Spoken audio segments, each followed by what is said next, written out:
hang on. I have to fix my iPad. It was fixed, and then it wasn't. And I don't know where our server went, so that's great. Hi, Daishima. It's...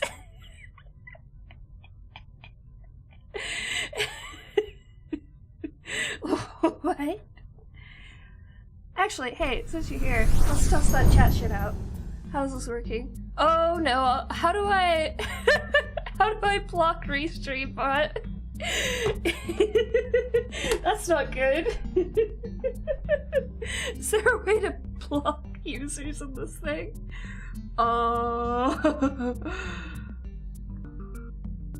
Commentators. Ooh, here we go. There is? Cool, thank you.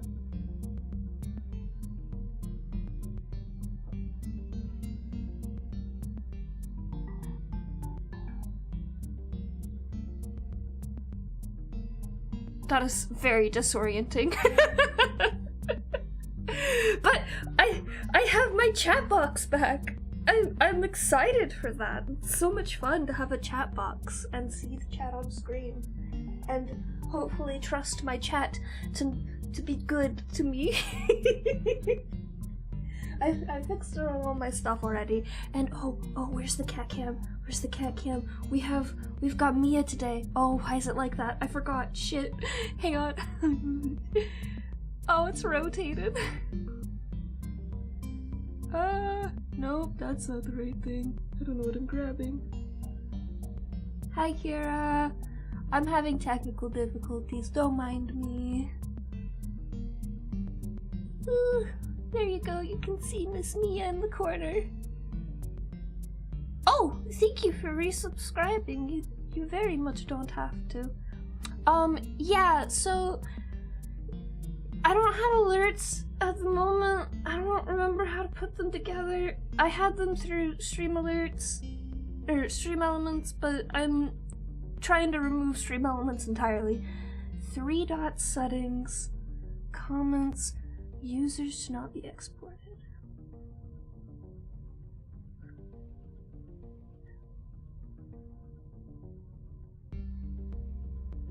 Aha!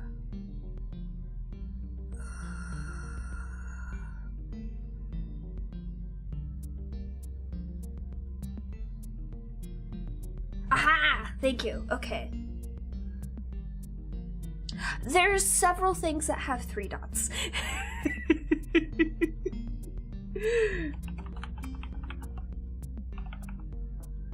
Okay, hopefully I can just type restream bot and we'll be good. Hopefully. Hopefully. Let's test this. Can somebody say something? I'm gonna clear comments. Hey! It's working! Damn it! It's not working on YouTube! Oh, it's different on YouTube. That's why. That's so dumb. Why is it different?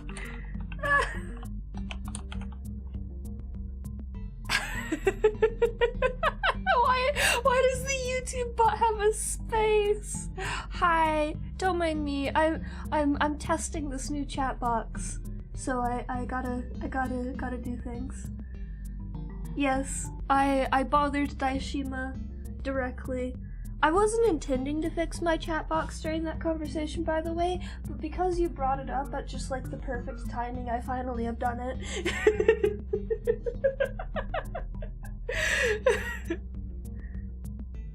Okay, now to figure out, oh, this is why your server's not working. I didn't fucking connect it.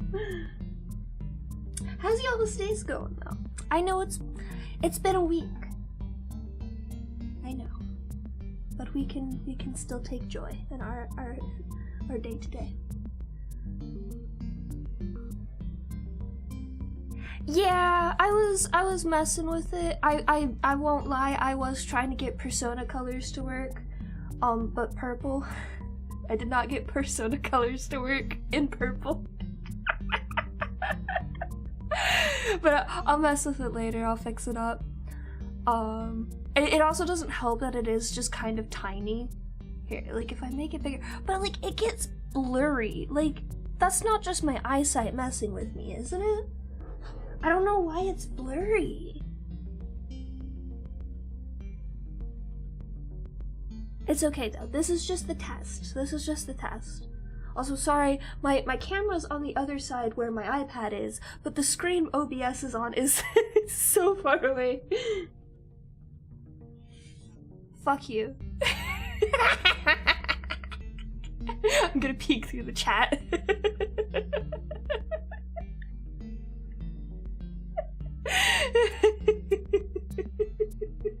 How big is that? I made it too big.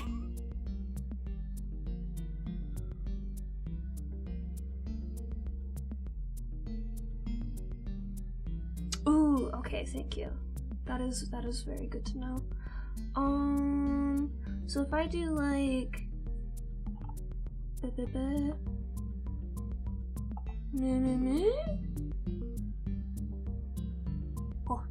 oh my god, that's a lot better. It's very large. Why is it so wide? It doesn't need to be that wide. Okay, so this can be like 800.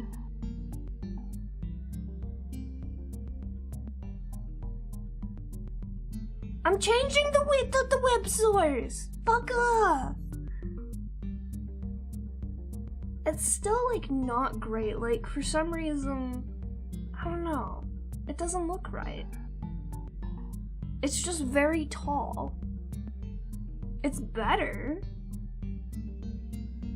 I'll figure it out later, this is fine. This is better than before. Hopefully I didn't break my other ones. What was the other thing? Changed to bicubic. Scale filtering. I won't lie, my right contact has been bothering me all day. And it's been like fucking with my vision. So I can't tell if it's just the astigmatism or if the chat box still looks bad. No worries, Toad. Have a good day. Oh, but you guys should also hear a new song in the background. Hi, Noodle. I made this song. I'm very proud of it, which is why I'm forcing everyone else to listen to it as well. So you should tell me what you think about it. And also, it probably still needs a name. I'm not very good at names. I won't lie. I've been trying to like think of a good name with thunder in it, but I'm struggling. But it's fine. It's fine. I'll get there eventually. It's not even done. I still have to show. I've shown it to my instructor, but she hasn't gotten back on me on it because, you know, it's been a week.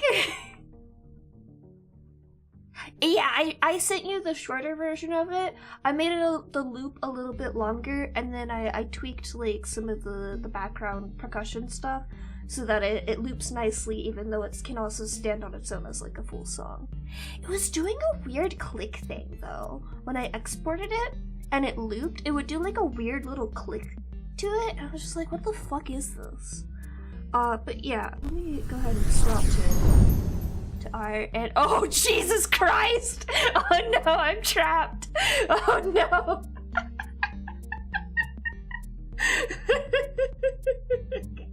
Let me fix that.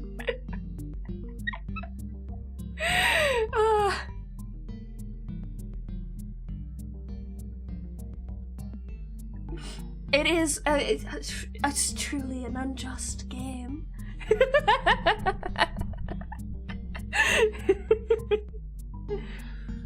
Also, fucking mood, Noodle. Oh my god.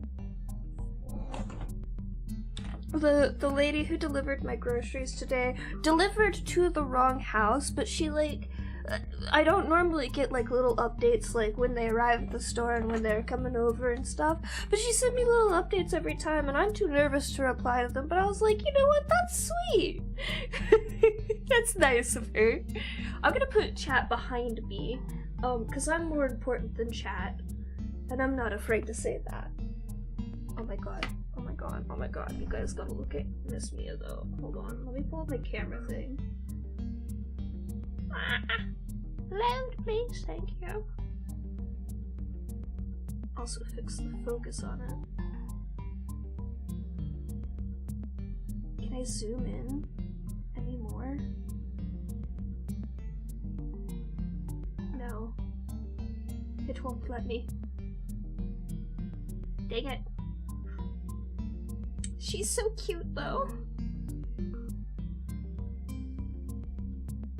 Yeah, honestly, like, that's so frustrating. Like, come on. I would understand if it was a different platform, like Picarto, or one of the other smaller platforms for people to stream on. It's not great still, but it's understandable. But when it's one of the two major streaming platforms, come on! I'm gonna go ahead and put this up on my screen so I can see it easily, and oh, I just minimized everything. That's cool of me. It's a new setup. I have to get used to this. But it works, and it works really well. And oh my god, I could see all the, like, GIFs in one spot too. That's the really annoying thing, because I can't see when shit happens on YouTube, and if I'm looking at YouTube I can't see when shit happens on Twitch because my alerts don't work. Otherwise I would be relying on my alerts to tell me something's happening on Twitch. I'll work on the alerts. But for now, let me get my references up. I'm still working on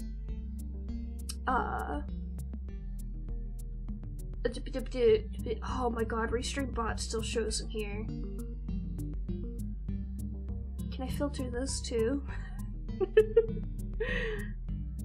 That's fine, it doesn't matter.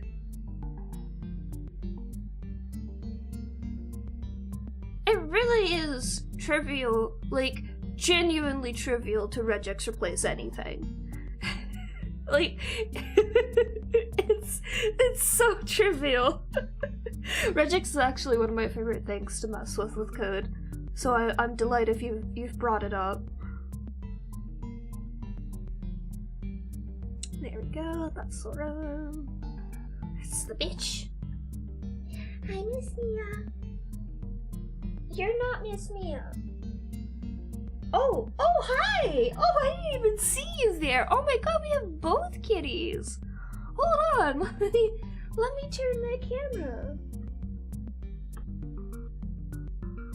Right, bad angle for this. I can still show off Miss Marjorie. Say hi! Hi, Budley. Oh, now you don't want to talk. Now you just want to look at me. Hi. Hi.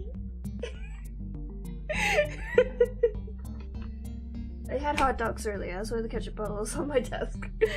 Don't look at me. Aww. She has, Mia has officially stolen that blanket from me. It's hers now. It's mine, but it's hers now.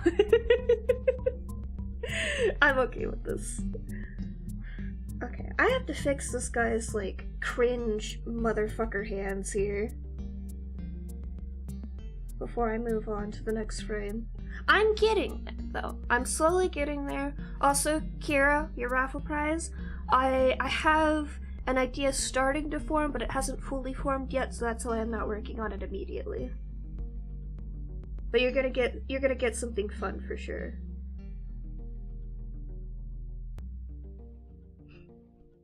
Are you okay being spooky? Like how I make Ambrosia spooky sometimes. Why did I, how did I make these hands worse? Cool, excellent.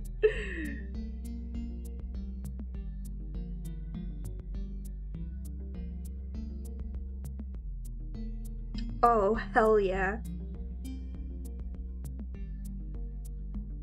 portraits are the best to be given in like a skemp manner, because those are fun to go wild on, and they contain me. That's the important thing, is that they contain me. Literally on Rexy's, at one point I was just like, I can't put more detail than this. It's a portrait. The background's supposed to be simple. And I think the same happened with your last one too, actually. The one you commissioned. I was like, I'm going too far. I need to tone it down. It's a portrait. It's fine. And then I put all that energy into noodles. Because that's where the big boy backgrounds come. That's the main difference between portraits and full illustrations.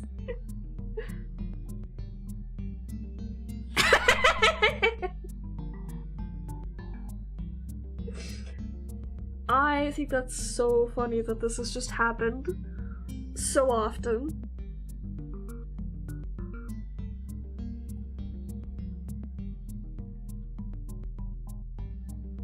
Oh, I forgot to... What the fuck is it called on Blue Sky? Reposting? I gotta repost. The person that I ended up commissioning for that wheelchair reference has started on it, and I'm so excited.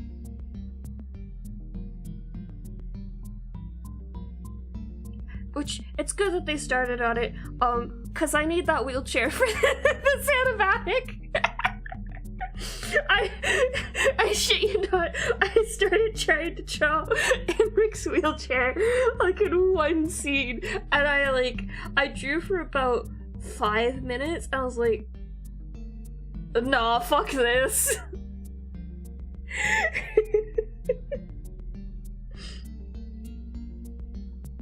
Like, I don't seem like a lazy artist because I do these big projects like animatics and full illustrations with full backgrounds and stuff, but I cannot stress enough, I am so lazy. Yes, this is somebody I commissioned on VGen. I think they do R18 game mods normally. So I came out, like, out of the woodwork, out of nowhere.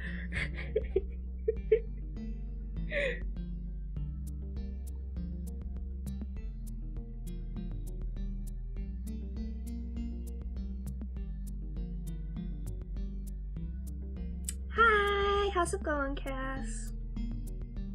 You can do whatever you want forever, Kira. And I will cry if I see a doodle of myself. I get very excited every time. I need, like, a fridge in my just chatting screen so I can put little post-it notes of everyone's drawings they've done of me. And all the shit I've commissioned, but you know.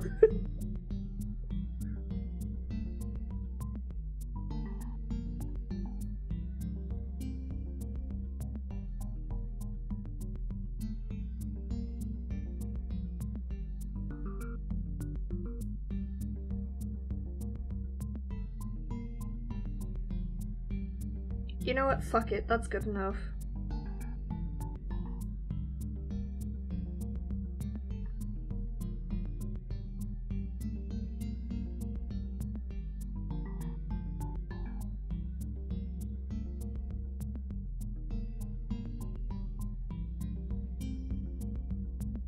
Oh, good news. For the cat wheel, I did find the W40 and I did spray the wheels. It hasn't completely removed the squeaking, but it's definitely toned it down significantly. But I don't know if it's just like the particular can of it that I got or something, but I've also been trying to use that same can on the one exercise thingy I have at home, and it does not help. That shit is so bad. It's so loud and squeaky, and I don't know what to do about it.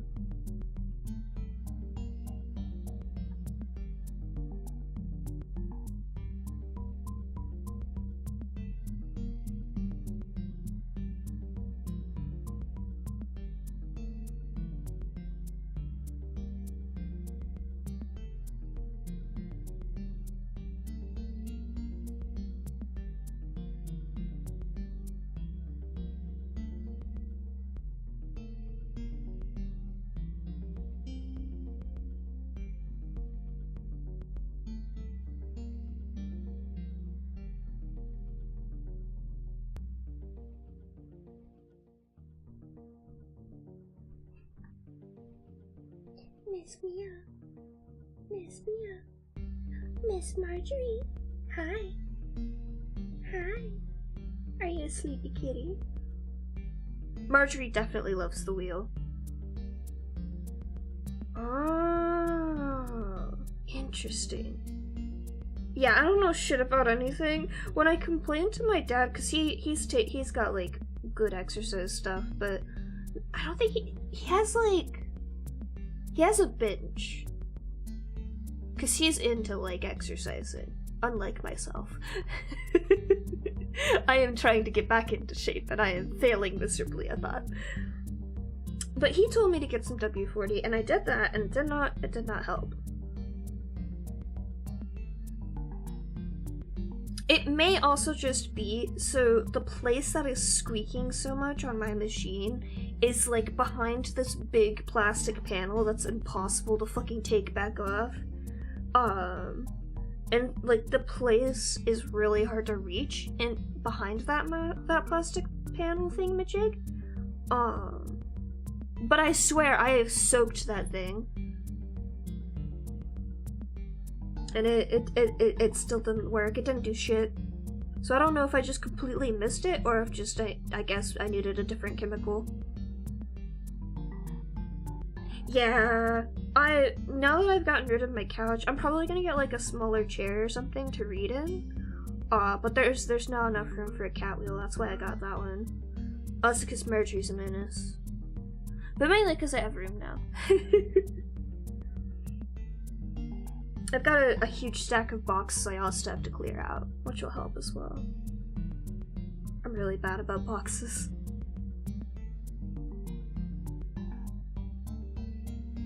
It didn't help, like, at all, is the thing. Like, not even immediately for a short period or anything like that.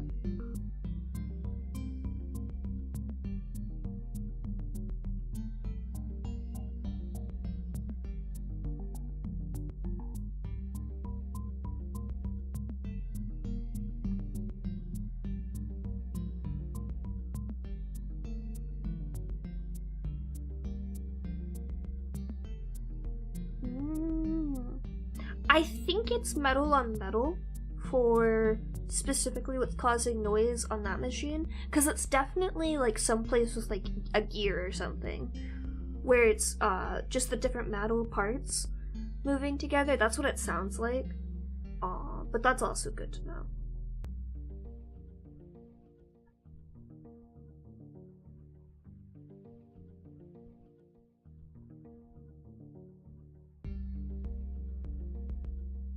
Man, poor Alon. He never gets drawn with the face in my animatics. This poor guy.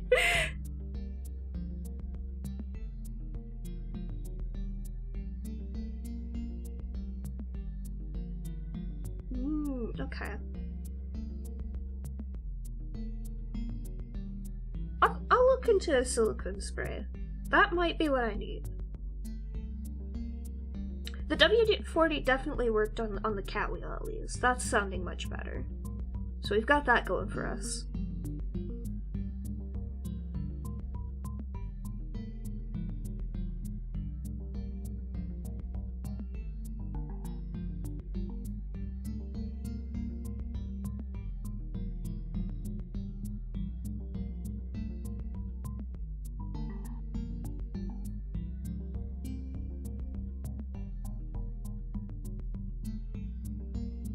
I really should design Alon's domain.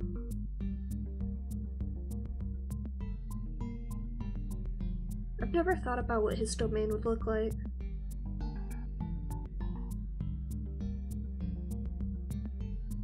Fair enough.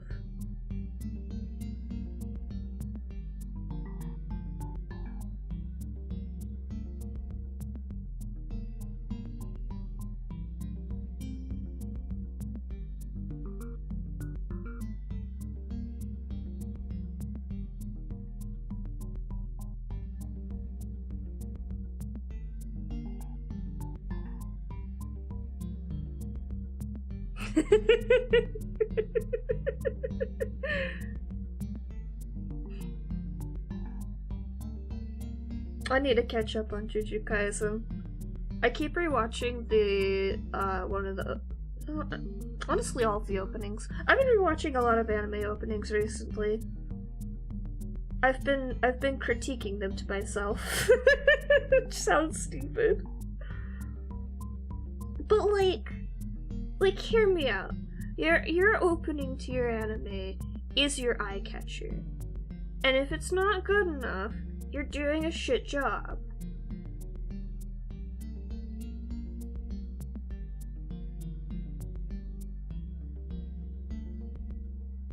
I don't remember what specifically got it on my mind, but I was thinking about how much I actually really hate all of the My Hero Academia openings. There's only like 2 that I like all the way through, and the rest of them, there's always at least like 1 clip or something in it, and I'm just like, you're doing so well. And then you put still images in front of me. Like, what's your problem? Like, come on. There are very few anime openings that, when I'm going back to watch an anime, or even when I'm watching it the first time, that I'll actually sit through the opening for every single episode. I'll usually watch it, like, at the beginning of my session, and then if I get to the end of, like, a season or something, I'll watch it then, too. But, like, I feel like that's a decent standard. Like, if I watch your opening every single episode, that's a damn good fucking opening. And there's just so many that are boring. There's so many that are so boring. I caught up with Oshinoko recently, though, and I think that's honestly what got it on my mind, because I was watching the new opening for that, and I was like, holy fucking shit. This is what I want in an anime opening. This is fantastic. We've got symbolism, we've got foreshadowing, and we've got cool action scenes that we're also gonna see in the anime itself, but they're done in a different way, so it doesn't feel like they're just copy-pasting scenes into the opening, which Boku no Hero does all the fucking time, and I hate it!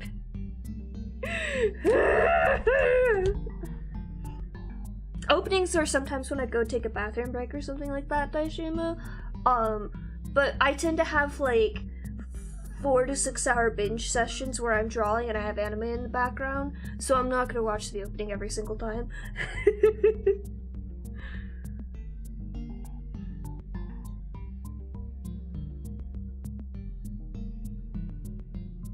Oh, did a message get skipped on YouTube? It did. Also, I feel that, Kira, a good opening should have foreshadowing, but not spoilers. If it has spoilers, it's doing a bad job! Which is why I was so excited, because I was caught up pretty far up with the Oshinoko manga, which, Jesus Christ! But I was just catching up with the anime, and that's why I got so excited about the anime opening for that, because we already knew, like, the events of what were going to occur from the last season's final episode enough that there wasn't really that many spoilers or anything. It was just good foreshadowing. Yeah, it's a wild fucking manga. Like, it was so fine, except for just... They could remove the one chapter where shit happens that should not have happened and we do not speak of, and it doesn't get brought up again, is the worst part. It's just, they threw it in for shock value, so crystally clearly threw it in for shock value or something, I don't know. They had to appease someone down the line. Who fucking knows? I don't know these people. But it's just the one chapter, and then it never gets addressed again. Literally never gets addressed again past that. There's like 2 more chapters left before it's done. Like, what the fuck?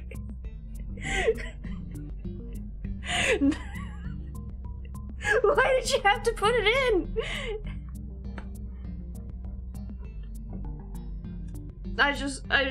I choose not to see. I just want to enjoy thriller, mystery, whatever you want to call that genre. And Kana? Is that her name? The redhead. I love her.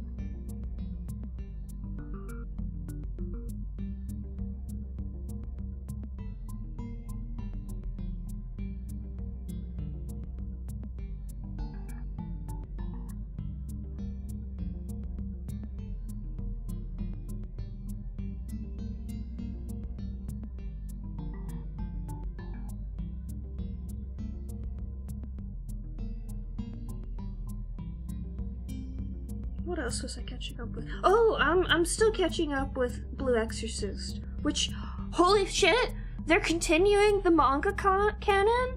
Like, hell yeah! Oh my god, I don't know if any of you are familiar with Blue Exorcist. I hope you are, because Blue Exorcist is fantastic. But the original anime, did a bad. Pulled a Fullmetal Alchemisto 3 or whatever it is. And changed the ending, or added an ending where there wasn't an ending. Even to this day, I believe it's still an ongoing manga. Which is deeply disheartening when that happens to any anime. But they're going back and they're doing the later arcs in new seasons, and I'm very excited. And then I saw the trailer from the one that I believe is airing right now, and they've done something to my boy. His eyes are so wide apart on his head. I swear every season the art style for Blue Exorcist changes just slightly, and all they really do is just separate the eyes just slightly more. It's so uncanny now.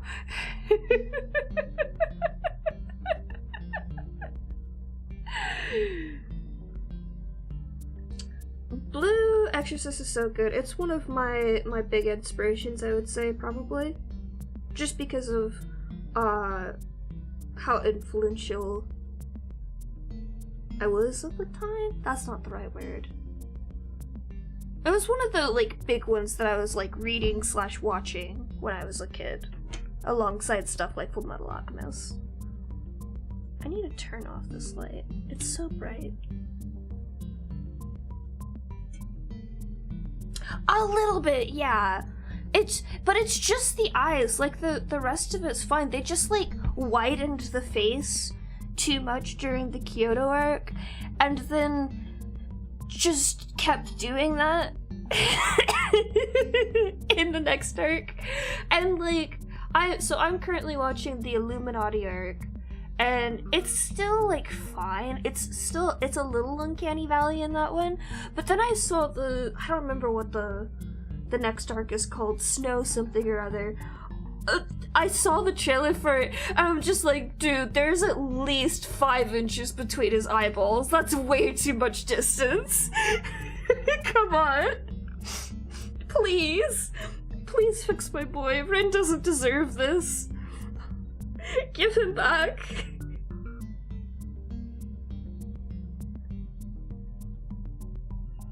And nah, just the one. I have like a desk lamp thing that I turn on sometimes. I have fairy lights in here, and they're so wonderful. They are purple, and I can change what color they are, but I like this purple one, because when I do the flicker, it like separates between purple and a little bit of pink, and it's great.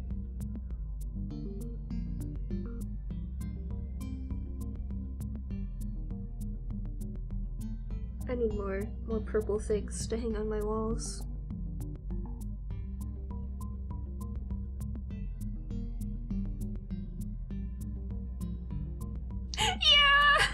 Yeah, it's so bad.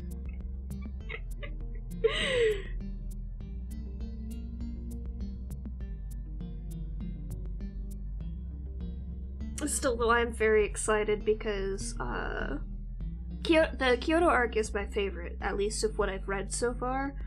But oh, I can't remember her name.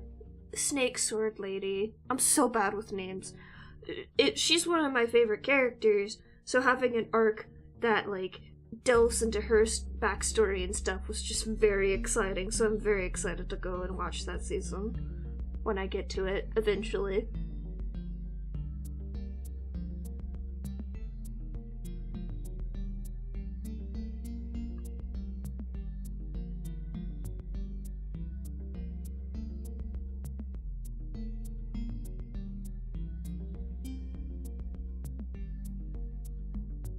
I got a little bit of spoiler beyond what I've read in the manga for Blue Exorcist, and it was very intriguing.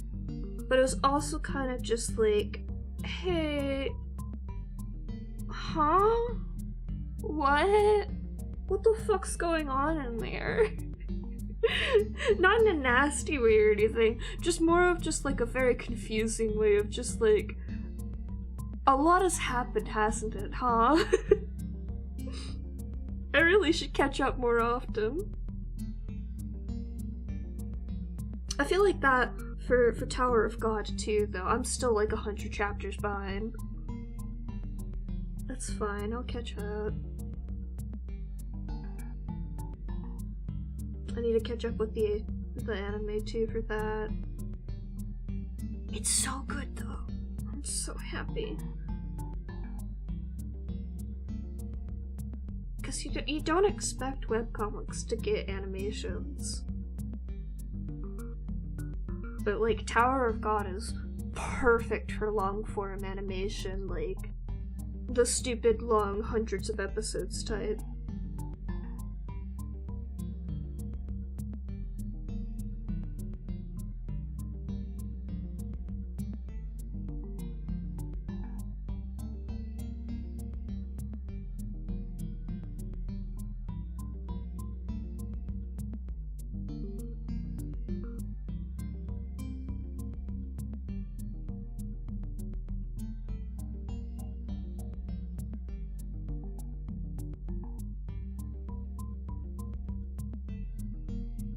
What else was I watching? I keep meaning to start link click? Because everyone on my Tumblr Dash is very excited over Link Click. I don't know what it's about.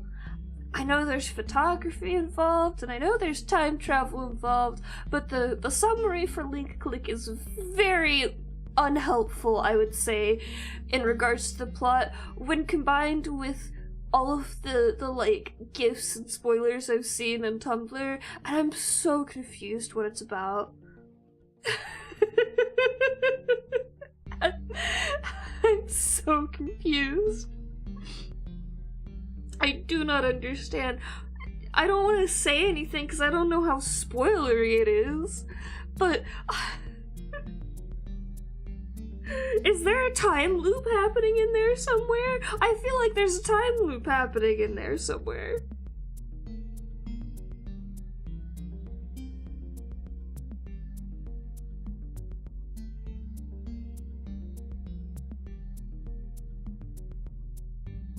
Oh boy. I'm so sorry, Kira.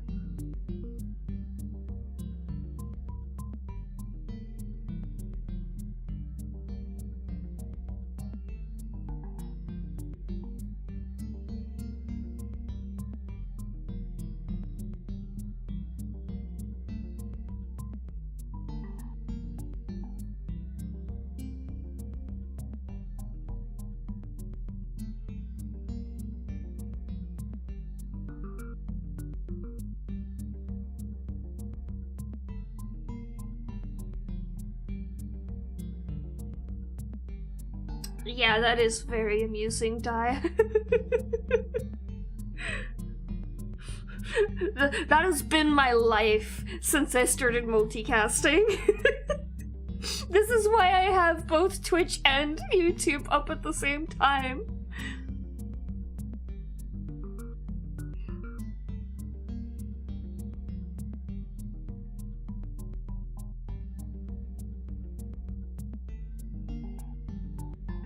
I'll be honest, Kira, I thought you were talking about hemp rope.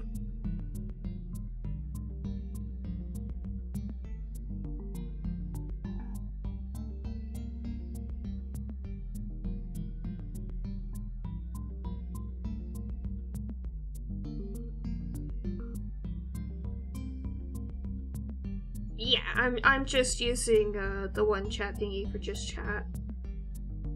I mean, I can see alerts on there too, but the only ones I'd get are from Twitch, probably.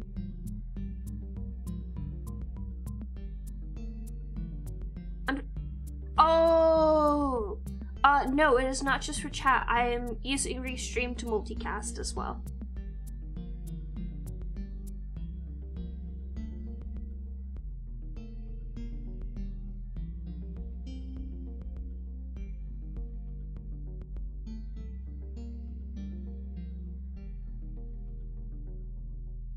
I had a plugin for OBS to do it originally. That was not Restream. But it did not work for very long. I think an update broke it.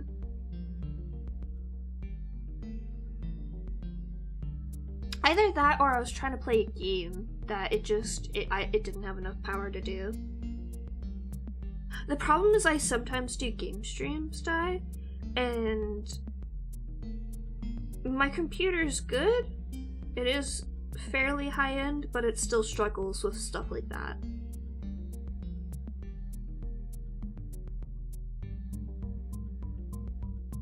At least on the multicasting side, I've never had any issues with Restream, other than it randomly changing a stream title occasionally.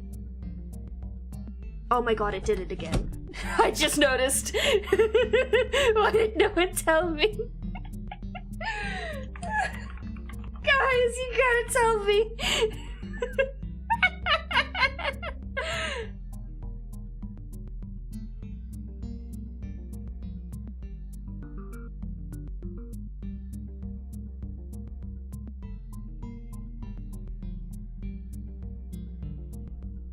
Really?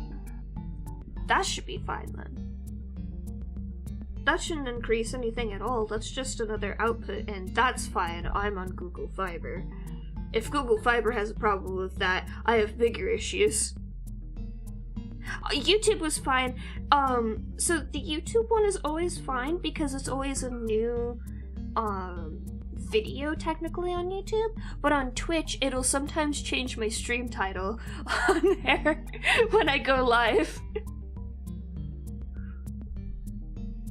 I don't know what you mean by lock the stream, Kira.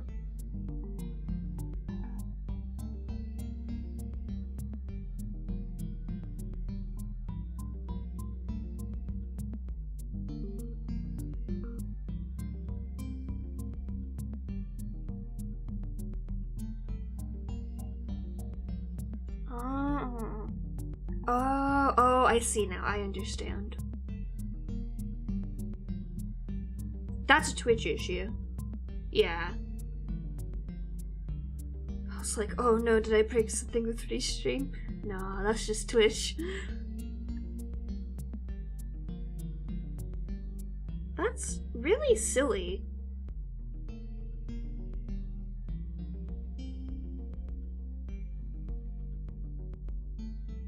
I'm fairly certain I used the same encode for both things already, so it's not gonna do too many issues, for me at least. Thank you, I appreciate it. I always appreciate you looking out for me, Di. I'm so dumb when it comes to this stuff. I've tried. I will say that. It's not that I haven't tried, it's just no one's helpful on the internet. And they all have their own different opinions. Yeah, that is true. I could test out doing multiple encodes, honestly. I don't think my computer would have too many issues with it, unless I'm doing a really heavy game, but I tend to avoid those anyways.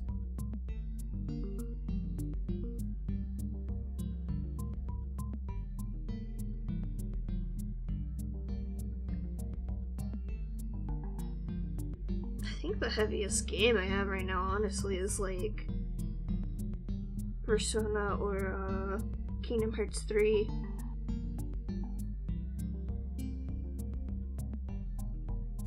Good question, hang on a second. I know when Infinity Nikki comes out, I'm fucked. Because pretty close. Pretty close. My GPU should be fine for it, but it'll be a time. NVIDIA GeForce RTX 3070. I'll type that for you if you need me to.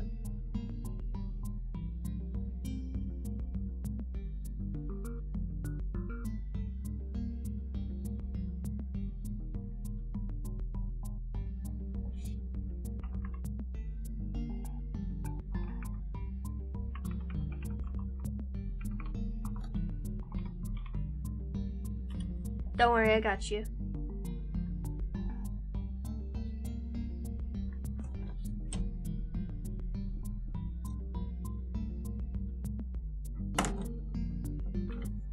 And I split things between my two, because I also have the, like, Intel graphics, whatever the fuck you want to call it. That's got... oh, it doesn't tell me.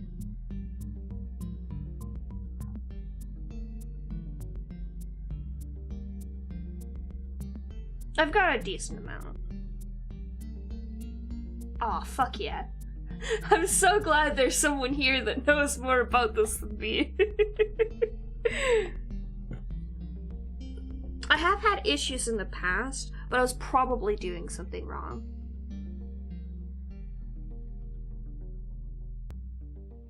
I know Skyrim specifically is just fucked no matter what.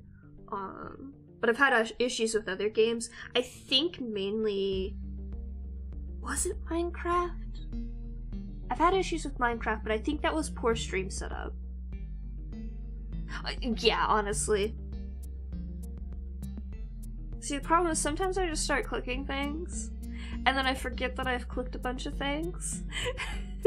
Because, like, my method of learning a new program is I read, like, a little bit of the manual, like, whatever I need to do to get started, and then I immediately just click every single button in it. And then I forget which buttons I have clicked. I try to reset it back, but I don't always remember. So I end up with goofy settings. I just want to know what all the buttons do, you know?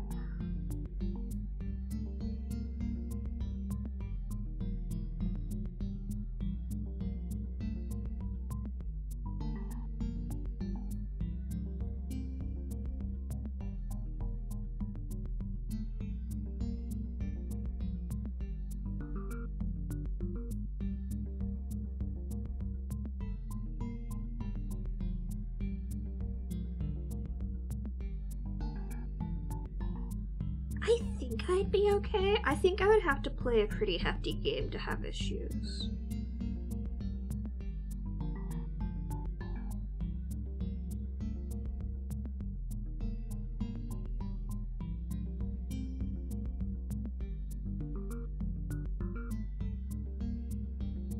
Worst comes to worst, I test it out, it doesn't work, and I have to revert it mid-stream or something. But most of my streams are art streams anyways. And I know for a fact Air Server does not take up much resources at all. It's why I like it so much. It's a good program.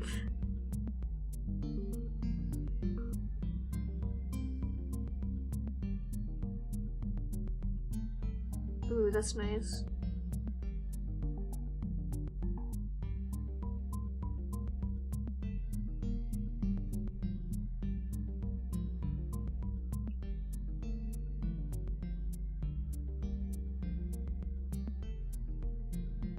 It uses a bit.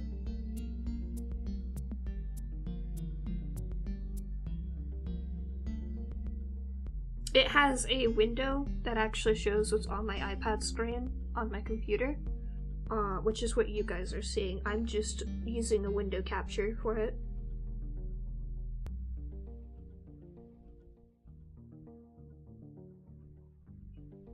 So not too much, but just a little bit. It's also, it has to connect over the fuckery that is iOS connections. Yeah, exactly. You can't interact with it or anything, so it is just a video. Which is dumb. I wish I could use my iPad to control my computer, but iOS sucks. Excuse me.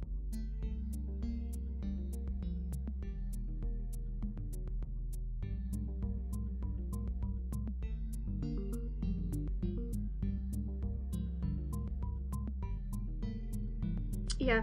Oh, speaking of video decoding, if any of you happen to be interested in computer coding, don't learn to video encode. Don't do it. Don't do that to yourselves. It'll hurt you in ways that you don't realize are possible. It will break your brain. It will make you cry. And definitely don't do it if you don't work in C++ or any other program that actually lets you manipulate memory. 'Cause my fucking god. I had to do that once for a job, and I don't know anything about anything, and it was awful. It was so bad. And it was worse because I was like, hey, does the client have any information about, like, the video coming through on their end? And they're like, no, they had a third party build it, and the third party didn't give them any information. And I'm just like, wow, what an awful fucking company to have hired. And why didn't they ask those questions? That's like very important questions for any sort of video-based project. What is wrong with you? I was coding a virtual camera, if I recall correctly, and it would be a virtual camera that like looped a video or something. Oh, that makes so much sense. That genuinely makes so much sense. I think I was working in H264. It was either 264 or like 265 or something like that. Or maybe it was FFmpeg. FFmpeg was the program I was using to decode, I think. Or like some no, it was a library. FFmpeg is a library that I was using to encode decode. Yeah, it was bad. It was very bad. Don't do that to yourself. Just find a program for it. You don't need to. Unless you want to prove a point, in which case, power to you. And I'm sorry for your loss. Because you will not have sanity left afterwards. No.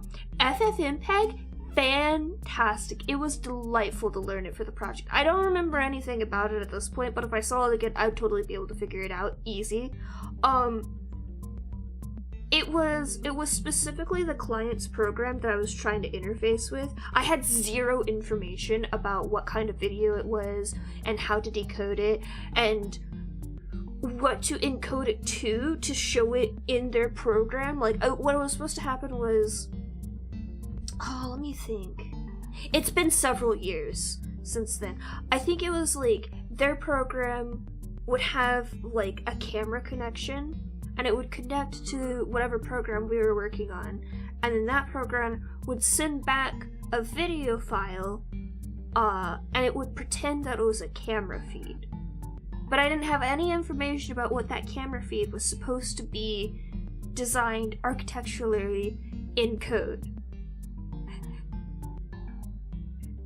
And all of, like, the things you're talking about, Daishima, are the things that we needed to figure out to get it to encode properly. And I was the coolest fucking person, because I did get it to encode! They were so excited, because I got them a tiny, really, really shitty video. And I was like, hey gang! We got something. It's not much, but we got something. And everyone in my workplace was like, holy shit, no one's gotten that far. And then they sent it to the client, and the client said, yeah, that's about as far as everyone else has gotten to. And I'm like, gee, I fucking wonder why. You have zero information on the application you're running. You can't tell us shit to get it to work. No shit, no one can get it to work beyond this. On top of the fact that you're hiring people who don't know shit about video decoding, I'm learning all of this on the side.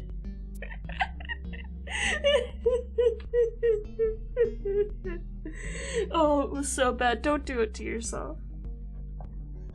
Also, don't work for startups. They will hurt you.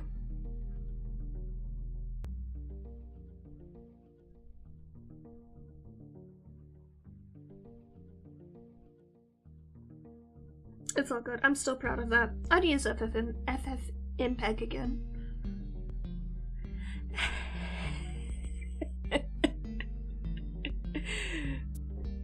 That was not the problem.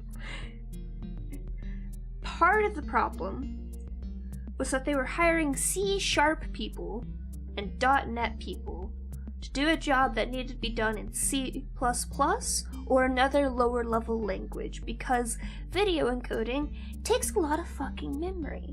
So you have to do it in a language where you can directly manipulate memory. And C# is a type of language similar to Java, where it manages the memory in the background for you, and it's not perfectly efficient at it, but it's pretty decent at it.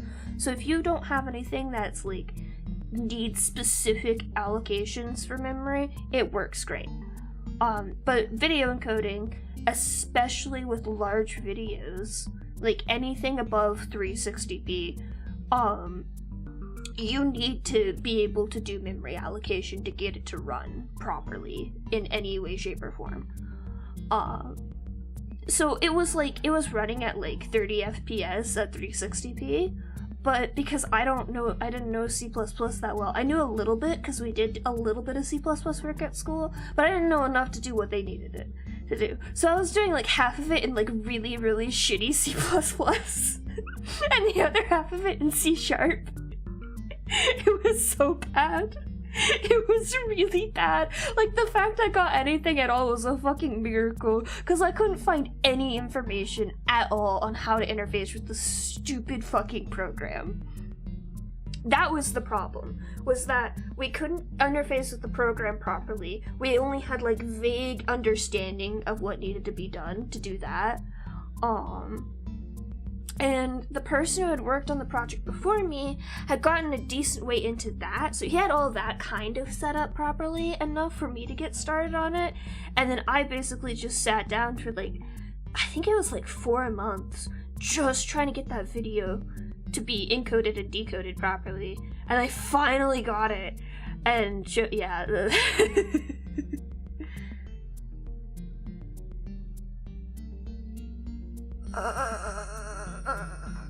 Like, I can't say much. I work in C# because I like the fact that I don't have to directly manage memory like that, but also, the jobs I do not require me to manage memory that closely, and none of the video games that I want to make in the future require that either, so C# is a good language for me.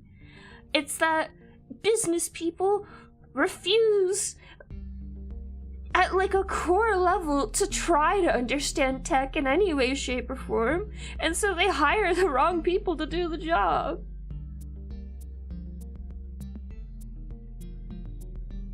I don't know what Electron is. Web stuff is done in React or Angular or ASP.NET MVC or similar things. I've mainly worked with MVC and Angular. I'm not very good at either, though. I don't know too much. That's mainly out of spite. I didn't enjoy either too much. If I had to pick between the two, I'd probably pick Angular. But that's just because I worked with it more recently.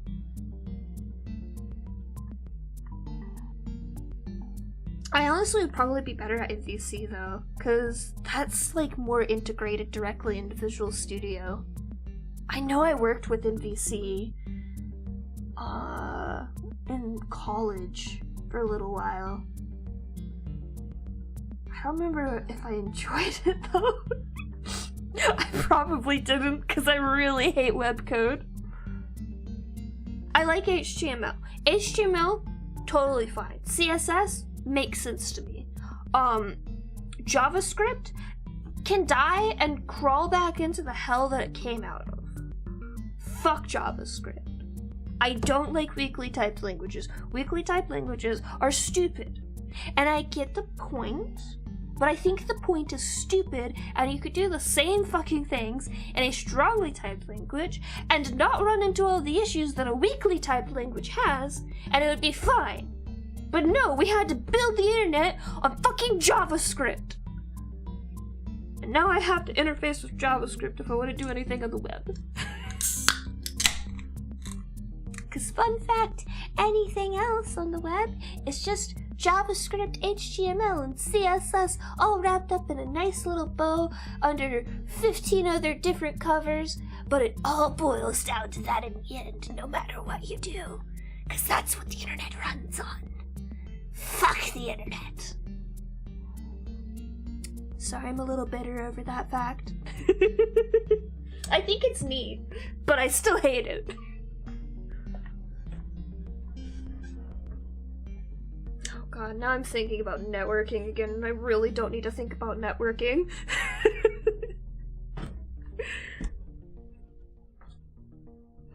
Me nearly failing networking was probably a sign I should never go into, like, the IT side of IT.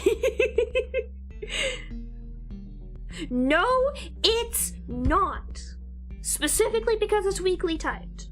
Everything else about vanilla JavaScript is fine. I only have one very, very specific beef with JavaScript, and it is that it's a weakly typed language. Everything else about it's totally cool.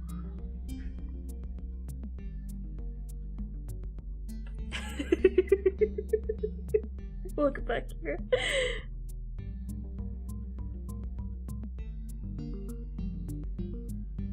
Like mold? No.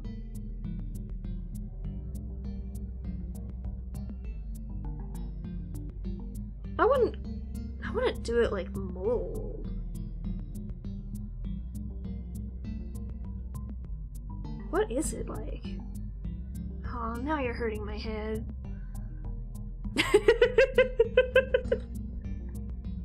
That's fair.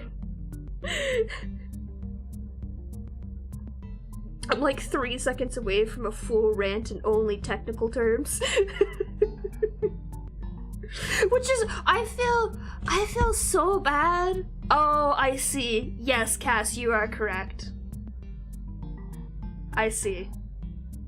I don't know if I've messed with jQuery too much. What's the difference? Cause does Angular uses JavaScript, doesn't it? TypeScript does not do what it says it's supposed to do, by the way. Yeah, Angular is built on TypeScript, and TypeScript is built on JavaScript.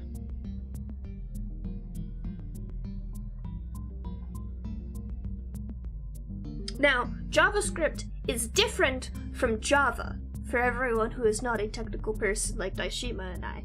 And Java is also the devil. Ah, I see. Yes. Yeah. Oh, is it like async bullshit? I'm so sorry. I love asynchronous calls. I think they're interesting. But I'm also a madman. Like, no one else likes to do stuff like, what were you talking about earlier? Regex. No one else likes regex at work, but I love regex. And like there's one project where like everyone who had worked on it before me fucking hated the thing. Like, they enjoyed it, they were proud of the work that they did on it, but it was just awful to work with and really awful to learn, because it was like a newer project and there's no documentation on it. And then I came on the project and I like it was clear as mud, and it took me like 4 months to actually start understanding anything on it. But as soon as I said as soon as something clicked on, I was like, oh, I like this. That's the only person.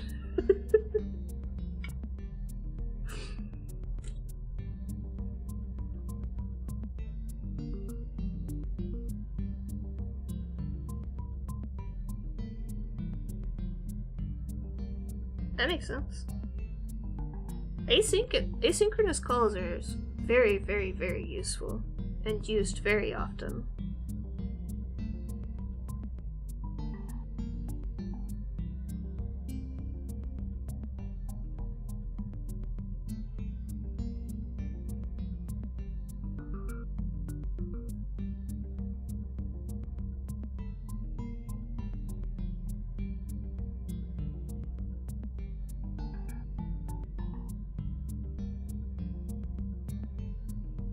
C# will always be my favorite language for sure. I do want to learn Golang at some point though. I feel like that'd be a useful one to learn. I definitely want to brush up on C++ again, but I think I will hurt my brain with that one. So I'm like holding off as long as possible, because I also don't plan on doing anything in Unreal. We had to work with both Unreal and Unity when I was at college, and I know Unity is just absolute fucking garbage, but I have older versions of Unity, and I like those. So I like to mess with those a lot. I refuse to touch the newer versions of Unity until they clean up their act a little bit more, but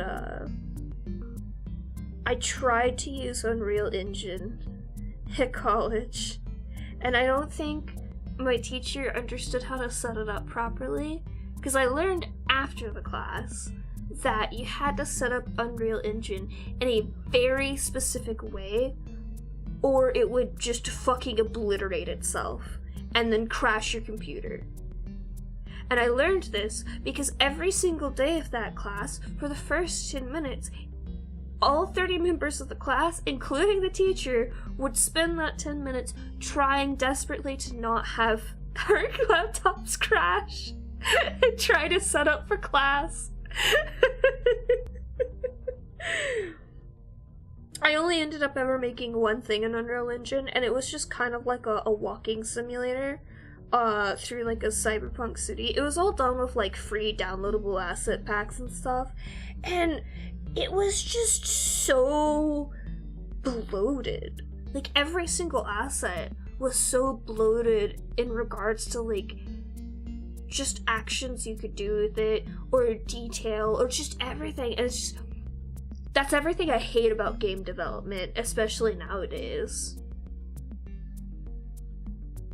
It was definitely the laptop GPUs could not brute force it, but it was also we were literally doing it wrong. And no one corrected us until after the class. But it was definitely also the laptop. It was like 20 fans going off every single day. The temperatures in that college, like for every room, were lower than you would normally find it in a place typically, because everyone there had their own laptop and they needed cool temperatures so that the laptops would not implode. But the laptops were not built for game development, they were built for like general development. So yeah.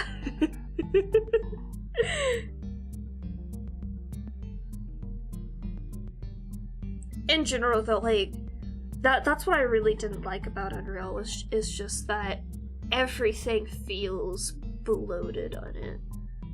And it feels like the type of game that you could just toss a bunch of assets into and it would make a game, but it's just making money off of other people's assets that you duct tape together.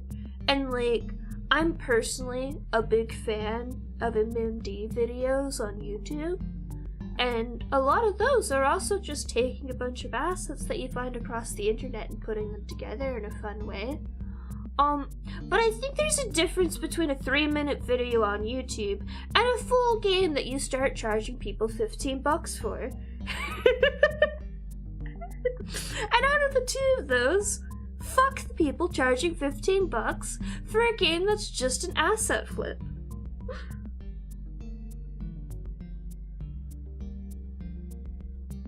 I had some friends at one point try to get me into this one, like, crafting game, and, like, I started downloading it, and it was, like, 70 fucking gigabytes for a crafting survival game, and I'm just like, what the fuck? No game should be 70 fucking gigabytes for a crafting survival game. And I get into the game, and it's nothing sauce. Minecraft has more interesting things in it than this fucking game. It was cool, it was interesting, but it was an asset flip.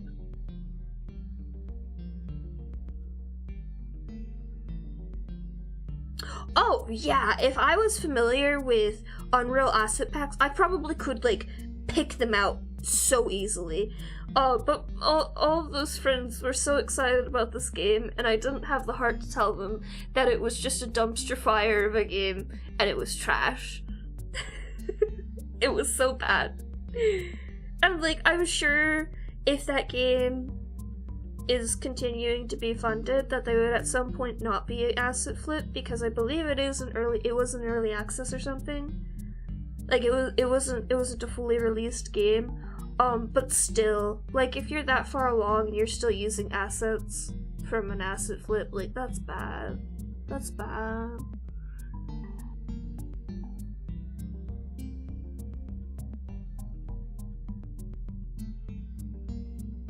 And the sad thing is, like,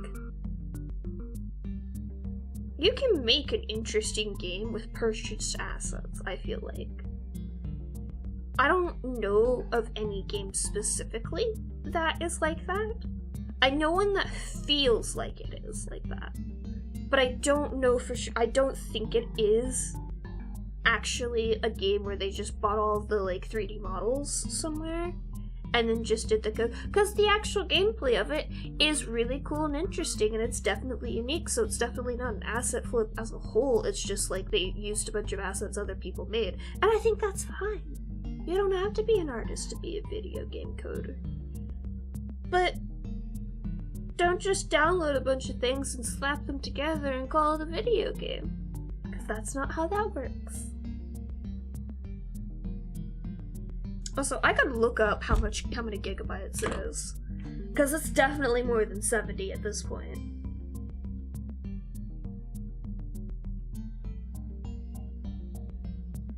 I'll look up what the other one is too, because that was the thing about it was also a very high gigabyte game, which is usually a sign if it's not a AAA game, that has a bunch of bullshit like Kingdom Hearts, Skyrim, anything like that, probably is gonna have a high number of gigabytes just because AAA.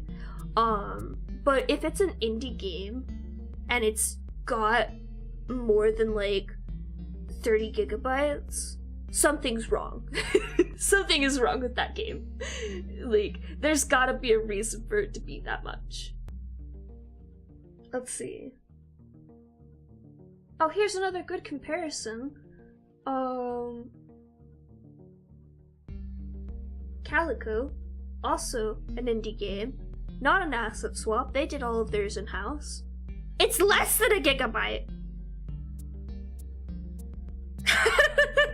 Okay, clarification on that. Computer game.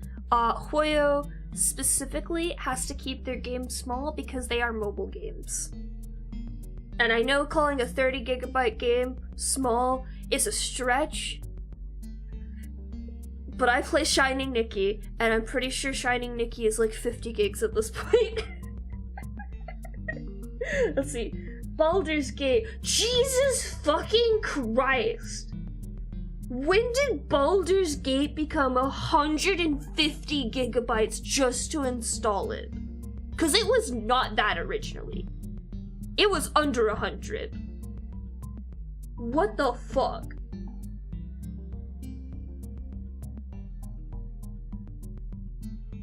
Oh, here's a game that, like, completely fucking flopped. But my friends were very excited about, and I was very excited about, and then they just completely... they blew it. It did not pan out. It's 70 gigabytes.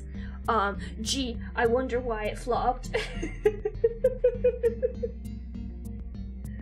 Oh, where the fuck is this game? It's like buried in my uncategorized because I hated it so much and I didn't want to look at it. Oh, Hi-Fi Rush is another good one to compare it to. Properties. Installed files. 16.6 gigabytes for Hi-Fi Rush. Like, come on. Final Fantasy X and X 2 are 40.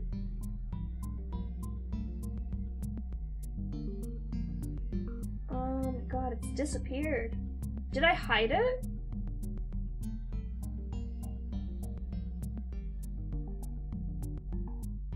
Oh, there it is. I forgot what it was called. Oh it's gone down. They've done good. It's only at 40 now. Oh, good job, guys. You've done so good. Keep it up, buddies. The one that was good though, it had a lot of storage it needed. And I need to update it honestly, so it's probably different now. But it's currently at that's much better than I remembered. It's only at 8. Still though, if your indie game goes above 10 gigabytes, there better be a fucking reason why.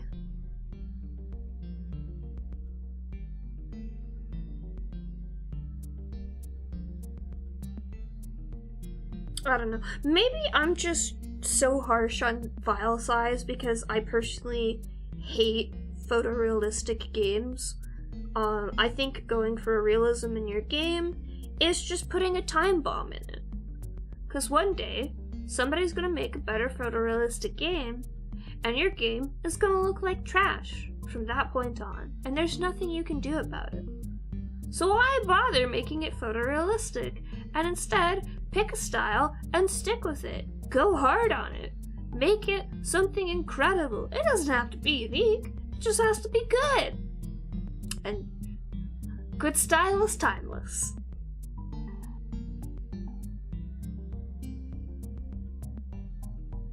Like, genuinely good style is timeless. Yeah, I am probably also one of that particular sin, Daishima, but that's just because I didn't understand audio stuff, and they didn't teach us audio stuff. And if I was making a game, I'd probably make, like, uncompressed audio in it, because I don't think Unity does anything special with audio. But, like, I'm learning how to do audio stuff, because I'm learning how to make music. So I would learn eventually to not do that, at least. It also makes sense on the file size thing for Genshin. For one, because the regions are so fucking huge. That's a compliment, not a not a derogatory mark. There's so much world in Genshin now. It genuinely needs that kind of space. Like, I'm not gonna complain about a game like Genshin or an MMO of any kind, or Skyrim, for needing that kind of much space, because they've got a ginormous open world that they have to fill out. Like, that makes sense. Okay, you're gonna need a lot of assets for that. But if you're any kind of, like, RPG game, and you don't have a ginormous open world like those games, you don't need that much space.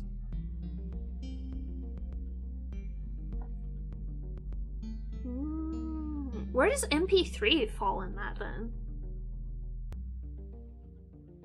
Also, I believe you're listening to a WAV file right now. So this is uncompressed audio.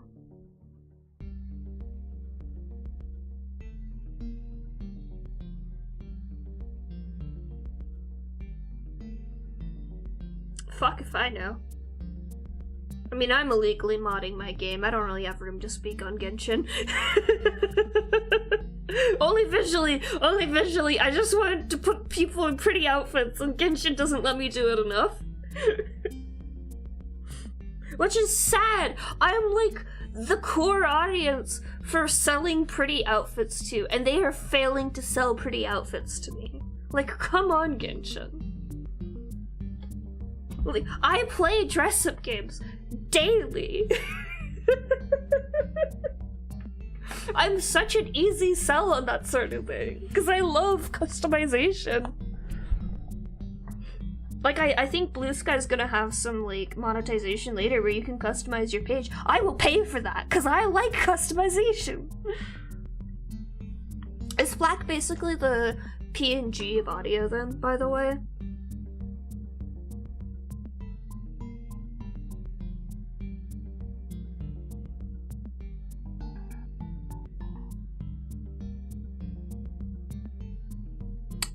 Yeah, okay. MP3 is JPEG, FLAC is PNG.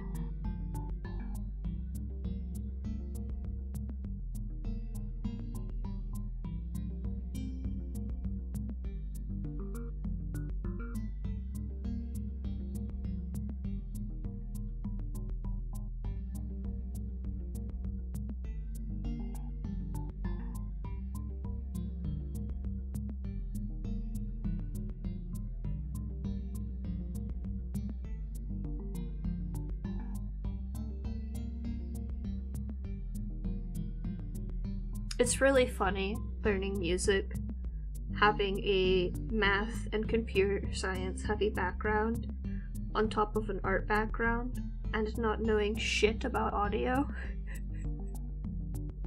I keep tripping up my instructor a lot and I feel bad, and she reassures me that it's actually quite fun for her. But I do keep giving her existential crises. And I wish that was a joke, but like I'll say something after she's asked a question or something, and she'll just sit there in silence for like a solid 30 seconds and go, well, that's another one.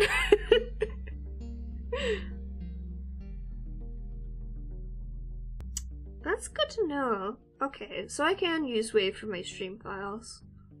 Cause yeah, storage is cheap. Especially now. Storage is so cheap.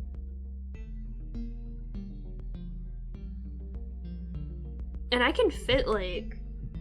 I have an external hard drive connection for anything like... I've been collecting video files and stuff for videos I want to reference later. Oh no. Yeah.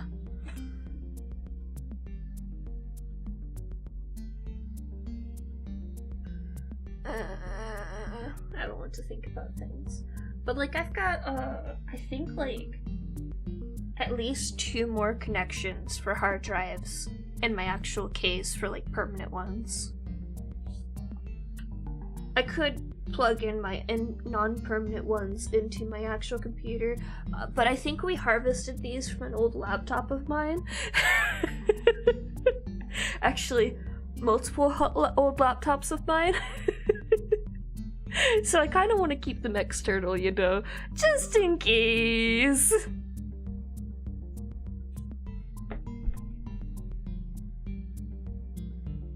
I should get another drive though. I'm slowly filling up my current one again, and it makes me anxious. I swear at some point I'm gonna have one just for art, one just for video shit, and one just for video games, I think. And then the like core one for like just running my computer.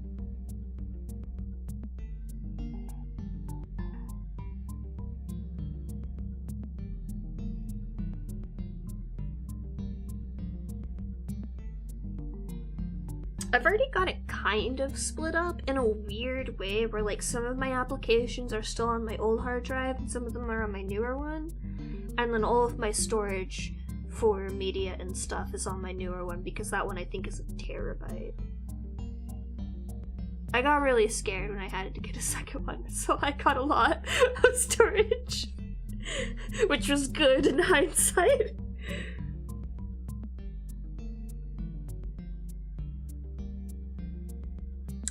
I don't like deleting things. I might need it later. So I save everything. Most things, at least. But I also got, like, all of my inspiration images and stuff saved locally, because I've learned my lessons. People delete things on the internet, and then I can never find it again, or they change the name and I can never find it again. It makes me very sad, and Pinterest fucking sucks. I hate Pinterest. But we don't need that rant right now. God, what a dream. I need 40 terabytes of storage. Can you imagine how many cat videos I could take in a day?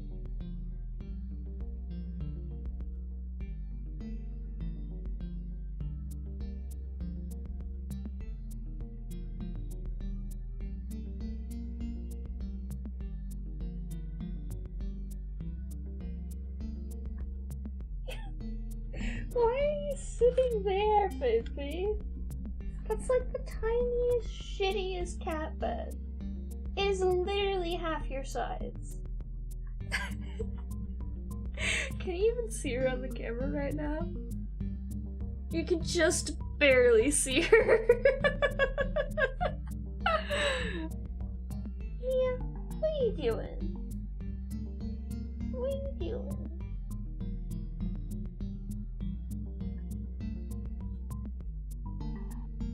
She got so excited. I got them new cat toys along with the cat wheel. There are these like snakes with like crinkly plastic inside of them, and Mia loves licking plastic because she's Mia. So she got really excited over the snakes. I'm surprised Marjorie hasn't started carrying the snakes around, but I think Marjorie is leaving her snake on her little window seat area so that she can come kick it whenever she wants to. I think she's just happy with where it happens to be right now. Oh, sorry, I have yachts around me.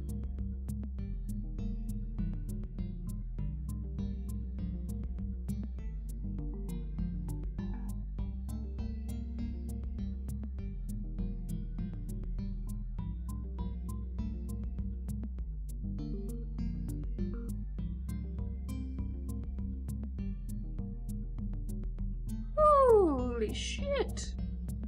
Okay, that's a little much.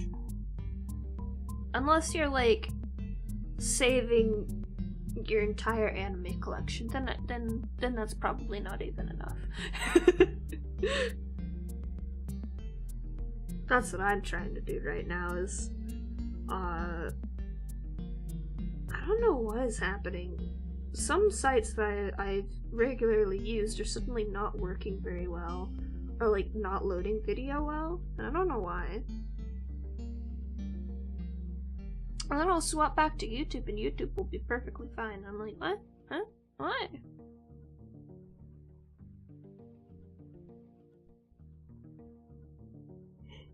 What's a Plex server? Sorry, what's a Plex server?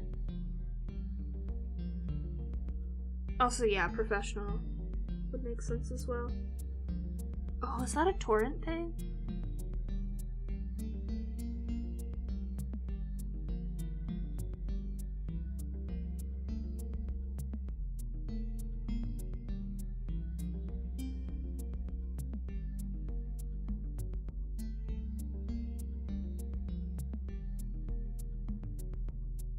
Yeah, that's a torrent thing. No! Bro, why? You hate to see it.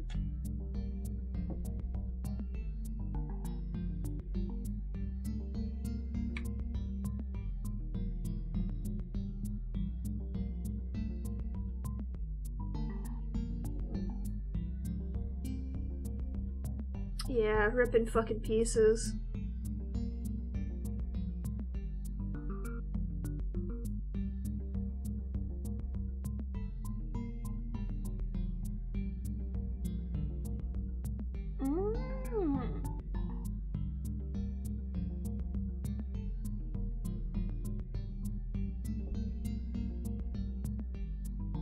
That's pretty cool. I tried to torrent things one singular time. I don't remember what it was I had specifically needed to torrent because I couldn't find like a download of it. I was so bad about it, and I got so like scared I would do something wrong and then my computer would be compromised. That was the only thing I torrented, and then I shut it down and I felt really bad. I'm such a terrible pirate.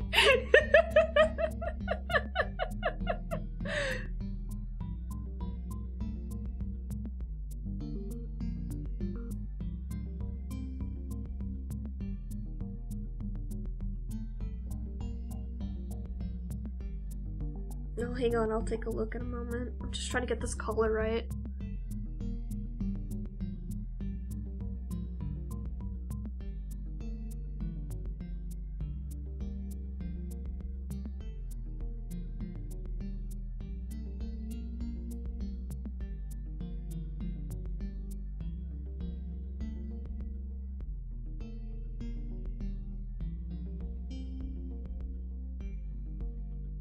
Yeah, that makes sense. And it does. I did everything just fine. I was not compromised. I just got really nervous because it's very difficult to find, like, good tutorials for that sort of thing, where you feel like you can actually trust the person writing the tutorial.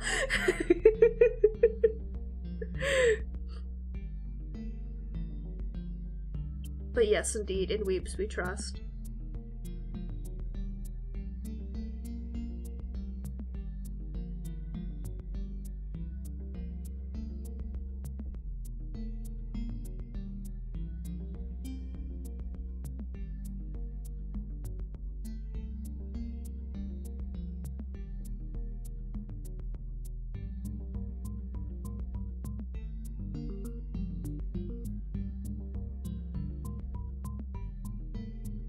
That is good enough for me.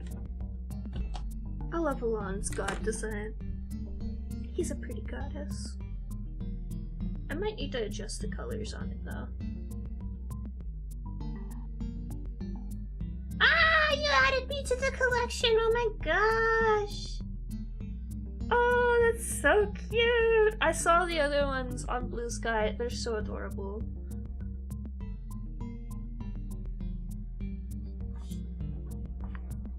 I'm adjusting myself. Blech.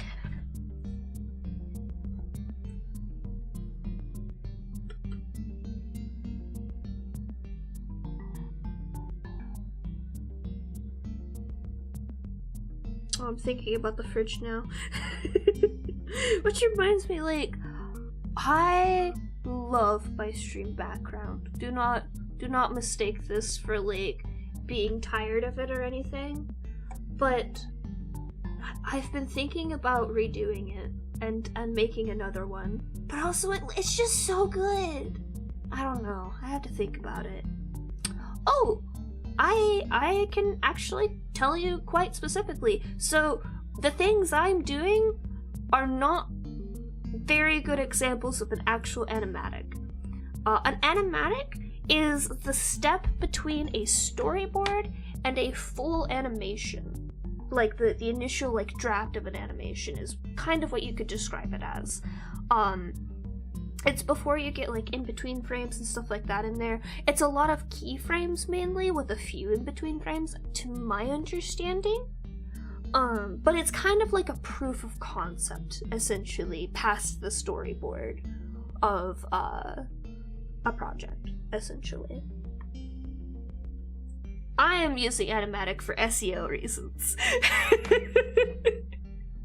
Which does not feel great, but picture music video does not get as many hits. Yeah. And honestly, I'm okay with that, as long as it's stylistically cool. Like, that's my thing about anime. I'm gonna rant about anime openings all night, aren't I? I think as long as it's cool, it's got some symbolism, it's not just rehashed scenes from the fucking season we're gonna be watching, you can make a cool opening. Sometimes it's a little bit too low effort, I will admit. But, like, at least it needs to be interesting. I don't know, I haven't seen it. Can you give me a link to what you want me to look at? I'll rate this shit right now. Oh, the whole show? I've never watched Blue Lock. I wouldn't know. I hear people talk about it. Is it decent? What's it about? Maybe I'll watch it.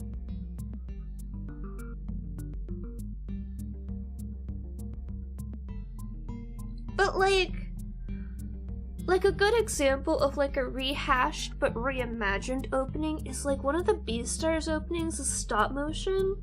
And it is literally just scenes from the anime rehashed as stop motion, but it makes it interesting because it's stop motion animation for an anime that's typically done in 3D. That's good opening design. 10 out of 10. Oh my god, yeah. I can't watch sports animes.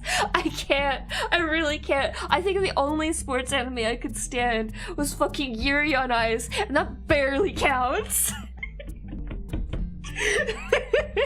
Because nobody was watching that for the sports. I can read sports manga. What was it? Some American football one that I read. Don't ask me why I started reading it in the first place. I would not be able to tell you the reason why, nor would I be able to tell you the reason why I continued reading it after I realized it was about American football.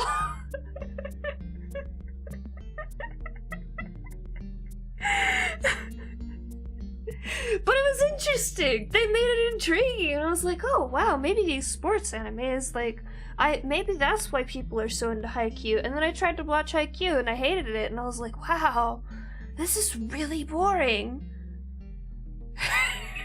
Oh no, Dai. I was literally thinking to myself earlier, if your anime opening has less animation or the same level of animation of any one of my animatics, you're doing a bad job. I'm grabbing water, don't worry, Kira. Thank you for the reminder. Like, my standards can be low bar because I'm a shitty amateur doing bullshit on the internet, and I'm just here to have fun with it. But these folks are professionals.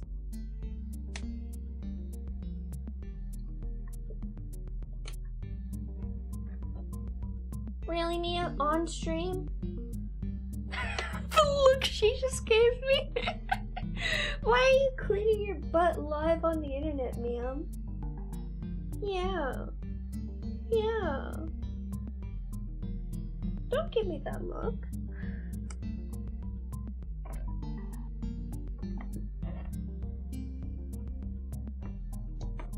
Yeah, and like it doesn't have to be perfect or clean. Like, I think about the first ending for Jujutsu Kaisen. I heard later that it was animated by a singular person who was just like fucking around or something, and they're like, wow, this is really good.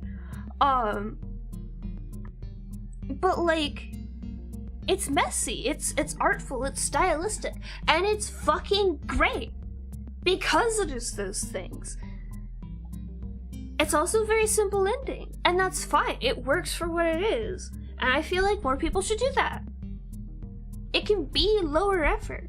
One of my favorite endings is, I think it is the second ending for Blue Exorcist.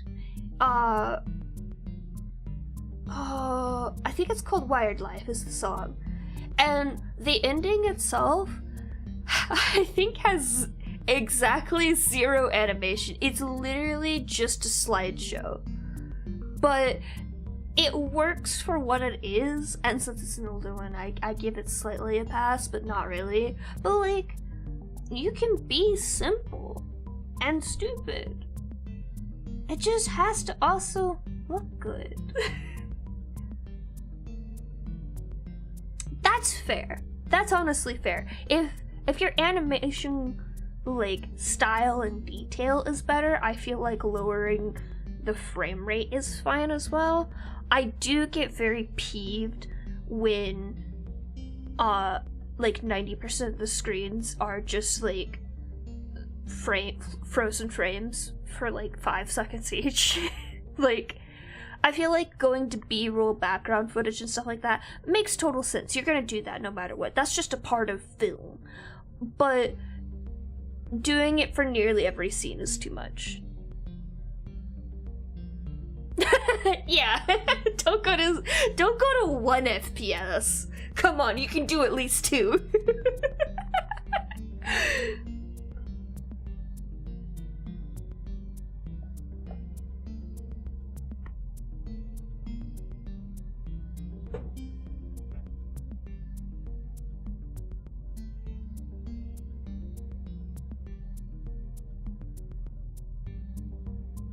What was the other one that I was thinking of? Oh, Apothecary Diaries. I'm a big fan of Apothecary Diaries. I hate the opening. Is it a good opening? Objectively, yes, it's very pretty. It's got some symbolism in it, and it completely misleads you about the main character's personality and story. And I don't like that. I think it's purely a fan servicey opening, and in its simplicity, I don't think it's good enough to do that.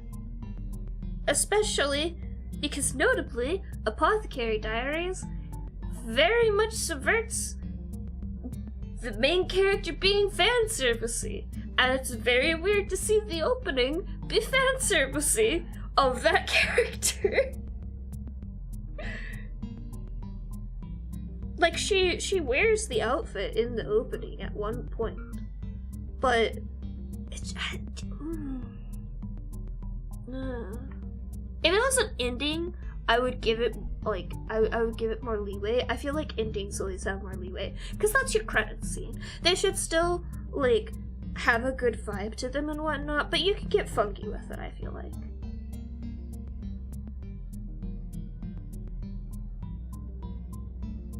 There's another one I was thinking about. I don't remember. The Jujutsu Kaisen ones are all 10 out of 10. They did fantastic on those. I especially go nuts for the one that's like Gojo and whatever the hell his name is. The one that's just their past. 10 out of 10 on that one. Oh my god. I have not watched Dan Da Dan. I don't know what Dan Da Dan is about. So I don't know if I'd be interested in it.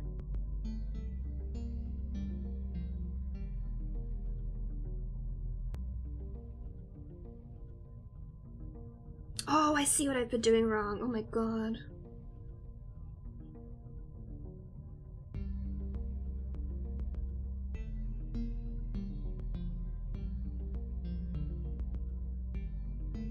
I'm not sold easily on an anime that like suddenly becomes popular because everyone's watching it now. Like it took me forever to watch That Time I Reincarnated as a Slime, which That Time I Reincarnated as a Slime, objectively a very decent show. Pretty good isekai. But because it was the popular thing, I was just like, I don't trust people's opinions. It does not help that I tend to have like a cult classic preferential type of thing. Like, my favorite video game is still The World Ends With You, the original for the DS. The Switch version is better. But like, the general public does not have good taste. Oh no! Oh no! Did they really make a season of just like the interpolitics? That's sad. That's sad. That's gone real downhill then. I've watched up till the bit where he does like an academy thing. I remember that at least. And I remember him turning into basically a god. But I don't remember anything else. Yeah, that's fair. I just feel like it could probably montage that a little bit more than less than a season. Like, throw in a couple fights, my god.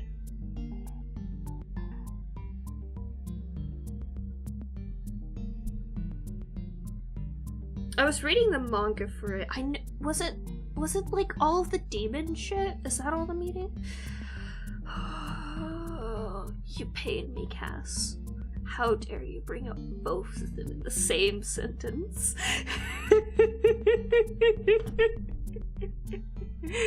Hey! Haruhi Suzume was a fantastic anime, and Endless 8 was an incredible bit.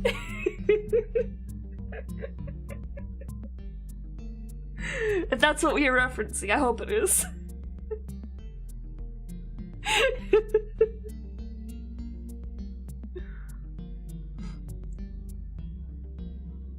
I remember watching Haruhi Suzume, but not finishing, and then hearing about that later, and just thinking about the mindfuck that would be to watch, like, on schedule.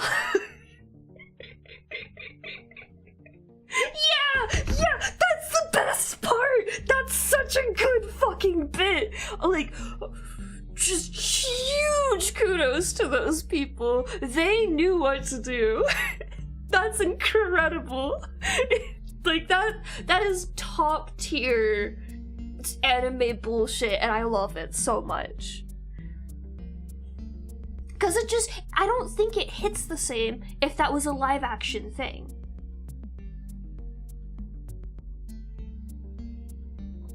Even if you change all the film angles and stuff like that. Yeah, that is true. I don't think I ever finished Haruhi Suzume to this day. I probably should go back and watch it. It was decent. But also, yes, Cass, I have a personal vendetta against Sword Art Online because I really like the premise of Sword Art Online, and I hate everything else about it. And I complain about it constantly. I tend to not bring up my hatred of Attack on Titan too much because people get weird about it. And they get mad at me when I tell them the creator of their favorite thing is trash and they should probably think about that. But then again, I also complain about Harry Potter Live a lot too, and people get mad about that as well. I still haven't watched it. I'll trust your judgment on that. Purely from the fact that it's not from the original writer, it has to be better. Like, for my generally, like, just watching anime, the bar is on the floor for a decent anime that I'll watch, because I just need background noise sometimes. So to go below the bar is real fucking bad.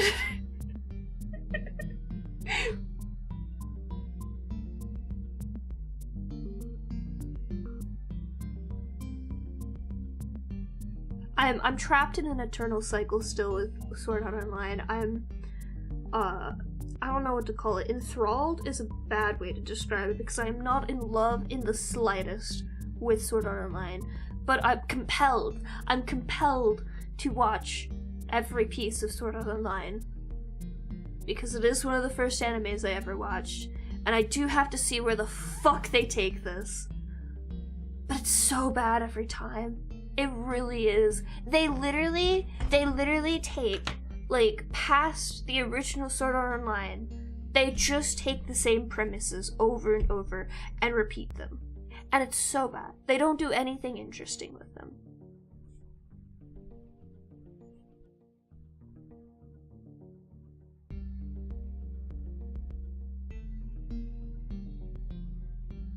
Was there something about that in Gun Gale? The only thing I can remember is Kirito looked like a girl because he had longer hair and a more feminine face. But I think that was just pandering.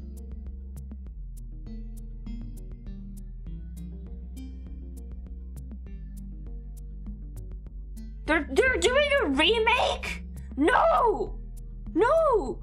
Unless are they rewriting the entire story? If they're not rewriting the entire story, then oh no, I'm gonna be haunted by this shit fucking again. No! Why would you tell me that they're making a remake? I'm gonna have to watch it now, you don't understand! Oh, thank fucking God! Maybe Asuna would actually be a character now. Maybe people will exist outside of fucking Kirito. Maybe they'll give him a single personality trait.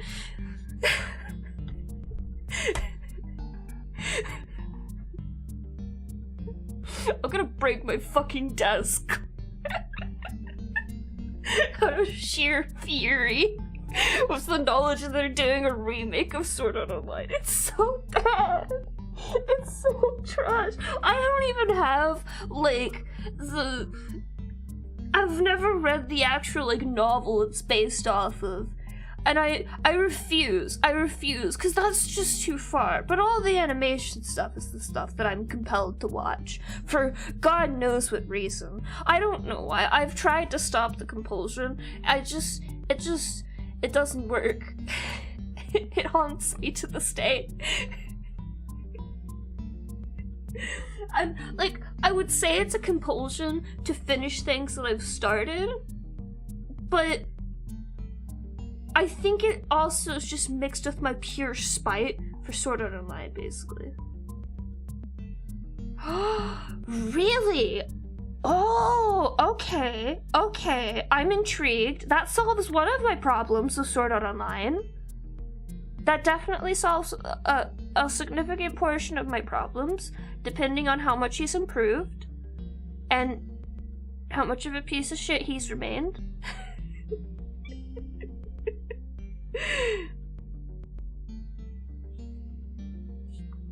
Cause like I genuinely, the premise of Sword Art Online is so fucking good.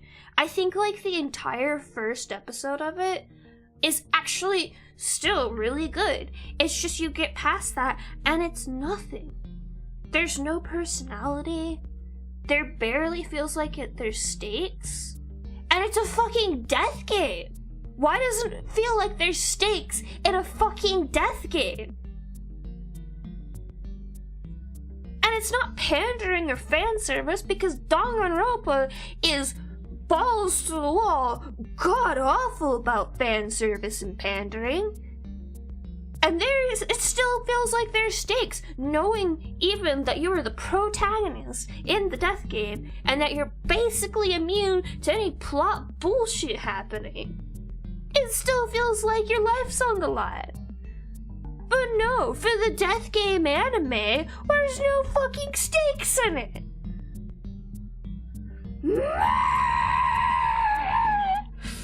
Okay, I need to breathe. I need to take a sip of my drink. I need to calm down.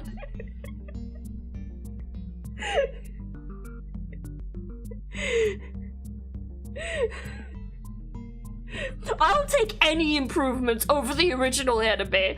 Like, literally, the bar's on the floor. I watched, what's the other movie they did? The one that was a virtual reality game. Or, not virtual, augmented reality game. That one was better. I enjoyed that one. A little bit. A little bit stretching it. I'm trying to be nice, but I can't be nice about Sword Art Online. Yes, you're so right for that cast. Sword Art Online Abridged, I genuinely consider its own thing at this point, because it is literally just that much better. I'm so excited for the end of the current arc. It's gonna be so fucking good. The next episode's gonna be so good in SAO Abridged. I'm so excited for it. Literally, they could completely fuck it up and it'd still be great. Yeah. The only reason I'm like, Sword Art Online should not exist, like, the only reason I don't say that is because I want SAO Abridged to continue to exist. Sword Art Online is allowed to continue to be in existence because SAO Abridged is good enough to make up for it.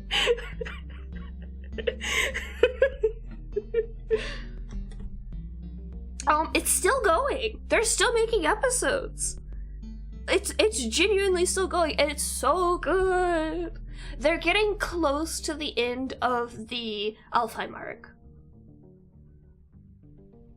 Oh, I have no doubt that that is the case. Honestly, good for them. Look, if something prints money, you do that if only just to fund everything else you're working on.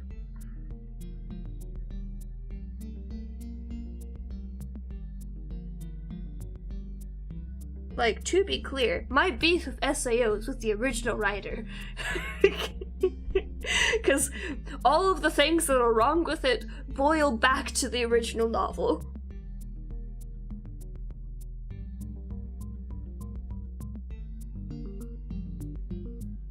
But hey, I'm never a person who's like, people can't improve. So I will look at SAO Progressive, and I will pass my judgment upon it. I've not watched it yet, so I'll have to see. And I personally, honestly, I don't fault anyone for enjoying SAO either. Like, I have my beef with it, but I have high standards for what a story should be.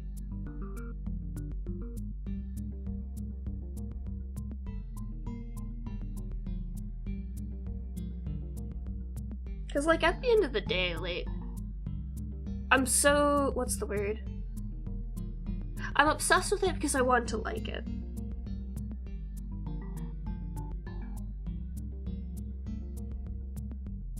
Yeah. Oh, you bet they're not letting any, like, trademark of that go to anyone else, animation-wise. They're gonna cling on to that as long as they can, and I do not blame them.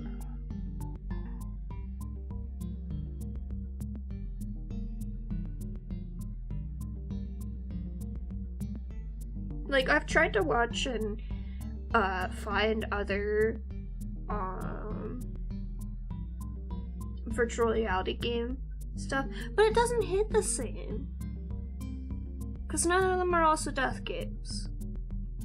It may be the death game portion I'm more interested in, possibly. But I like the idea of everyone being in, like, a virtual reality. I think that's very fun. What's it called? I did read, Half Prince? I think is what it's called. Which has some very interesting... It's been a long time since I've read it. I remember there being some gender fuckery in it that possibly may have led to my non-binary awakening. Which I personally found very interesting.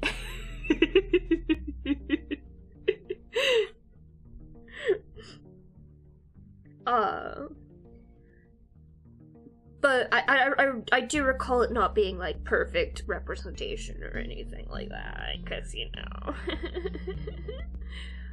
But there's another one where it wasn't a virtual reality game, but the way it was portrayed in the anime almost made it feel like that at times, and that was good too, and I liked that. I just think if you have a death game, there's gotta be actual fucking stakes in it. And Sword Art Online does not deliver on those stakes. You never feel like the main characters are in any danger whatsoever, even when they are mid being stabbed. And that's a problem. And no, I don't think so. I enjoy the way that I enjoy content. Truly and genuinely. Like, I can watch it as something that's mediocre and I'll still enjoy it. But I don't know. I'm trying to figure out the best way to put it. I get enjoyment out of analyzing stories and, like, breaking them down into what really builds the story into it, whether that be the author's experiences, time constraints, monetary constraints, like what constructed that story. That's something that's very interesting to me specifically. But I do also just enjoy a silly little story. Like, it doesn't have to be elaborate or even complete, and it doesn't have to be high budget or anything. In fact, I typically, honestly, really enjoy low budget, like, solo work more than I do highly professional work. Like, Sword Art Online Abridged was not a very big production at first, if I recall. It's gotten bigger because it got so popular, and I applaud them for it. But I enjoyed the original stuff just as much as I enjoyed the later stuff.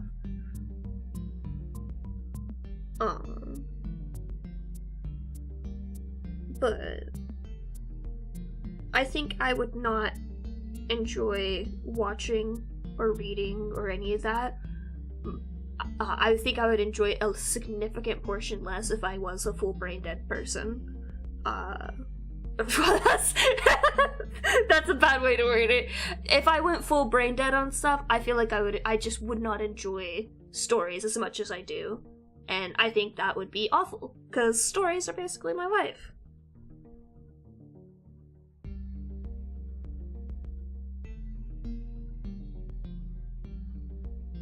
Oh, so there's another one here. Hold on. Let's yeah.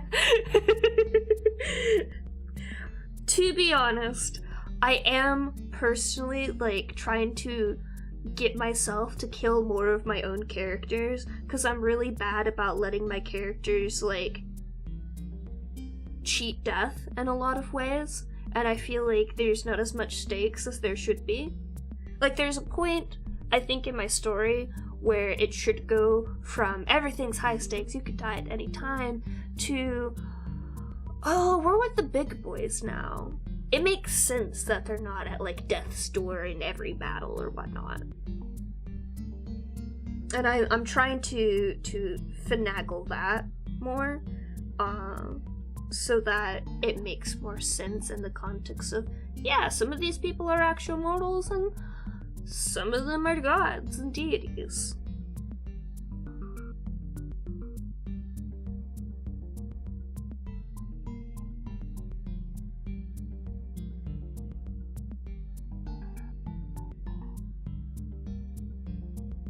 Back onto the point with Kirito, like, just brushing everything off. I feel like one of the moments for me that I think defined that in a good way was the bit where he's with the little dragon girl and he's fucking around with the other death guild. Excuse me, sorry, had some saliva in my throat. The other PK guild.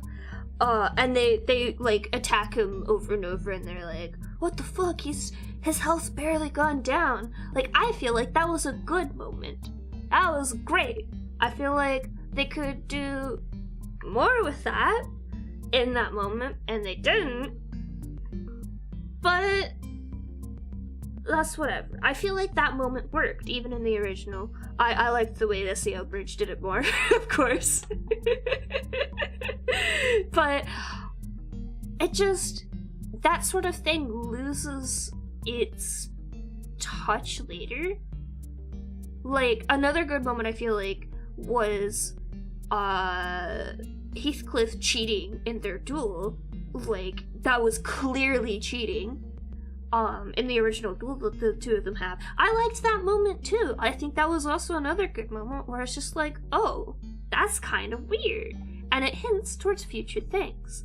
But Kirito should not win every single fight. He, like, even just purely from the perspective of, like, somebody playing a video game, you're not gonna be in low-level areas that often, depending on the game. And Aincrad did not feel like a game where you'd be in the lower-level areas for anything other than meeting up with friends who lived in those areas. So it was weird that Kirito is constantly facing people who are at a significant level disadvantage, and constantly in areas where just nothing can touch him, when it's like, hey dude, you're a frontliner. You're one of the highest, like, top-ranking players in the game at every single point in your existence in this game. You should be on the highest floor that everyone's at, fucking grinding that shit out 24/7. Yes, take breaks and all that jazz, of course, but, like, why is every single story moment Kirito in low-level areas? It doesn't make sense. And it takes all of the stakes out of it. And that's bad writing. And also, terrible research for anything to do with video games. You didn't even use video game terms! Come on! If they don't put a singular pog in Sword Art Online Progressive, I'm gonna be really upset.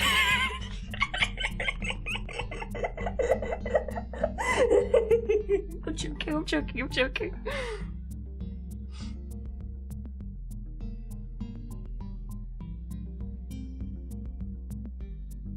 They never addressed XP was limited in the anime. That was never addressed. To to an extent, it was implied if you were deep dive understanding the mechanics of Sword Art Online, but the only thing that they described as limited was resources, and they didn't exactly say that it like would never respawn. I tried Log Horizon. I did not enjoy it. Something about it was just I think it was too chill for me. I think that's what was throwing me off with it. It was just slightly too chill for me. If I'm watching something that's like an adventure or something like that, it's not action that I'm looking for, but it is drama that I'm looking for. I love dramatic bullshit, and I love over the top bullshit as well.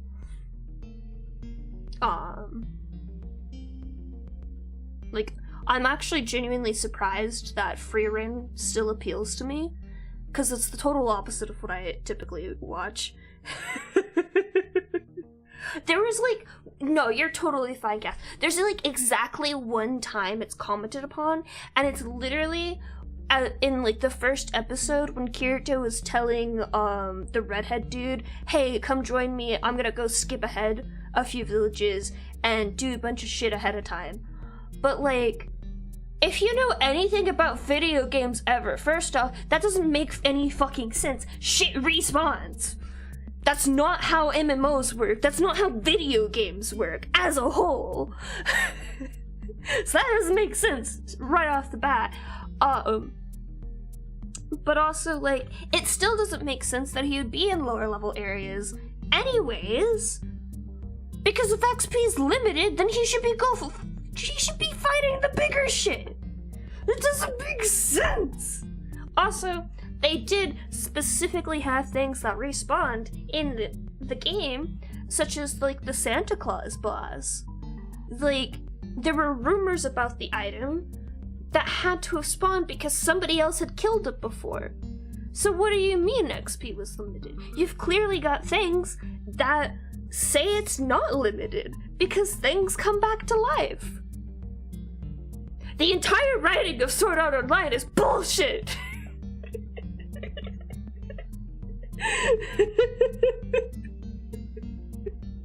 Sorry. I have a lot of complaints about Sword Art Online. This could take all stream, and I still wouldn't be done. But anyways, yes, back to Log Horizon. It was good. I only got through a very small number of episodes. I think like 2 or 3. And it was interesting, but it didn't intrigue me. And unfortunately, Rat Brain was not able to keep my interest.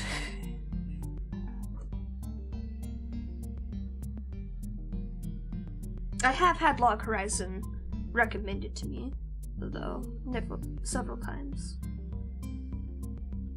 There's not a lot of unhinged anime out there.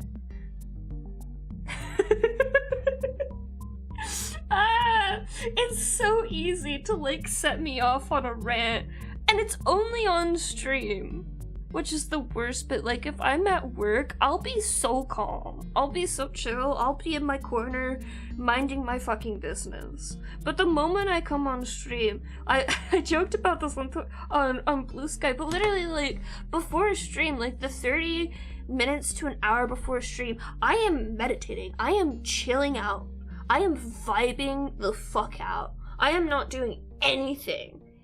Just because I know that the moment I hit go live, I'm going to immediately be screaming my brains out about whatever fucking subject stream sets me off on.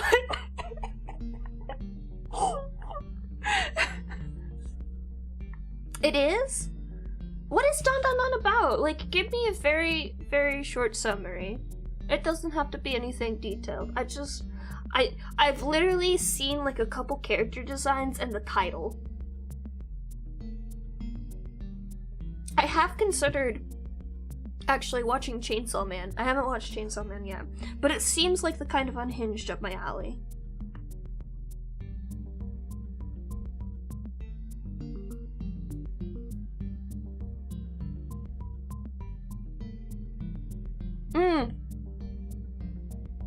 I think a better way to also put it is like not calmness that was bothering me in Log Horizon. It was just like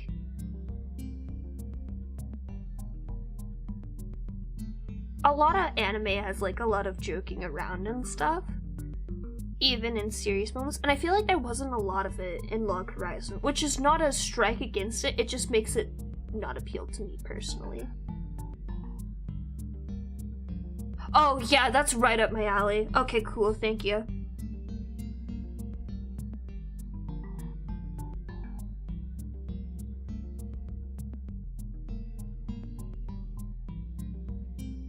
Because, like, Frieren is also extremely, extremely chill and vibey.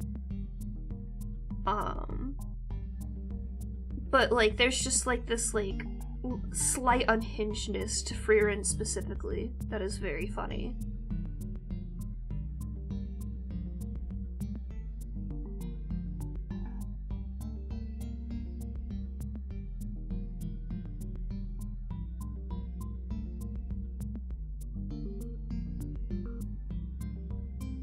I need another season of Apothecary Diaries, though, to be honest. It's so good. I need to continue reading the novel.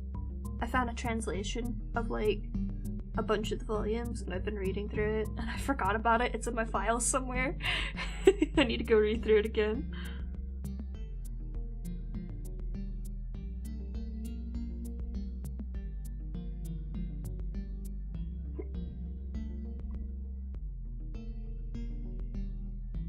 Yeah, I've heard a lot of really good things about Dandada. It is genuinely just, like, it's not even me, like, trying to, like, stay away from mainstream or anything. It's just, if all I see in my YouTube shorts is this random new anime, I'm kind of like, is this just, like, a really easily TikTokable thing, or do people actually enjoy this? True! Very true. It doesn't have to be perfect for sure. No, I'm not a hipster. I just don't trust people's opinions of things.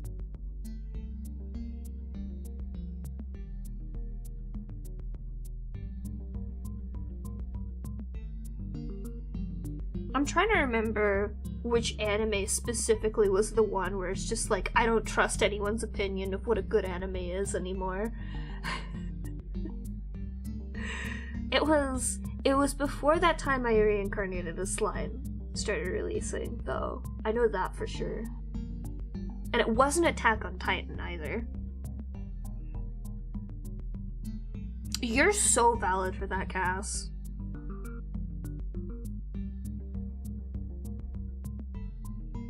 And I'm honestly really peeved that a bunch of event exclusive weapons are inaccessible to people who didn't start playing immediately. I think that's bullshit. Especially when they're, like, top slot weapons, too. Like, literally, Albedo's signature weapon is an event-locked weapon that's from, like, 1.2 or some bullshit, and no one can access it if they didn't get it at the time. And it's, like, the number two best in slot for one of the latest released characters, Shiloh. Yeah, I've got it on R5. Albedo's initial release and that event was my first return to Genshin after my first hiatus, after I rage quit for Child.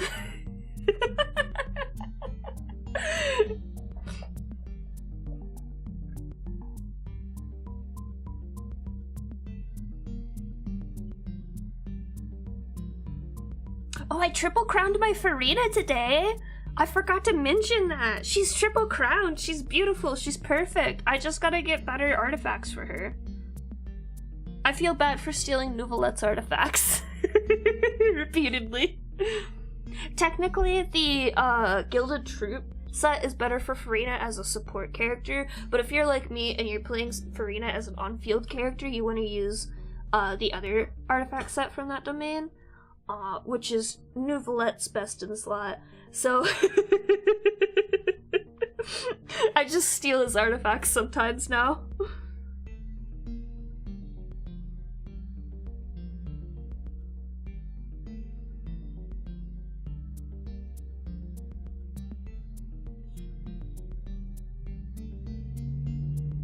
I'm very jealous of your lasagna. I had hot dogs earlier. I did get some chicken. I can make some Szechuan this weekend. I'm gonna make some. It's gonna be so good. I'll probably make tacos first though, honestly, because I also got some beef.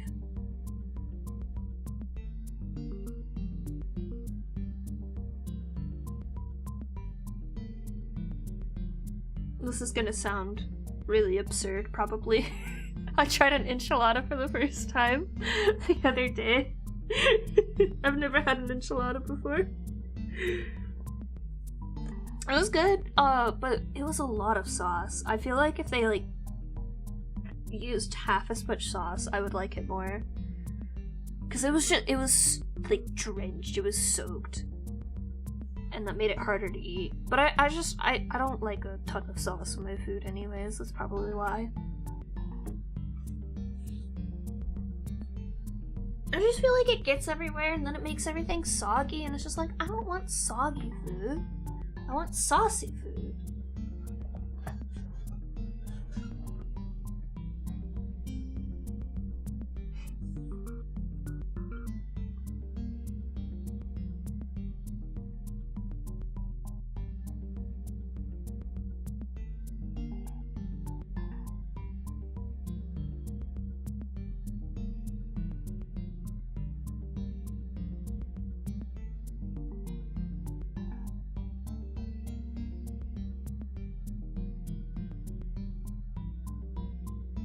Yeah, but it doesn't have to be in a soup of sauce.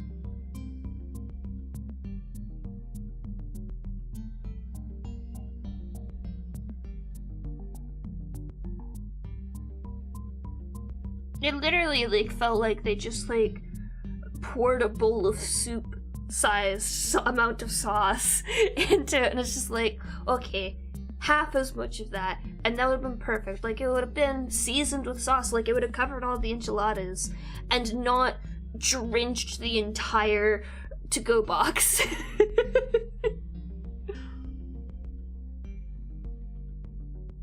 Also, it was soggy. It was soggy, and I was sad because it was really good, except for the soggy bits. It was like a thinner sauce, I think, was also part of the issue. It wasn't a chili.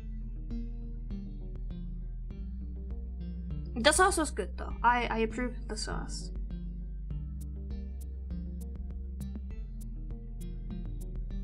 I'd probably get it again if I didn't get it to go, because it had time to, like, soak in and get soggy because it was to go. Or DoorDash, or whatever you want to call it.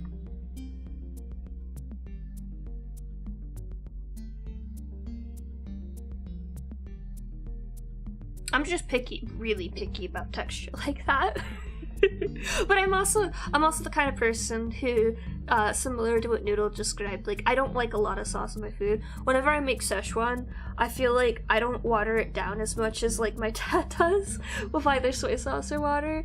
Because I don't want a ton of sauce. I want sauce, but just enough to cover everything. It doesn't have to be soup.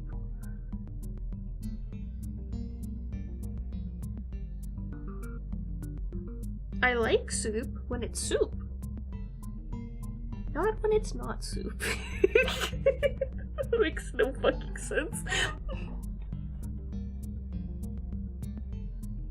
Oh, I also like soft tortillas. I don't like crunchy ones, personally. Mainly, I think just because I have trouble eating them. They get everywhere. And I don't like that. I like soft tortillas because they're easier to eat. But I also just like the taste and texture of them.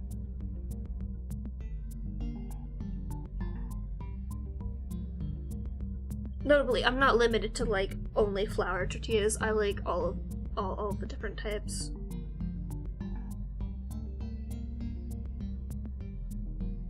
I should learn how to make lefse again.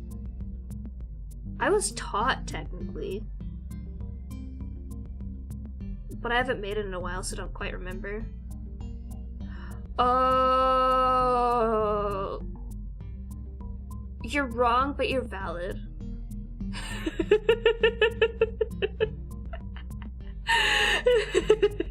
You're wrong, but understandable, and I hope you enjoy it.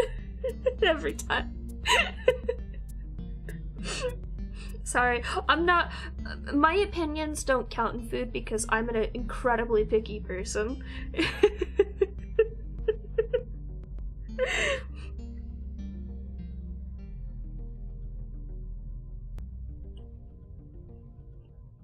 If you like sauerkraut, though, get out of my chat.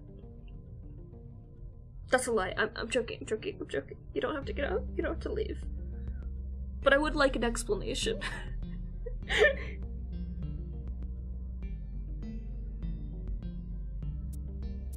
You're valid, Kira. You're totally valid. No! No! No! Oh, Jesus. Host. You're a valid, Kira, because you make it yourself, and I trust that you can make it actually delicious. I still wouldn't eat it, but that's not a slight against you. It's just my bad experience with sauerkraut was so bad that I get nauseous at the smell of it.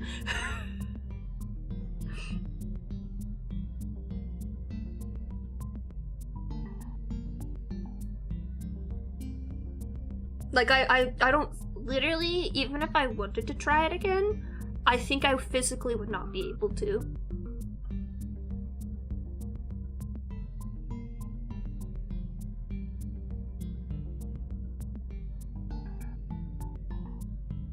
And to be frank, I think you would have to try to make sauerkraut that bad. I think anyone else, other than the person who made it, would genuinely have to try to make it bad.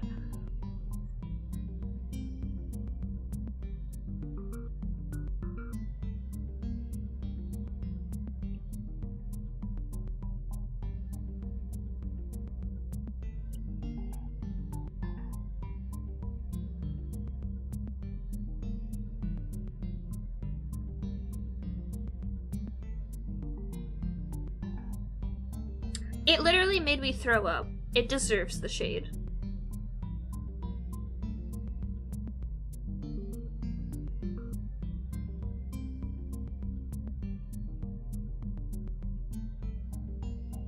And not food poisoning throw up. I mean, I tried it and then I immediately threw up.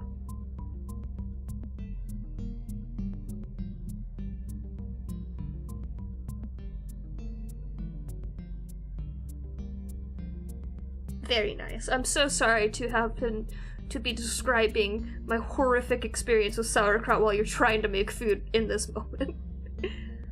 Oh.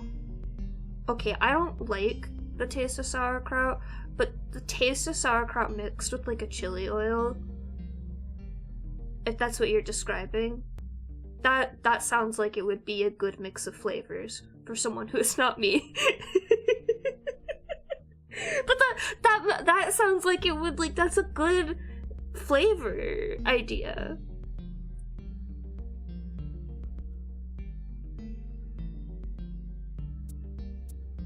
I don't even know what part of the sauerkraut is what set me off. But I just remember it all being really bad. It was cold. It was so bad. And then I think my grandma later on made it, and she's like, you should try it again, it should be fine.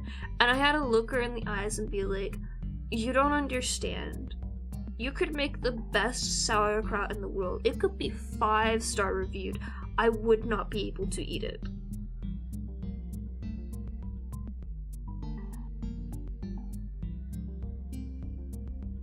honestly, my judgment, like, for anything, subjective like that is always a joke. Like, people are allowed to enjoy what they want. I'm a picky eater. I literally can't say shit. Pickles are okay. I used to really like them when I was a kid. I don't like them as much now. I've never liked sliced ones, like on a burger. But like dill pickles, I used to really enjoy. Actually, like, no sliced ones ever. Like, the giant sliced ones that they, like, sometimes serve with meals, I hated those. But, like, my grandparents would sometimes have, like, a jar of those, like, little dill pickles, and my sister and I would eat them for snacks.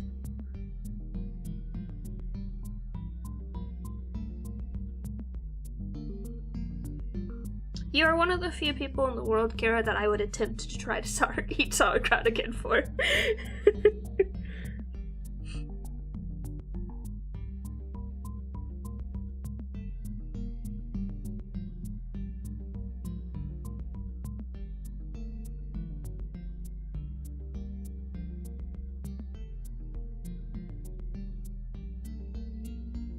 Like, there's a very, very distinct possibility that I would come near it, smell it, and then immediately jump out the window, but I would attempt to. At the very least.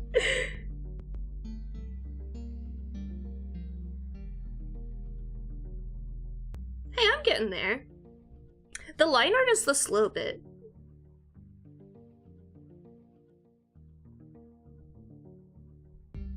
Also, I've been taking the line art a little bit slower on this one anyways, because I'm trying to improve the quality of my line art for my animatics.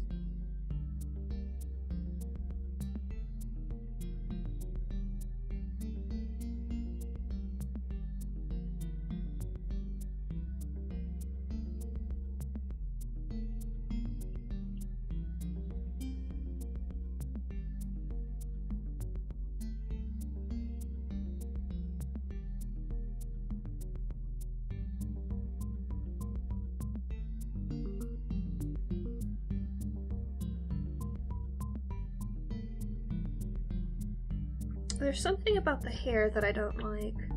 I don't like this bit. But I don't think that's the only thing.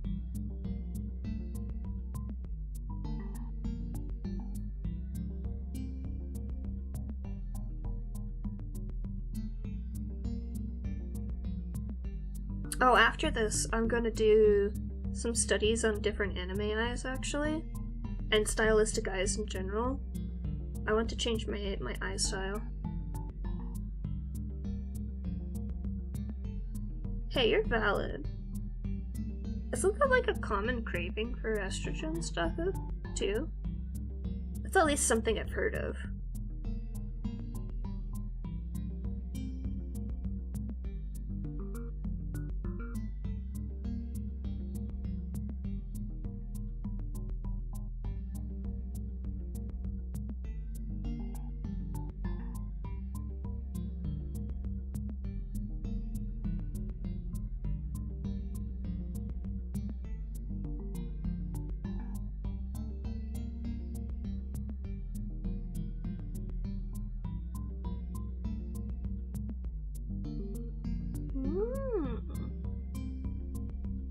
That sounds really nice.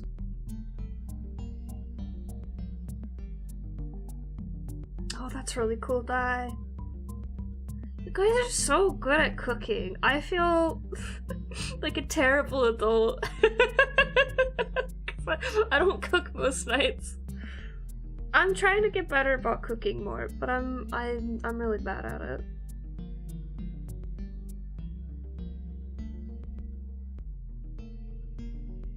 I'm not set the house on fire bad at it. But I'm not good at it. Honestly, I don't understand how people could set the house on fire. Like, literally all you have to do is watch the thing, and if you see it sparking, stop it from sparking? Like, how do people get that bad? I can understand, like, forgetting something in the oven. But anything on the stove? Like, come on.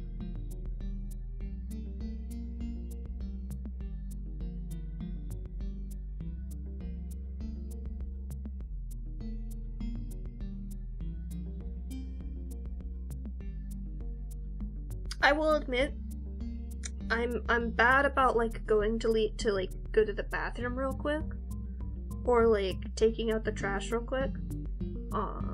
But it is only when I'm doing a recipe that I know exactly how long things are going to take.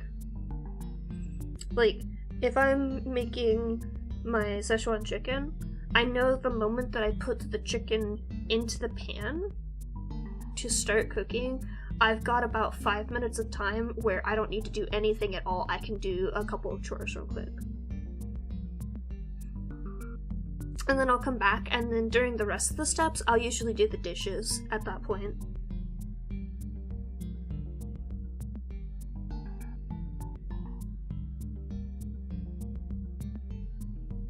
I am not ready to challenge myself. What I should be doing probably is just make more simple meals. Because I'm used to making things like out of a box, like hamburger helper, mac and cheese, stuff like that. I later learned how to make quesadillas. And I can make a few breakfast foods on the stove, like I could make scrambled eggs. I could probably make some other types of eggs, but the only kind I really enjoy is scrambled eggs, so I only know how to make scrambled eggs. I make a mean grilled cheese. I was permanently assigned grilled cheese maker of the household when I was a child, so I'm very good at grilled cheese. Honestly, even just I could probably just experiment with different cheeses and grilled cheese, and that would be enough to, like, fill out my palate a little bit more.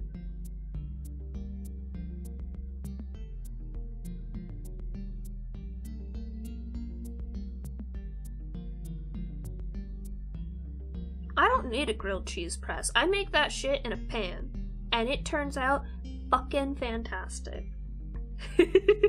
Sorry. I will be elitist about my grilled cheese making abilities. I am the Sim in Sims 4 that has the grilled cheese aspiration.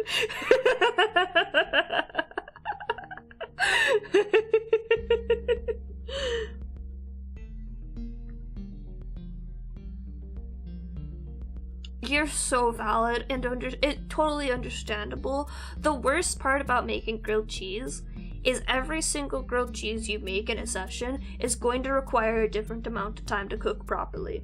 So you have to constantly baby it. Also, Kara, I've been doing the opposite. Fresh ingredients go bad too quickly for me. So I've been switching to just use more frozen vegetables, and that's gotten more vegetables in my life. I do not have the time for baking artesian bread. Specifically, I do not have time to baby a batch of yeast. Also, mayo is foul. I agree with Noodle. Yes, Noodle, you understand. Butter, bread, shitty American cheese. And you can make a delicious grilled cheese with that. On the side, you want some Campbell's tomato soup. It doesn't have to be Campbell's, that's just what we typically got. Now, if you want a really good grilled cheese, you get some nicer bread, and you get something like pepper jack, whatever your favorite cheese is. And you put that on there instead of American Craft singles.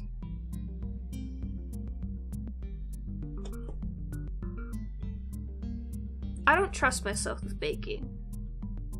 I'm not bad at baking. Actually, baking is easier for me than cooking because baking has, like, specific steps. You can't fuck them up. I mean, you can fuck them up, but I'm significantly less able to fuck something up that's very specific steps than something that's a little bit more leeway, like cooking.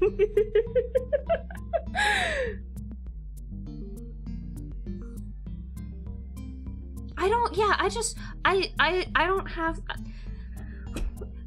I'm better at taking care of my cats than taking care of myself. And I'm not good at taking care of plants. So I would do terrible babying anything that I would have to, like, manage in a box and not forget about for 10 months. I would do a bad time.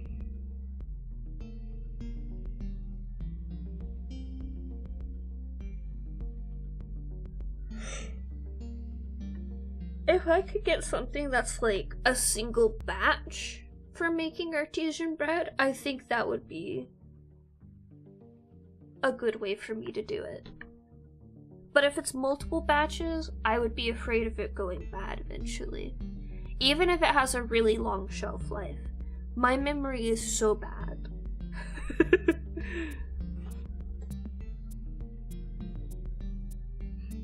But the other thing is, like, the path I'm trying to take with my own personal cooking is simplifying it down. And somehow bread seems out of reach for some reason. I know it's simple, it doesn't sound simple. I've let eggs go bad. And you've told me that they can last for months in the fridge.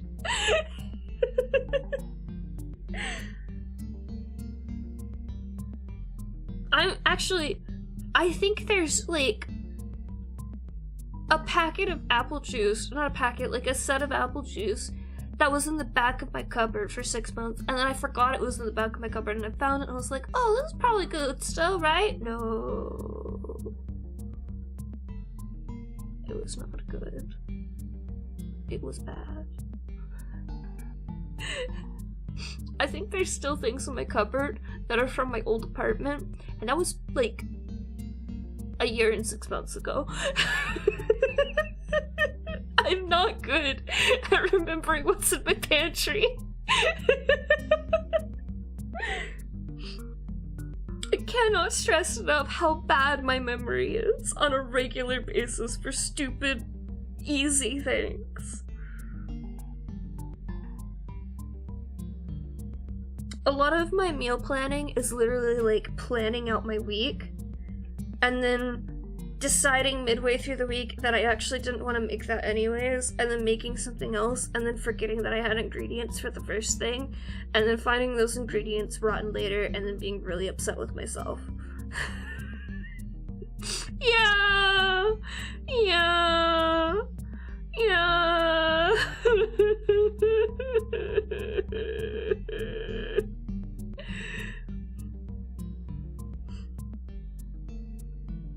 Like, I just thought I had a really bad memory for the longest time, and then when I finally got tested for ADHD, I realized, no, I'm just really ADHD. Like, it's explained so much about me.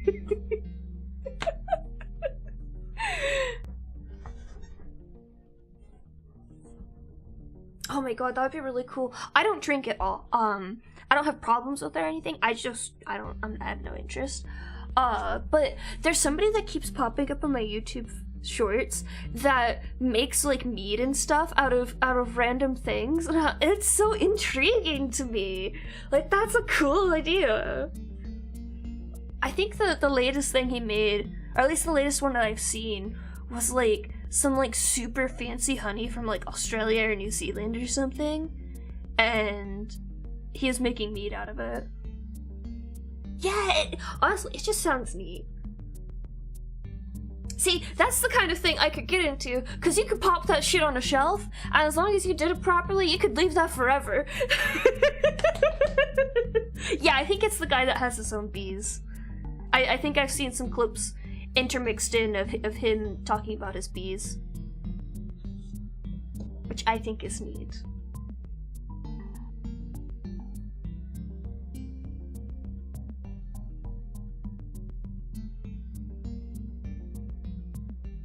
I know there's also that other bee lady who removes hives from other people's places and has that weird ASMR whispery voice. I don't like her. But that's tangential to the fact that I don't like the ASMR whispery voice. I'm sure she's probably fine, but my only context from her, other than randomly seeing her and then immediately swiping away the moment I hear her voice, is on Dropout. They do a bit where one of the people pretends to be the bee lady, and then she just keeps fucking everything up during the skit. So like now I'm like permanently tainted by like this idea that this bee lady is really bad at her job, even though in the clips that I've actually seen of her, she's not bad at her job. But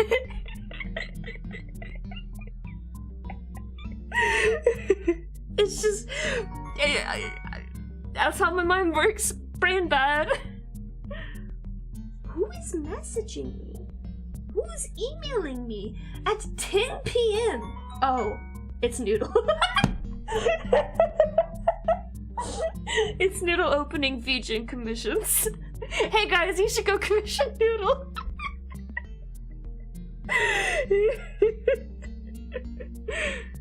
I don't put do not disturb on for stream, just in case there's an emergency or something.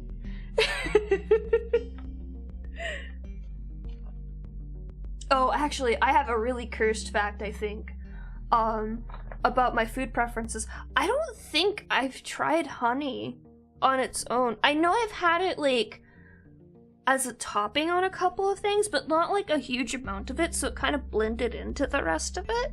So I don't know if I like the taste of honey.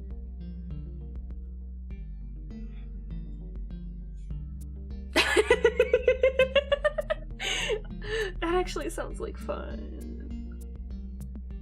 Well, you do have to make sure it's not haunted, though. Because, like, the last time that I used a random shed to play around with craft stuff in, it was very haunted.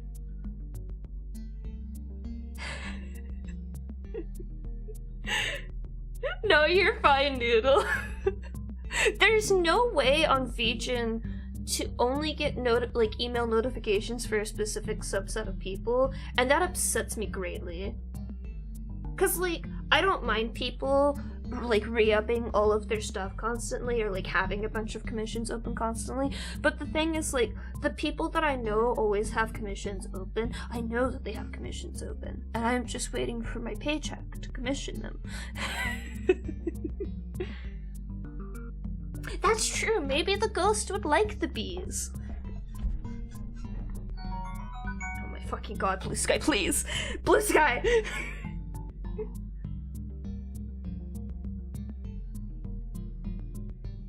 Kira!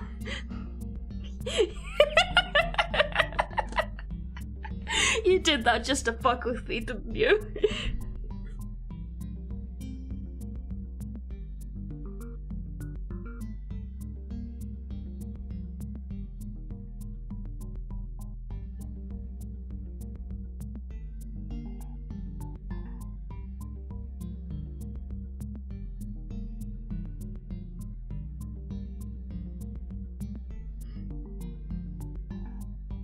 Oh, but yeah, the property I grew up as like a child on, that shit was haunted. So haunted. It was incredibly fucking haunted. I know we're past Halloween. No, you're fine, Kira. I swear, you're fine. You're totally fine.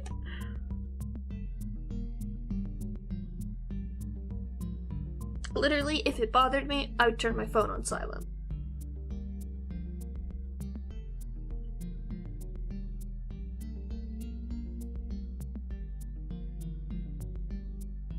Did it eat you? It shouldn't have.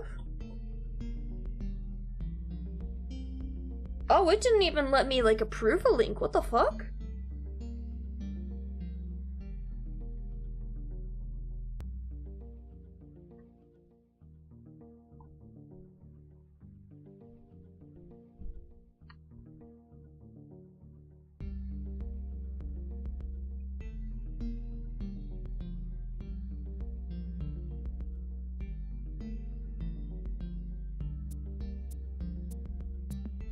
Oh, I figured out how to hide Restream bot. No, never mind, it's not working.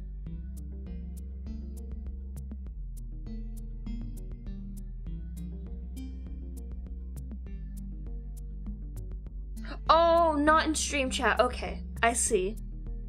Wait, I'm confused. What do you mean?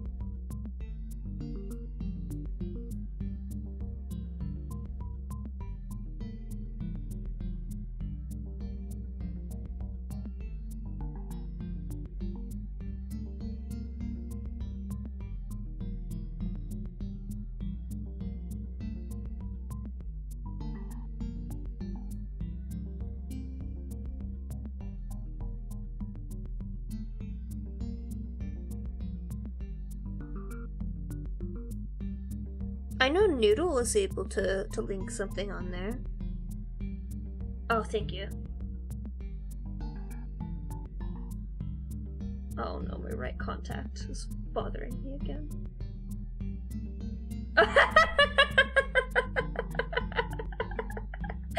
Oh, okay, it was in YouTube chat. Hang on, I can fix that. Cause you should be able to send links. I'm okay with people sending links. Why can't I click on you to go to your channel? YouTube is dumb. I know how to fix this.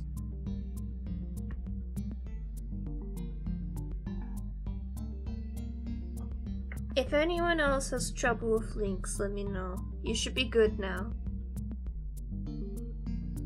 Oh no! Get some rest. Get some rest. Even just lay down for a little bit.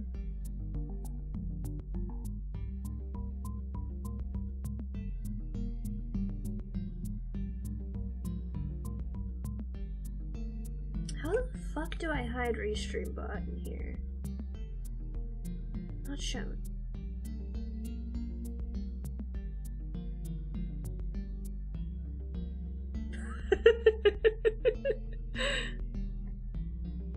What does eggnog taste like?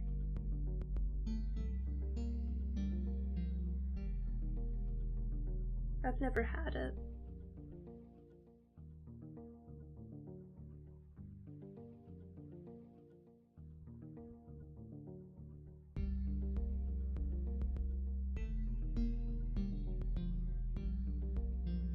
Interesting.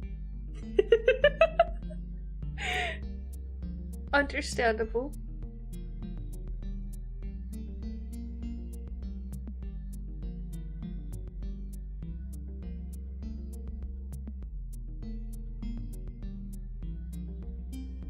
It could be.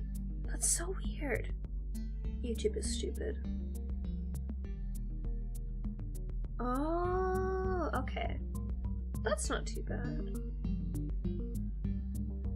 The only, like, alcohol that's ever appealed to me in the slightest is, like, hard cider. Because I like cider and I like apple juice. And, like, a mudslide was okay, but it was basically just like a milkshake or a hot cocoa with alcohol mixed into it.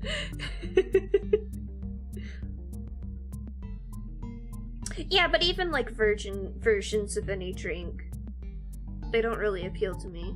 I don't like fruity things. Which is ironic because I do like certain very specific fruity candies, but that's it.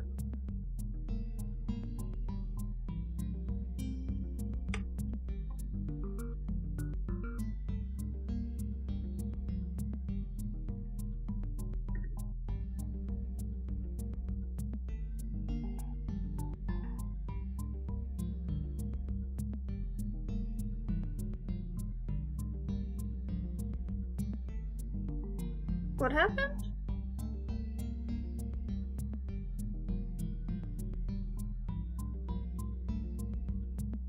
Oh. Wait. I am a fruit. I see now.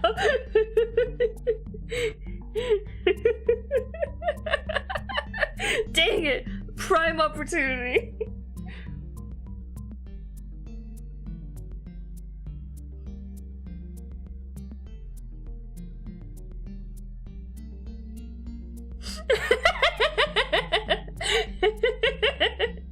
I got you, Kira, don't worry.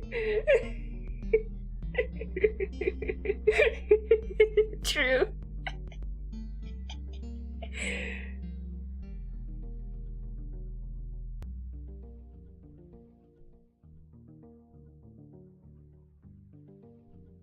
It is really ironic, though, when it comes to my taste of food, because, like, orange candy tends to be my favorite, but I can't stand eating oranges. And I can't stand orange juice either. And it's not because it doesn't taste good. It does taste good. It's just, like, overwhelming. It's so much flavor.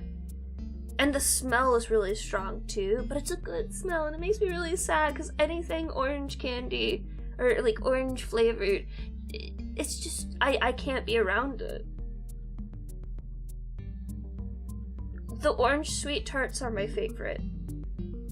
The orange chewy ones. I've got sweet tarts on my desk right now, and I think I've eaten all of the orange ones in there, and the only other ones that I eat are the red ones and the purple ones. And I'm really sad because I ate all the orange ones first. I was trying to not do that. Honestly, understandable.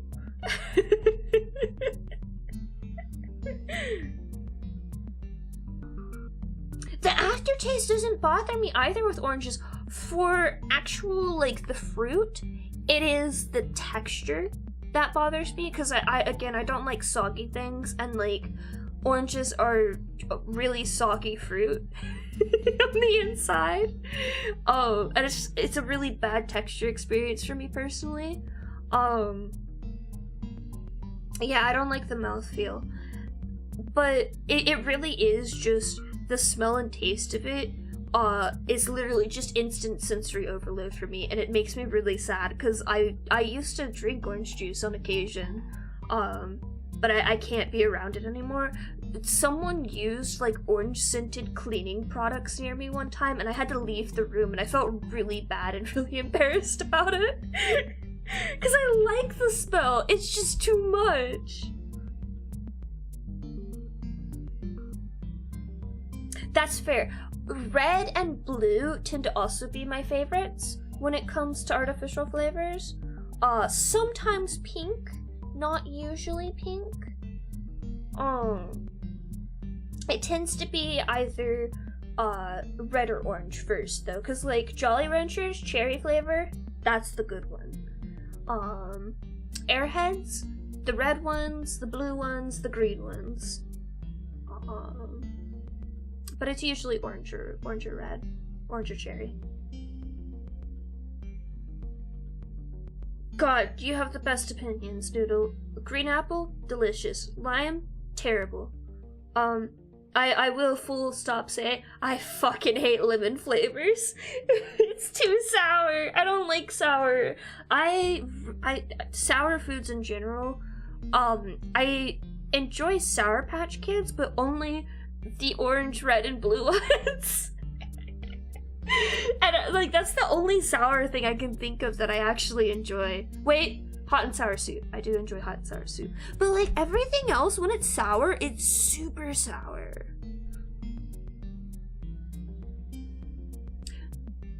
You're so right. Cherry Jolly Ranchers are so good. I can't stand lemon. It's too much. Everything in the citrus family, honestly, is too much. But oranges are actually good, and I'm sad I cannot eat them. I want to. But alas, I will catch scurvy.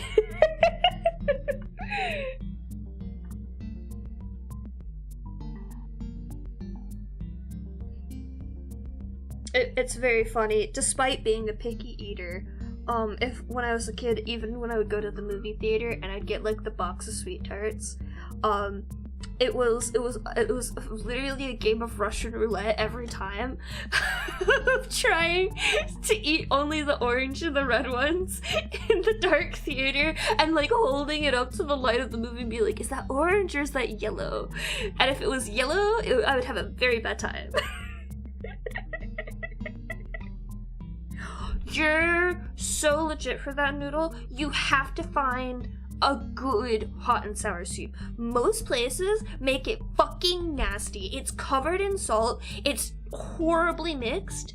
The like ratios of everything is completely fucking off. Hot and sour soup is like really savory is the thing. Like that should be the main flavor, a little bit of sour and a little spice to it. But the main thing is it's savory and it's so good and everyone does it wrong and I fucking hate it. And there's 2 places in the world that have ever existed that have done them right and both of them are local places, so I can't say the names because that would dox me. Because one of them is my favorite restaurant that I go to all the time. And the other one is actually closed down. It was in Memphis, Tennessee. It was called China Dragon. It was the best fucking Chinese food I've ever had in my fucking life. And then the owners changed hands at one point, and then they fucked up all the recipes because he wanted to cheap out or some bullshit. And everyone complained and stopped going there. And so they changed all the recipes back, but I think they closed afterwards. Panda Express is the cheap, garbage, fast food restaurant that it is. They have okay food, but they do not have good food. You gotta go find the hole-in-the-wall local place making the most delicious Chinese food you'll ever have. But Panda Express is garbage. And I don't mind Panda Expresses. I mean, that's true, it's Chinese American.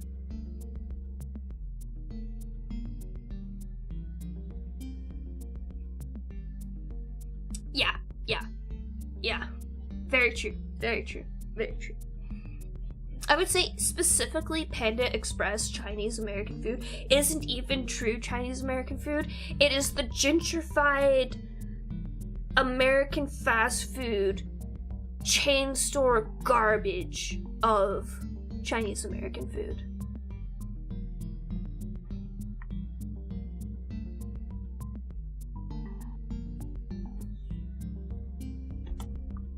But like Chinese American food on its own, like it's fine, it's delicious, it's very valid. I want to hear the reviews for Panda Express in China. I need to hear them.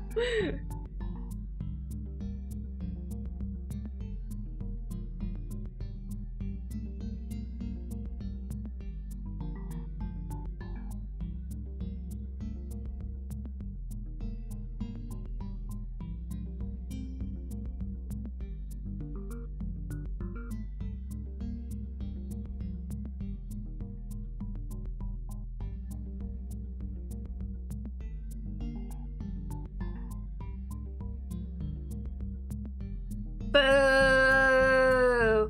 Boring. Never mind. If it's not the real Panda Express, what's the fucking point?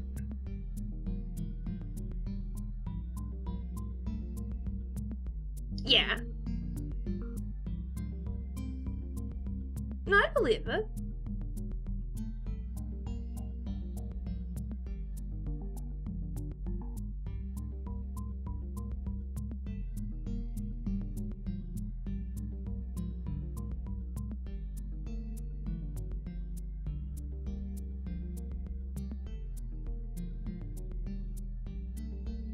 I think it'd be really interesting to try American food in another country, because it's gonna be different.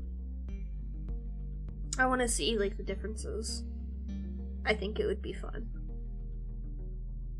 and there'd be less risk of like me personally not enjoying the flavor profile or the textures or whatnot, because it would be technically still Americanized.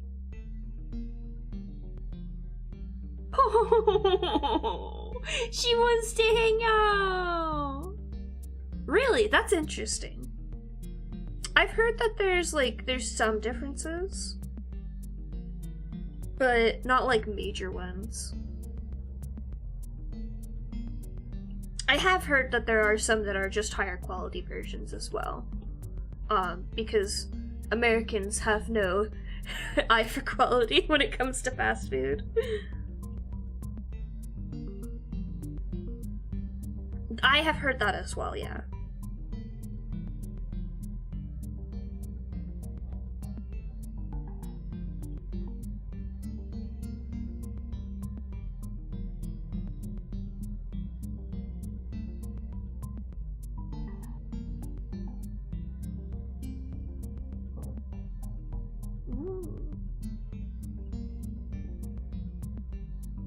I think I've generally heard that McDonald's outside of America is actually decent quality.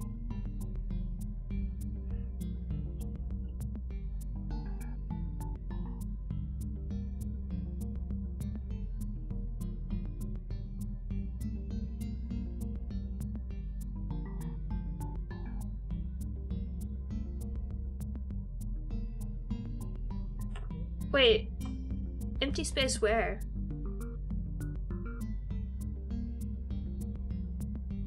Like, my chat? Because I was covering that up with the cat cam. I moved the cat cam over there to cover up the fact that the chat was supposed to be there.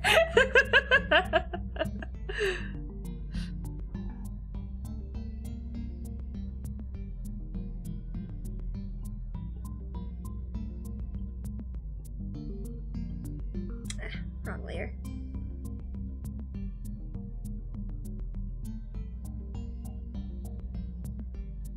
Yeah, there'd be a couple times where I couldn't get it working, so I just wouldn't have anything there. But for the most part, it's always been there. Like, especially when I first moved into this this isn't an apartment. When I moved into this, house, I didn't have the cat cam originally because Annabelle was having some difficulties, and in general, they hadn't figured out a place that they wanted to lay down all the time, so I didn't have a setup for them.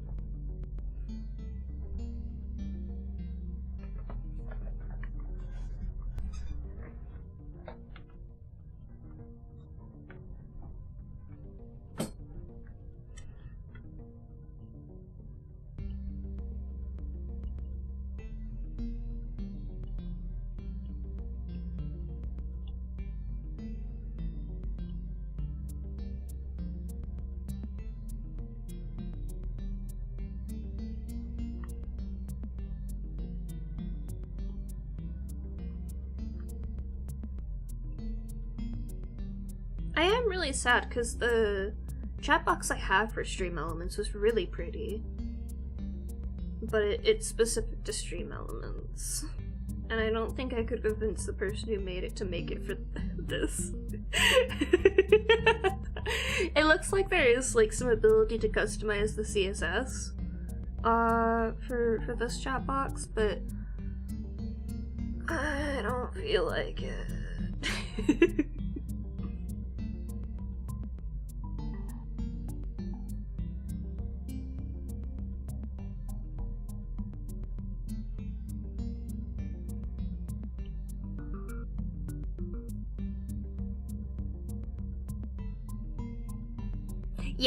Yes, I did mess with that. And I adore it, very much so. 10 out of 10. Oh, that's a good point. I could make those bigger. Hang on, let me do that. How rude. Let's see, let me remember where the template button is. Template editor. And then I think I can upload, if I remember which button is the upload. I think go with this.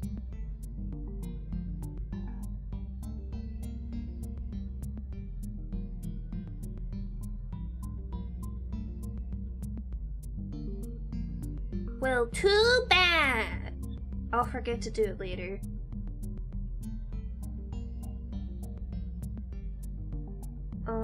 Oh cool. The page isn't translating this time.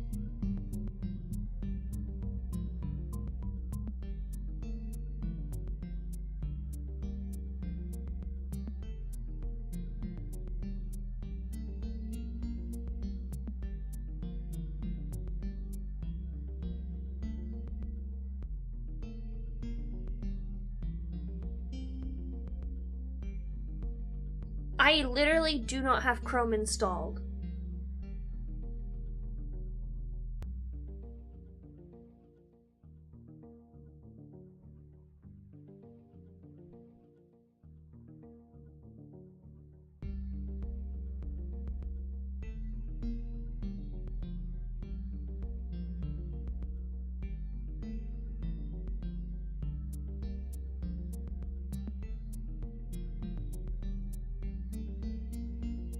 Oh, it's translating now.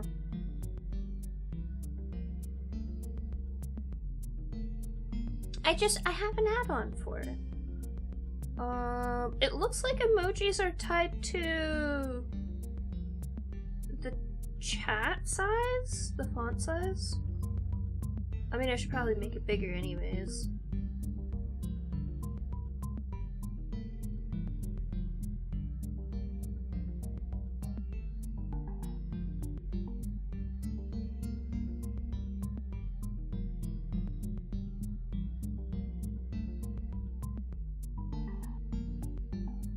I don't see it in here. What is it called?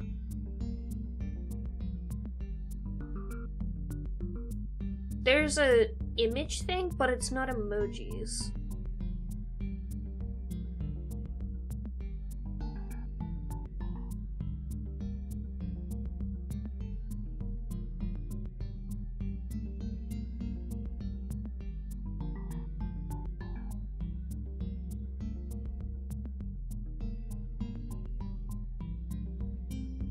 Oh, okay.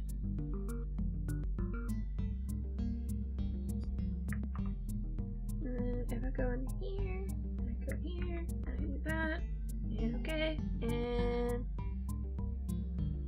yeah, that made it a little bit bigger.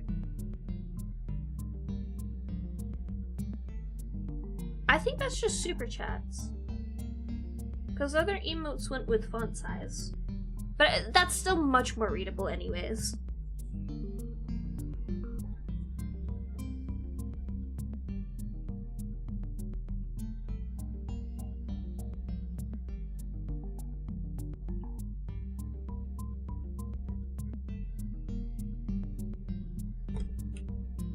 Yeah. I increased the font size of a bunch of things. Just in case. And you did a bits thing? Let me see. Thank you for the bits. Oh, interesting. Yeah, and here it just shows the heart. Let me look on Twitch. Oh, it's a big one on Twitch. Oh God, it's huge. No, it loaded in all of the other all the other stuff correctly. It's just big. It's a big boy. I didn't know you could do that. Oh, speaking of emotes, people should send me suggestions for what they want. I'm gonna redo them soon, I think.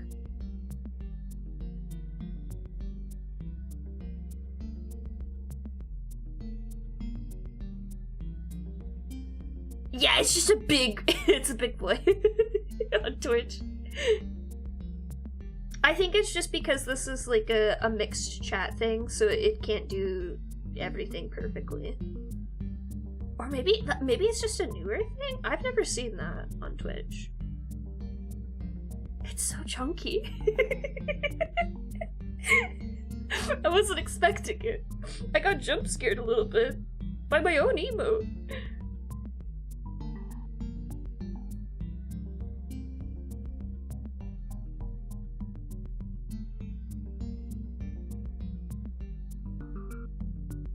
Honestly, understandable.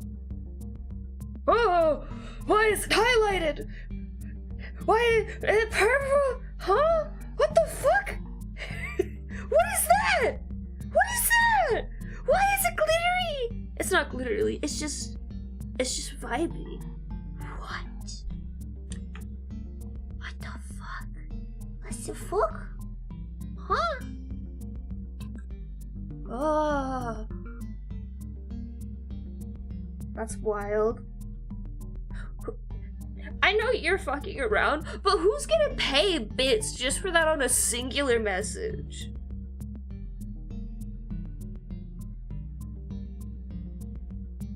Thank you for the bits, though. I do appreciate it. Also, hopefully I get it soon. I'm 120 subscribers away on YouTube. And I think I need to make up the watch hours again. But I just need to actually release some animatics.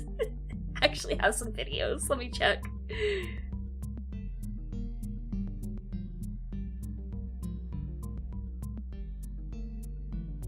Watch hours.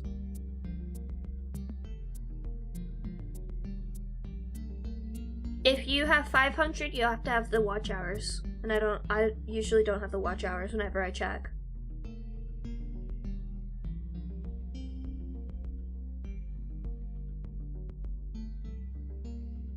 Yeah, I'm still missing watch hours.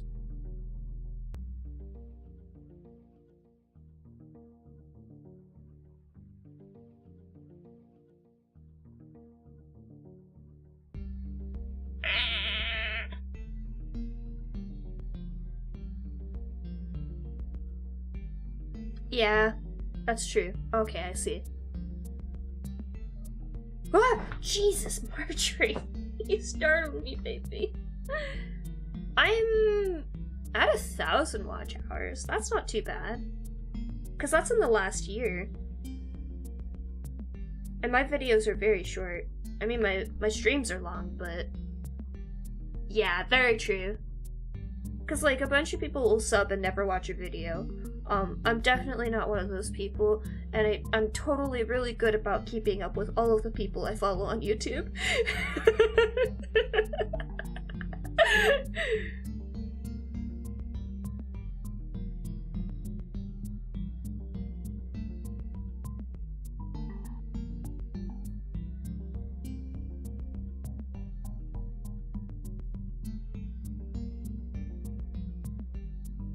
Doing my best, okay? A lot of people stream when I'm at work. And a lot of people post a lot of videos, and I can't keep up with all of them.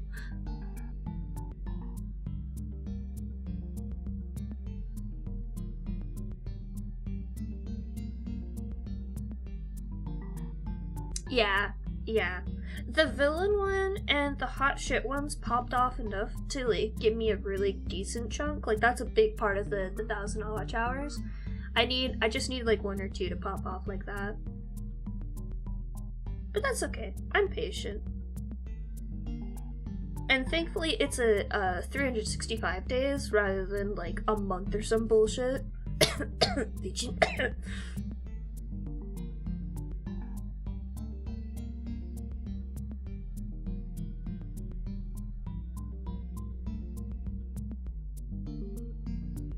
I'm sure it's some bullshit with billing periods or whatnot, but I'm still pissed about it. It should be at least 3 months, I feel like, for Feejin's verification, because not everyone gets a lot of commissions. $100 for especially like a beginner artist doing commissions is really hard. And they could be a really good artist, too.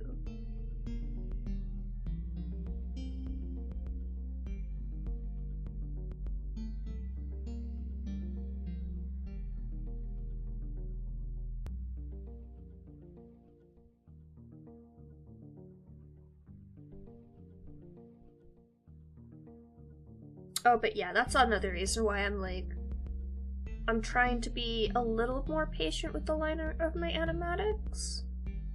I feel like that's something I really succeeded with in my better ones, and something that I failed to do on the ones that didn't pop off as much. And that's understandable to me, but it's something I want to improve. nevertheless.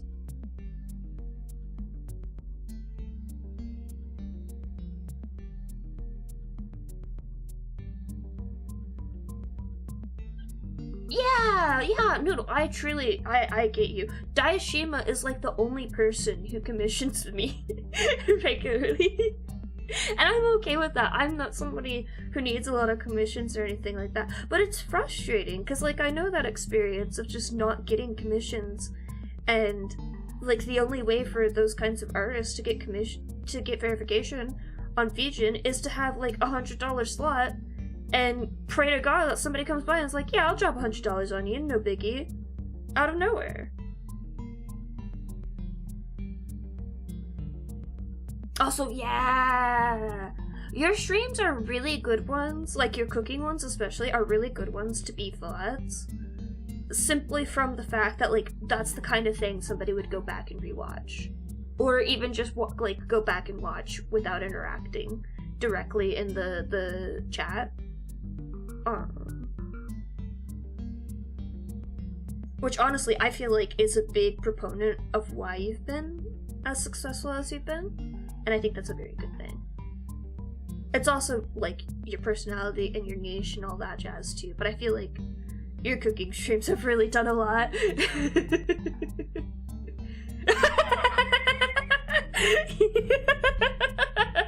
Oh my god. You have to get 2 people in your little gang to forcibly verify people, though. Because you have to have 3 reviews from 3 separate people. Everything else, though, you can totally do on your own. I feel like it makes sense so that people don't just, like, say, hey, let's do 3 $1 commissions and pretend to do this correctly. I think it makes sense because this is a site where you're trying to make money. But I think the period for it should be at least 3 months long. I think a year would be better. Like, you would have to have been on the site for a long period of time to have those longer verification periods, I feel, but you should still have access to something like that down the line.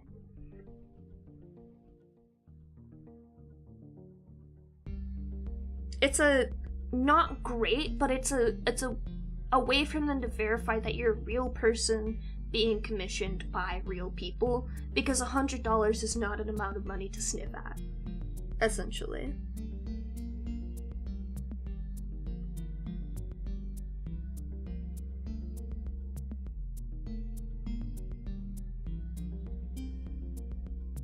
It makes sense to me, it just feels really bad.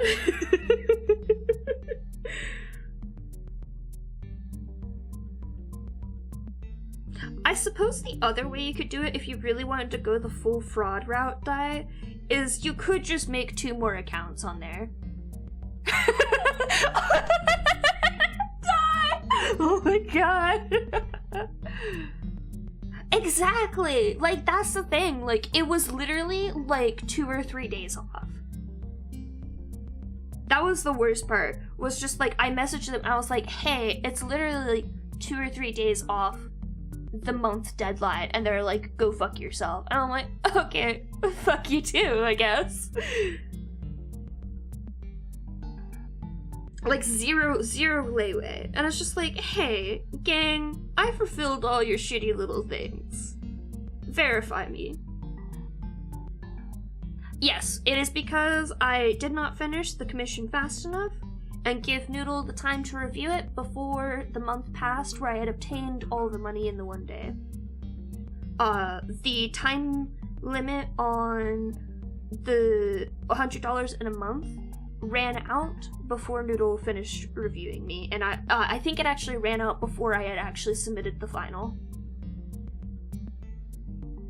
I thought it was bullshit because I thought the money counted after you finished the commission, not when you got paid.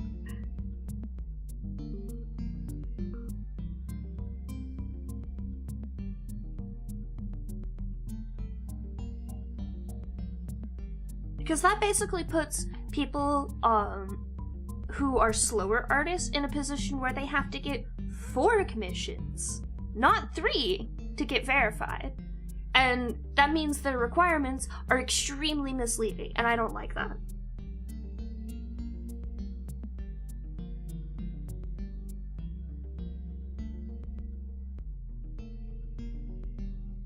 They're doing their best, though.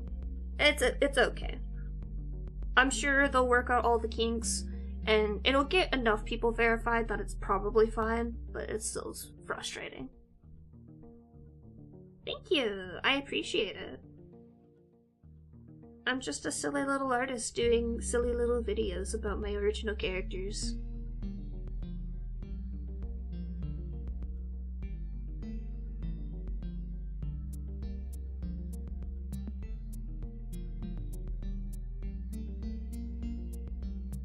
I should make that flower a brush. That's a good flower. I'm just gonna save this and then I'll upload it to my whatchamacallit file.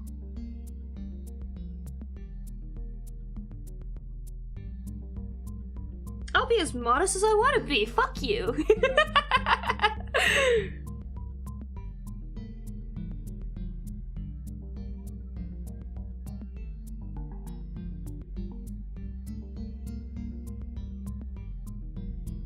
This doesn't look quite right. Hang on.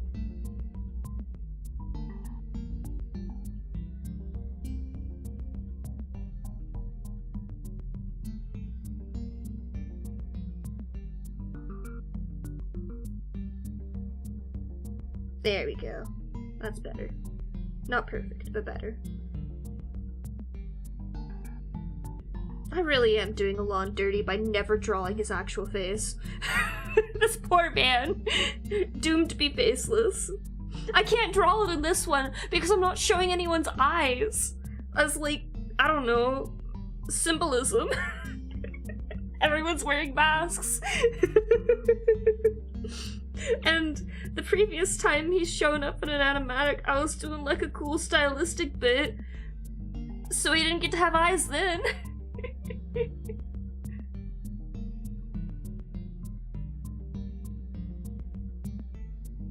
I'm going to be super proud of the one I did for you, Forever Die.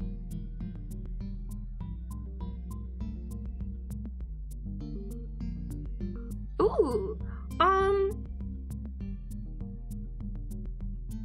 it depends on what you're trying to improve at right now. Do you have something specific, or do you have like a general idea of what you're going to improve with? Because if you're at the point where you've got like a style going, I think the best thing to do is to improve on stuff like anatomy and composition. But if you don't fully have a style, or you're trying to work towards a style, then you probably want to do stuff with that.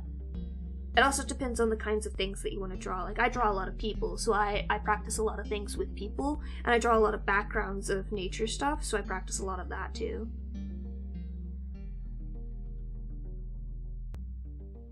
Ooh, yeah, I get that. That was something I had to do specific studies on. I believe the book Morpho is one that you can find online for free, and that is a book that I've heard highly recommended by so many people for learning to design and draw more variety of body shapes. Truly with that though, honestly, the best thing you can do is look at real people, because real people, their bodies are going to be weird, they're going to be funky, but they're going to be real people, and you're going to be drawing from actual anatomy that way.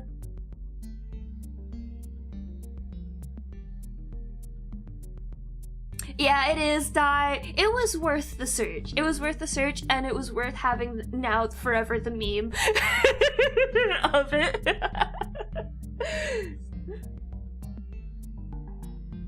Yeah, no problem. I love giving art advice and stuff like that. I feel a little nervous doing it sometimes, especially critiques, because I know I'm personally very harsh on myself. Very purposefully. I never go too far with myself. But I know my limitations of harshness are very different from other people's. So I try to be gentler. And so the one I'm using right now, Noodle, I did not make this one. This one was made by one of my favorite animators. Let me get you the link. Hold on a second, I gotta go find them on YouTube. Buried in my follows. I'm bad at names. It's on the tip of my tongue, but my brain is not working with me today.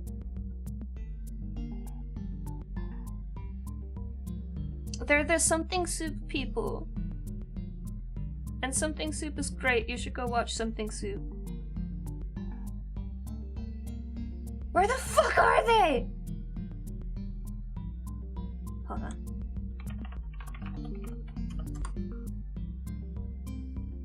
Jesterpunk! That's their name. This is who did my current model. Oh god, Restream posted me twice. I forgot it does that. That is true. I've been thinking about doing a your character here. There's somebody I'm following on Vijin, the person who did the big boob Farron art for me. They have so many your character here's, and I want like 5 of them. I don't even have that many characters with boobs. But I want them, they're so pretty. So I've been thinking about doing something like that. There's also a couple places I know I could advertise and just be like, hey, if anyone's out for commissions right now, I'm just trying to get verified, I'll give you a discount. But I'm trying to avoid doing that. I'm gonna probably do the your character here route first. A lot of people like your character here's, especially for OCs, because you know exactly what you're getting pretty much out of them. So it's helpful to do that.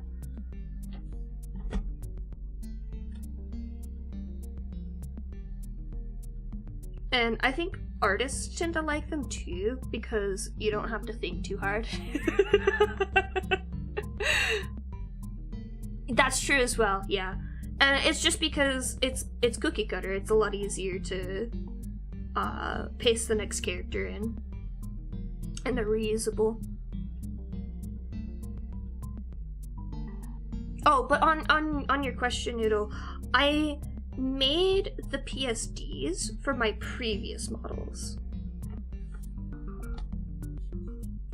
Like, if I open up this. Sorry, you have to see the UI for this shit. Is this my first one? Oh god, this one's old. This was my first model, and the eyebrows were acting a little bit weird because my camera's off to the side.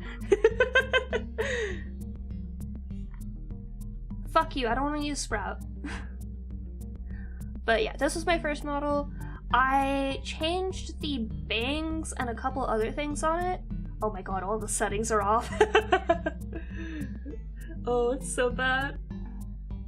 And then this one was my main model for a while. This is the one from the person I hate. Oh, it's so floppy. I forgot that the eyebrows are linked in my current model, so these other ones they're not linked, and they do funky things. There we go.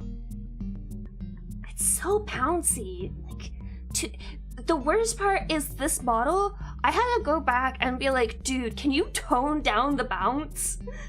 Yeah, it's so bouncy. I love it on the wings, but on everything else it's too much. It really is. But yeah, I did the PSD for this one too. But this one was all Jesterpunk. I like the simpler model. I'm excited for my next full model that I'm gonna get, because it's gonna actually be rigged properly. Yeah, that's the toned down version, Kira, and I went and I tweaked it so it was more toned down. in the VTube studio settings. Yeah. Like, I wanted the bounce on the wings and stuff, because, like, that's something that should be floppy. Like if it's supposed to be floppy, that makes sense. But I'm not a big booba fantasy girl. I don't need that much bounce. I'm a very still person. I move silly sometimes, but I don't need that.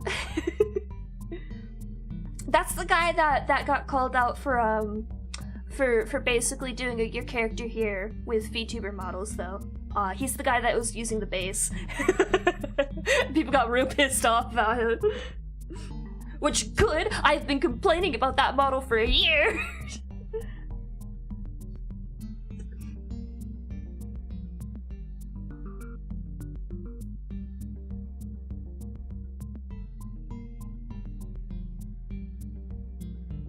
If you want a good rigger, I recommend my friend Aunt Ari. She does very good work. I think she recently had one of her modeled kids debut a new model, and it looked really good. You're so valid. You deserve to be a big booba YouTuber.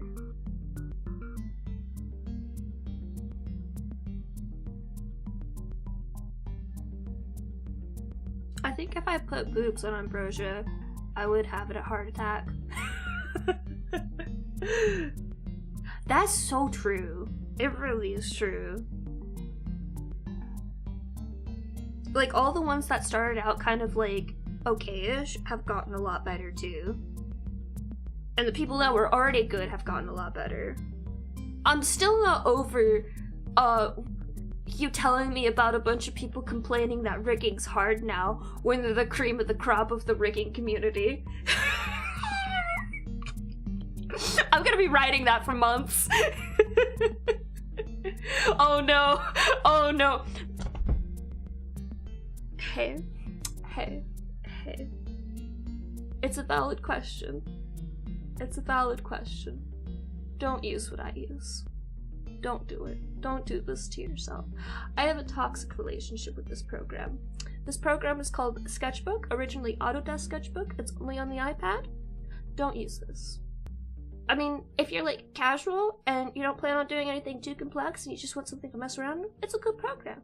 Learn Procreate instead. learn to use Procreate or Clip Studio Paint. Clip Studio Paint goes on sale a lot. Procreate's a great one.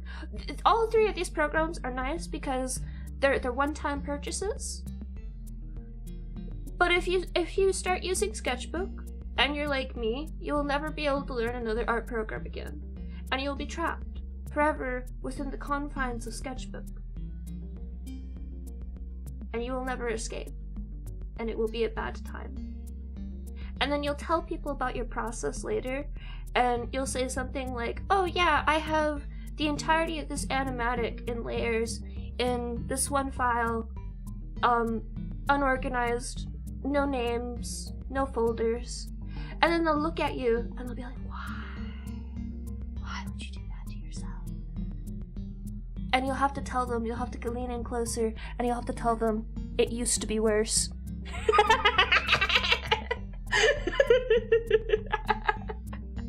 Oh yeah, I need to use Procreate Dream at some point still.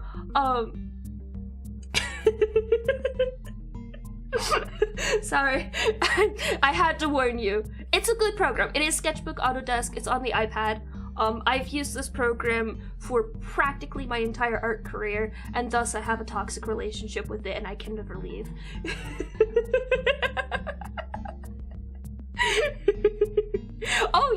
Oh yes, Cass, the first model I made, actually no, both the models I've made, I hit the limit cap in Sketchbook twice. I had to split the file up into multiple PSDs on my iPad and then recombine them all on my computer and then run it through Clip Studio Paint so it would save in the proper format so I could then send it to my rigger and it would work properly. Because it was such a big file size and it was so many layers, Sketchbook for the iPad could not handle it. Additionally, the layer limit used to be even lower. I believe it was a maximum of like 30 layers at one point. Whenever I'm doing an illustration, you'll notice that I like have a really weird way of combining layers and deciding which ones I keep separated, and it's all because I'm so used to working with like a maximum of 20 to 30 layers at a time, depending on the file size. I've gotten better about it. I combine less layers now, but you'll see me do like weird little habits like that because I'm so used to not having a large layer count available to me.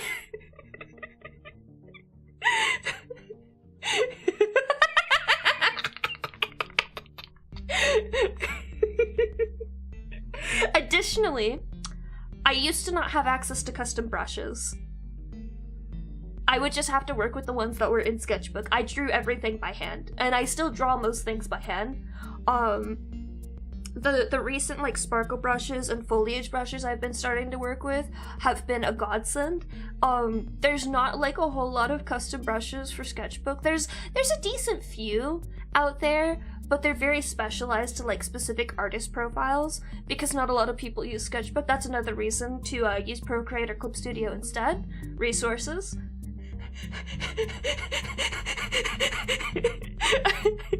There's a reason I describe this as a toxic relationship.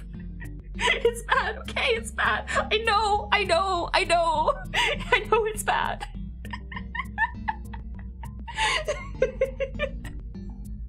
I'm doing my best, okay? But yeah, this program used to be a lot worse. I have clipping layers now. Clipping layers were such a boon when they finally got added. I was so excited. Oh, right. Also, I think it was like 2 years ago when folders were added to the iPad version. Yeah, I didn't have folders originally.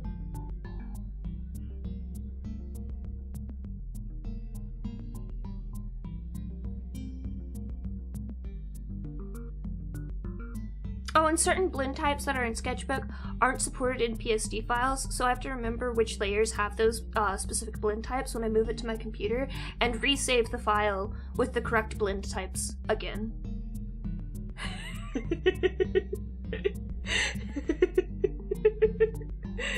Oh, I've seen the Excel people! I love them! Those are my people.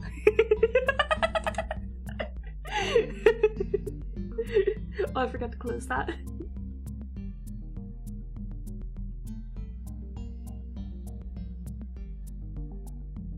Hey, it can be both.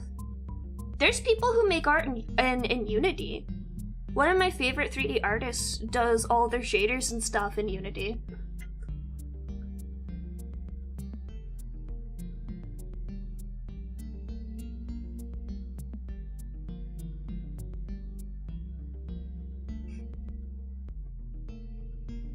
I think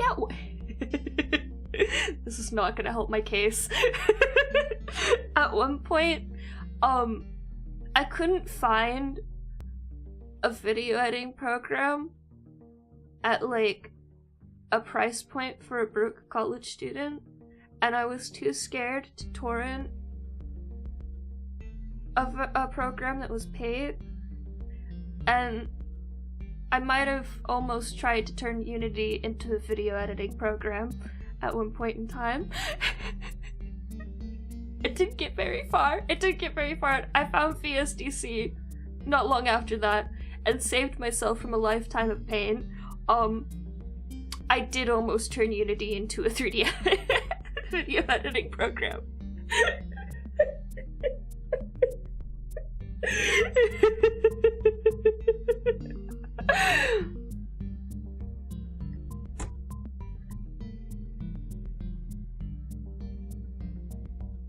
Yeah, that was my reasoning. I was like, people do it in Blender all the time. I don't know Blender, but I know Unity, and Unity can do a lot of the same things that you would need in Blender to do a video. And I could learn video encoding, foreshadowing in my life that I did not realize was foreshadowing until this very moment, and I'm haunted.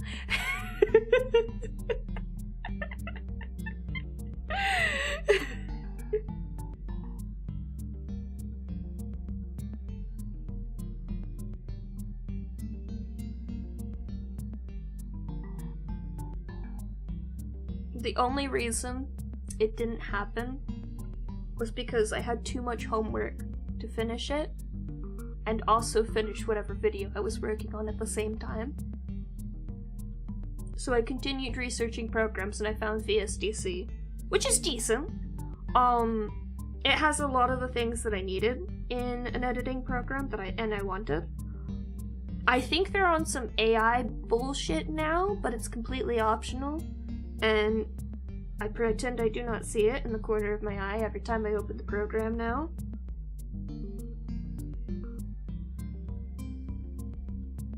I don't think they got too AI tech bro though, at least.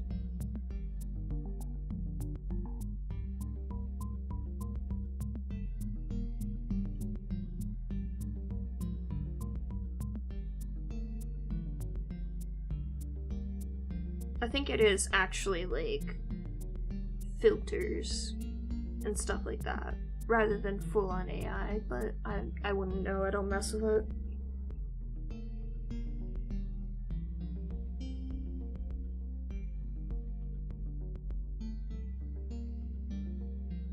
I did, the first animatic I made, I did try to make it in Windows Movie Maker, I do remember that. It didn't work out. Don't make an animatic in Windows Movie Maker. Love yourself a little bit.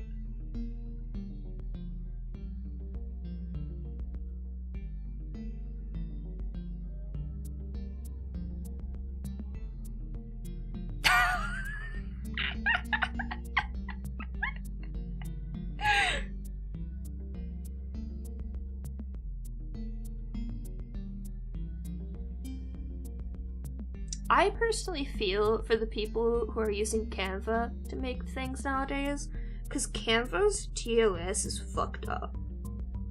Like, genuinely. Don't use Canva for stuff. I'm not afraid to say that.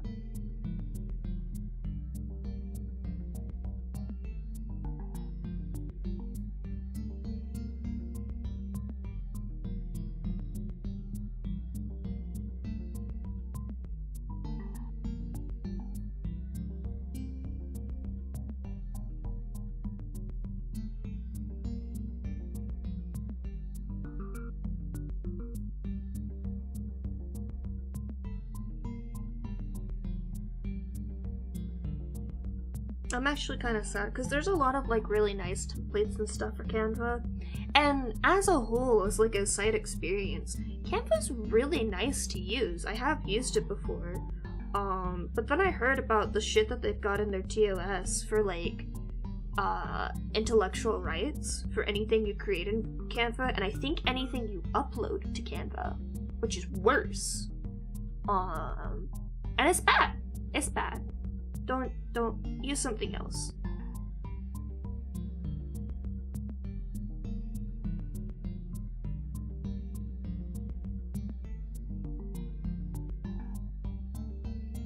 Oh no, my right contact again, please. Ah!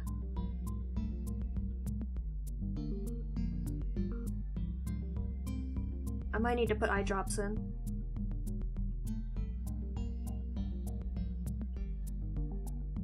You never realize how truly dry your eyes are until you start wearing contacts again.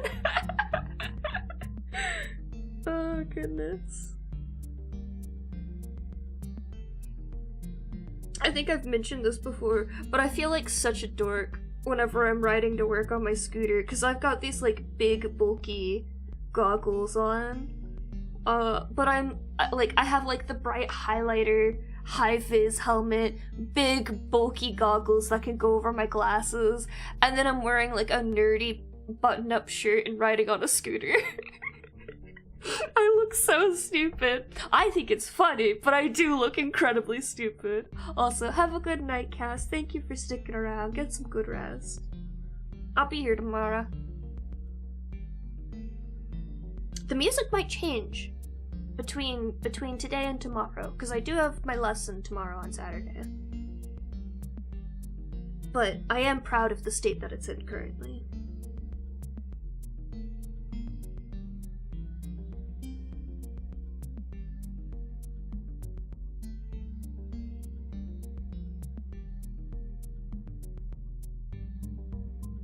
Oh, this is an interesting one. I actually have to split this frame up into 2 frames.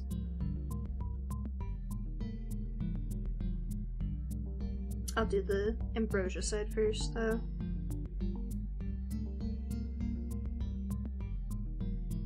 I've been thinking a lot about how I want to edit this, and I think I'm gonna deviate pretty strongly from the inspiration.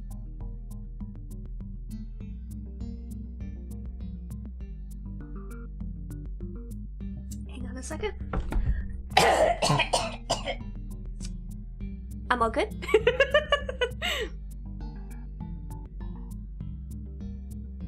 Because my editing is something that I want to continually improve upon.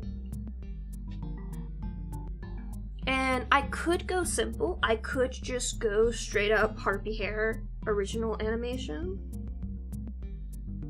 And people would eat that up. I know this. But like, I could do better. And I've got ideas on how to do better. So I'm gonna do perfect. Oh, I had a kitty in here. Hold on a second. I haven't bothered my cats in hours. I have to bother them. I'd move the camera, but you would see the mess that is my office. Even more so than you can see currently. Hi, baby. Hi. Hi. Hi. Thank you. Yeah, I smell good. You like this shirt? Oh, you're so fluffy. How did you get so big? When did you get so big? You're a tiny little bee. Why is your tail wet? Why is your tail wet? Oh, I can't. Oh, you're so cute. Did you dunk your tail in your water dish again? That was practically a confession, baby girl. Oh, you just want cuddles. Yeah. Oh. Oh. Let me sit down so you can see how she just flops in my arms. Yeah. Oh, okay. Hi. Hi.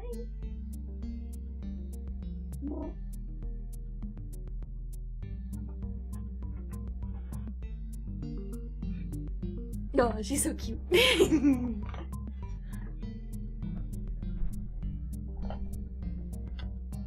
I have never had a cat who shows up mysteriously moist as much as this one. And it's always like her hind leg or her front paw or her tail. And it's always because she goes up to the water dish when it's a little more full than normal and she starts batting at it. And she gets it everywhere. She gets it into the food bowls. I'm just like, what is wrong with you? I'm kind of tempted to see if she wants a bath, like an actual bath.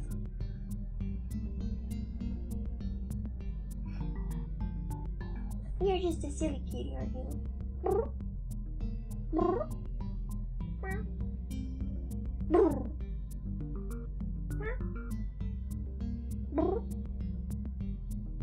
Oh, now you won't talk to me. Is there a cat? What the heck was that? Where is Mia? Hold on, my spidey senses are tingling.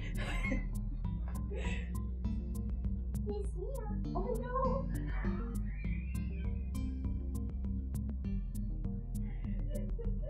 You finally ripped it off.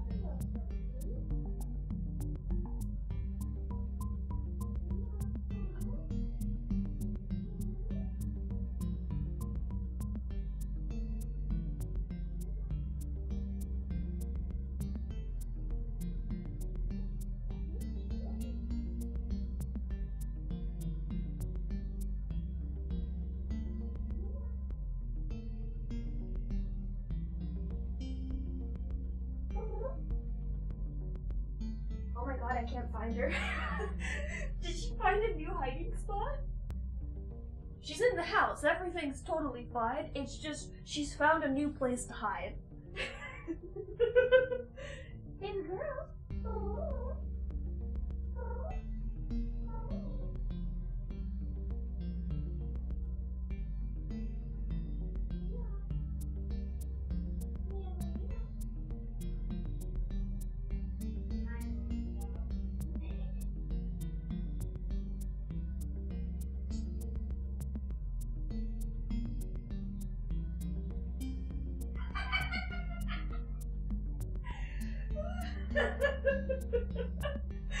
Oh my god. She heard the click of the cabinet where the treat bag is, and she immediately showed up.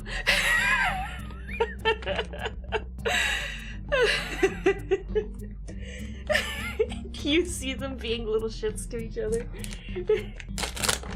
Oh, oh, oh, oh. Oh, yeah.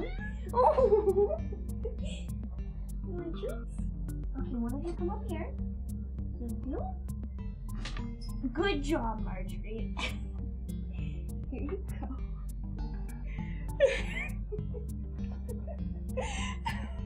You've lost both of them.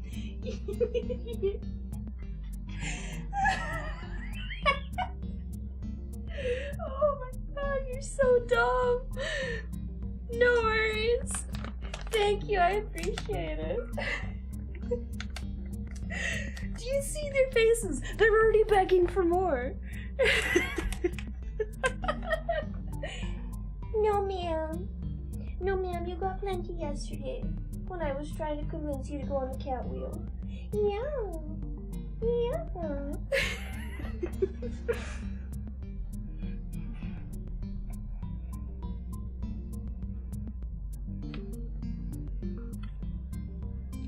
They want you to put exactly 12 noodles in there.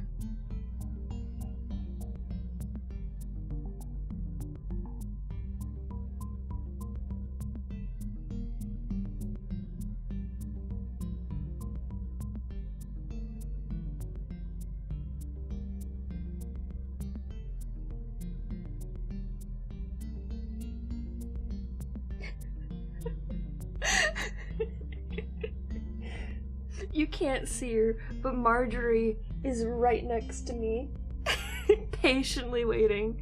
Patiently is a stretch.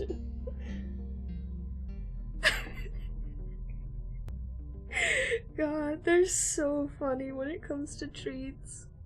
It may just be because I don't give treats often because I forget that I have them. But gosh, they're so silly. Aren't you? Hi. Yeah. Miss Mia. Hi. Marjorie.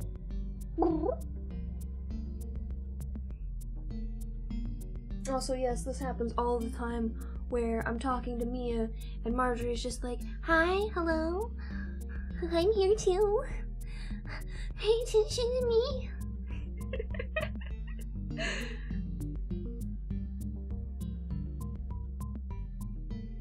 Oh yeah, I can't draw with the stabilizer on. It messes with my brain.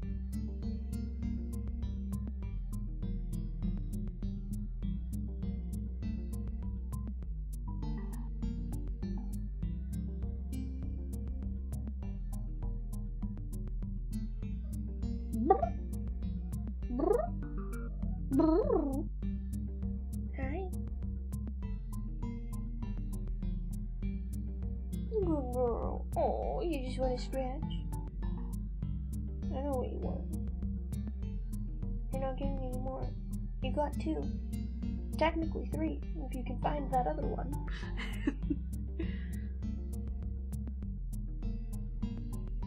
Oh, that's fair. I didn't have access to stabilizer tools. Oh, that was a bad one.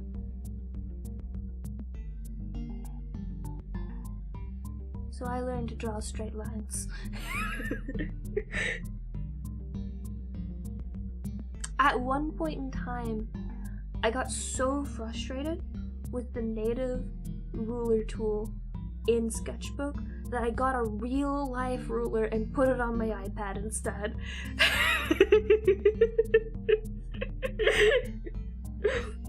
Hey, you are fully valid for using the tools available to you.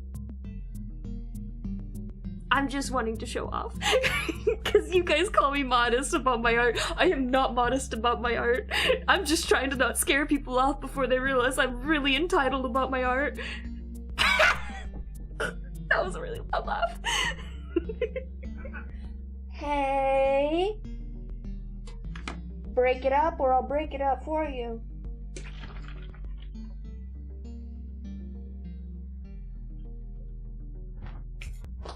Oh, I think I nailed her in the face. I'm sorry, Marjorie. I didn't mean to do that.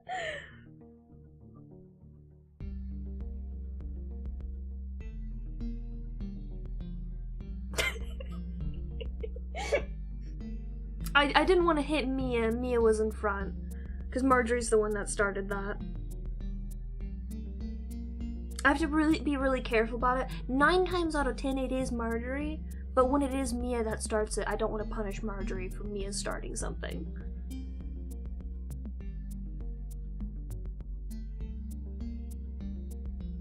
Hi. That was a brr. I'm sorry. Hi. Did I get your face?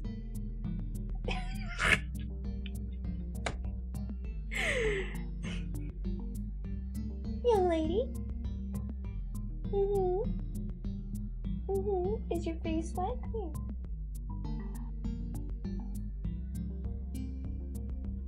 Oh, you don't want to come any closer? Why is that?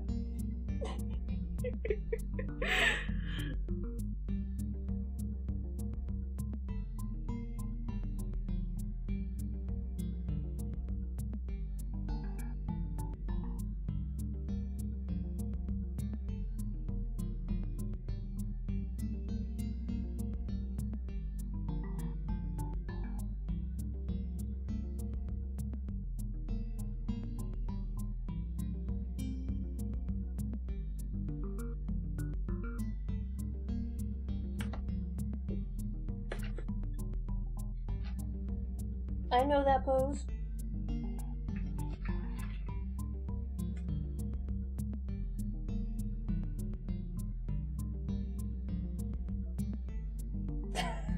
Is that a challenge?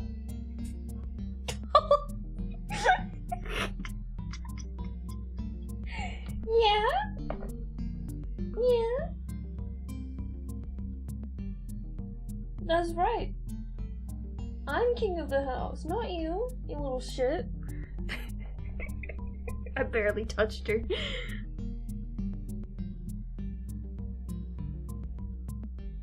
I find the water bottle to be a very effective form of punishment. Because I'm pretty sure for Marjorie at this point, she enjoys it as like a little game, rather than feeling like it's just totally a punishment. Whereas overall in general, it is not very harmful, and they can clean the water off their fur very easily. What the fuck am I doing with this fabric?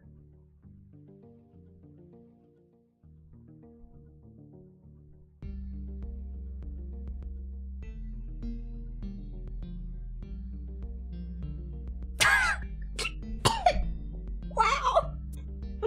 Shot to the fucking heart, Kira.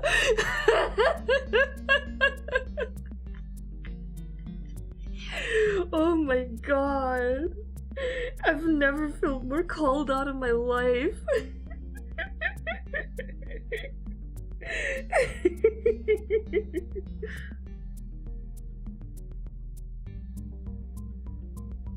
10 out of 10. Very good job.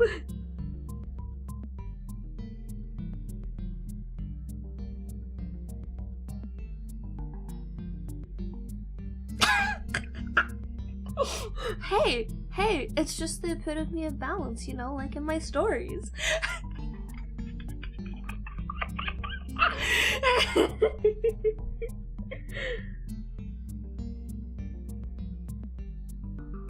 Honestly, learning to draw circles and squares and stars are significantly more useful than drawing just straight lines. Because straight lines you can use a ruler.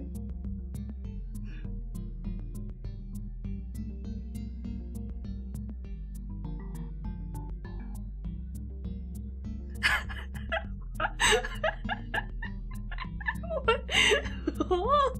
What the fuck, Kira?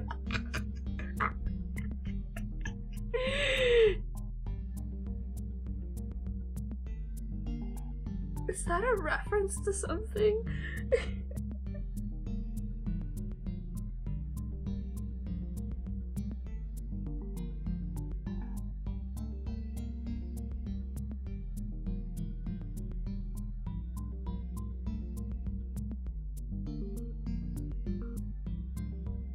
What time is it? Oh my god, it's 11. Jesus.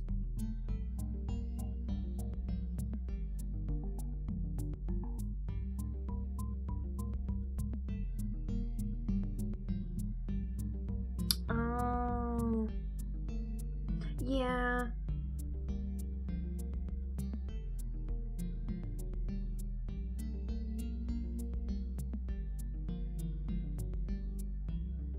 I like high fashion when it gets into like sculpture territory. I think that's fun. But sometimes I'll see whatever the new fashion trend is that people are wearing, and I'd be like, huh, is this some new gender role bullshit? Or are you just sad that you don't like the original Y2K style and you're trying to invent something new so you're less cringe for it instead of living out your life being cringe and free?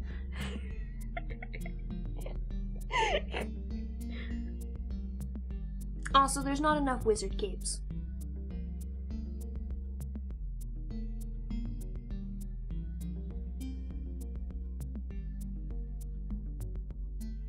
Exactly! Comfy clothes are well-made clothing that's gonna last you a long time, and they can be cute. You can have all of that. They won't be cheap, but that's fine, because they're gonna last you 50 bazillion years. I don't want a toga unless I can have pants underneath it. But that's just because I don't like dresses and skirts.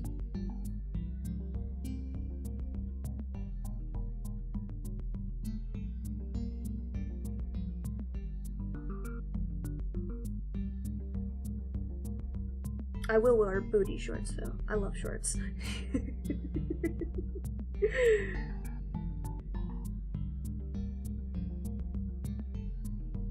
I used to feel awkward about it because I don't shave my legs, and I haven't for a very long time.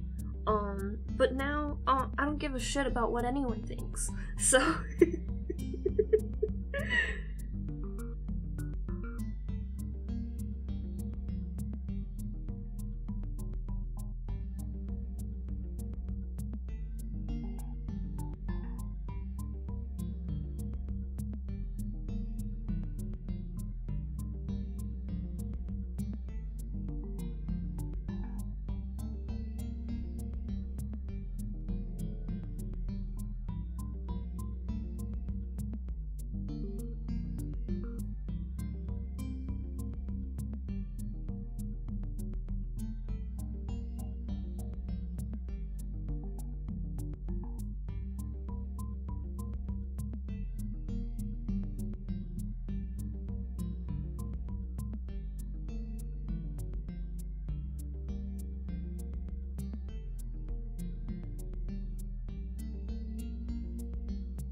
Ooh, yes. Yes, I do too. I think it's a lot of layers. It would probably be quite heavy and toasty. But it also depends on what fabrics things are made out of. I'm sure some of them are thinner fabrics or just more breathable. But I do like those layers.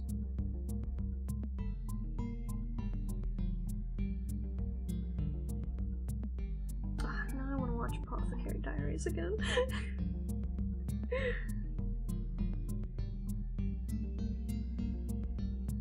Very true, yeah. But not everything's gonna be made out of silk. Especially like day-to-day worker clothing.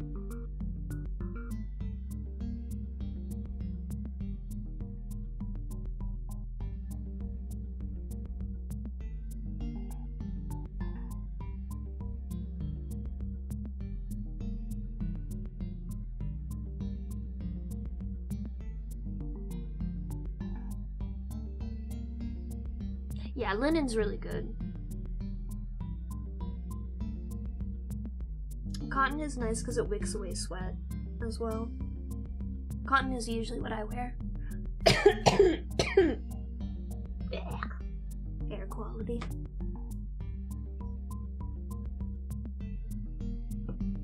Anything polyester is fucking awful, but they wouldn't have that.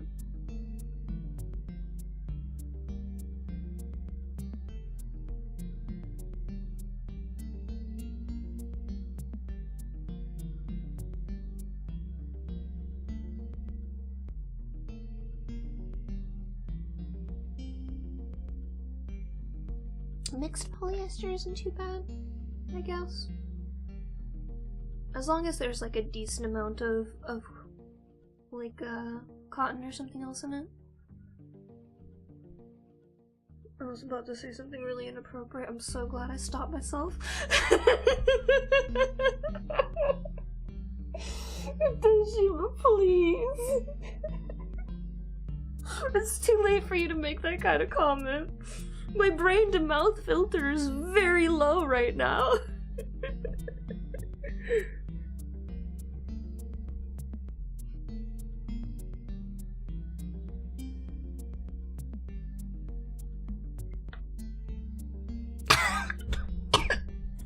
Fuck.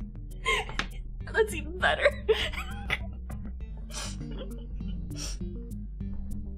Yeah, I do not envy that chafing.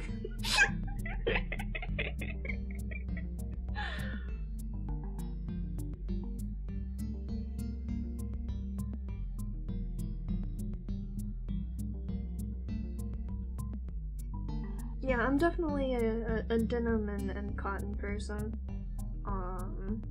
I've got a few things that are made out of their stuff. Like, I do have a few things that are some sort of polyester mix with something else. Which those are fine, as long as it's not, like, too high. And I might have, like, a linen thing or two. But it's mostly cotton. The, printed button-ups I have, I try to get only 100% cotton ones or like close to that, as like just a decent quantity of cotton in there, because polyester feels so bad in the heat. Like it literally feels like you're being wrapped in a plastic tarp. It's so awful. I have one that is still like 100% polyester of some kind, and it's so awful to wear. But I like the pattern. I have to get one that's cotton. It's not the worst, like, I think especially after you wash it a few times, it's a lot better, but the initial wear is really bad. Oh, I can look right now. You think I focus for a single second on these streams? No, man. All I do is rant.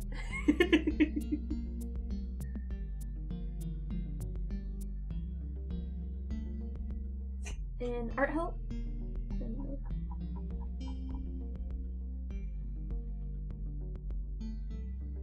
I see. Hmm.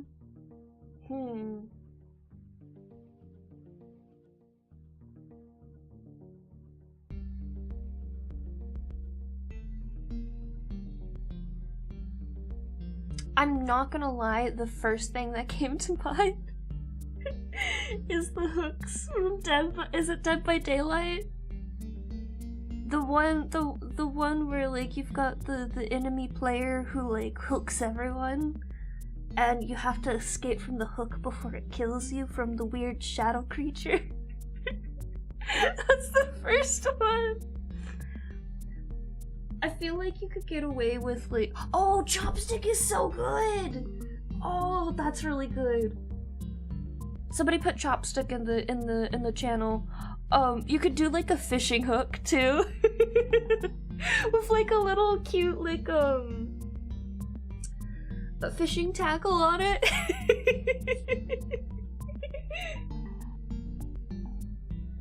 You could do something silly with that for like your character here. Dice fingies.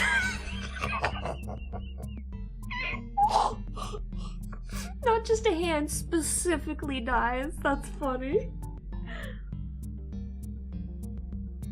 Yeah, I like the chopsticks.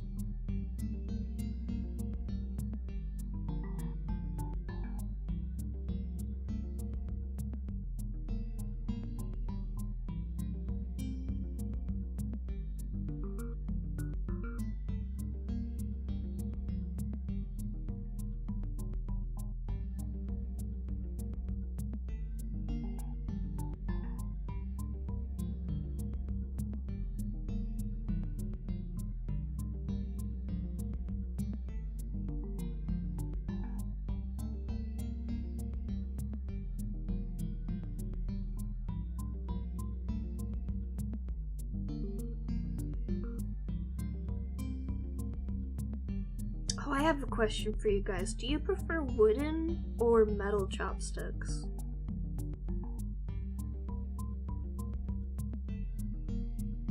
I have discovered that I personally prefer metal ones.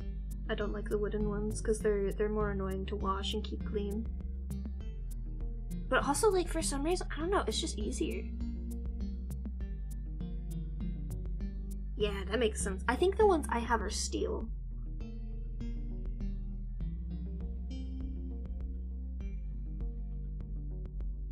I love them so much.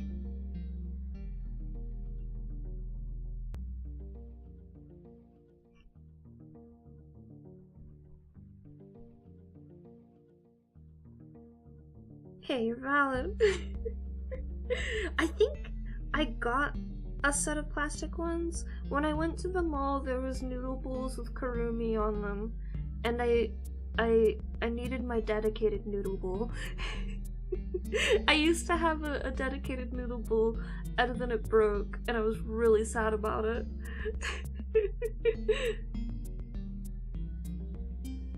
Yeah, I do too. When I make my like prepackaged noodles, I'll use the chopsticks as my utensil and nothing else, so I don't have to wash more dishes. But I don't need anything else.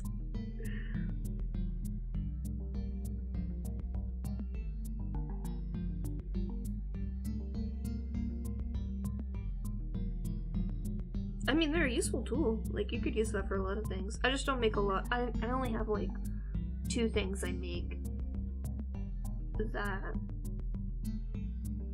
are Asian adjacent. I would not call them Asian.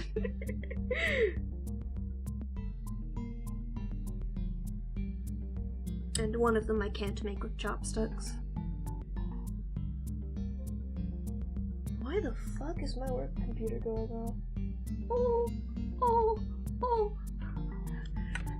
OBS, tell me that Mia is visible. Look at Mia, she's loafing. Hi. Are you comfy? You look very comfy, baby. Oh. Hi.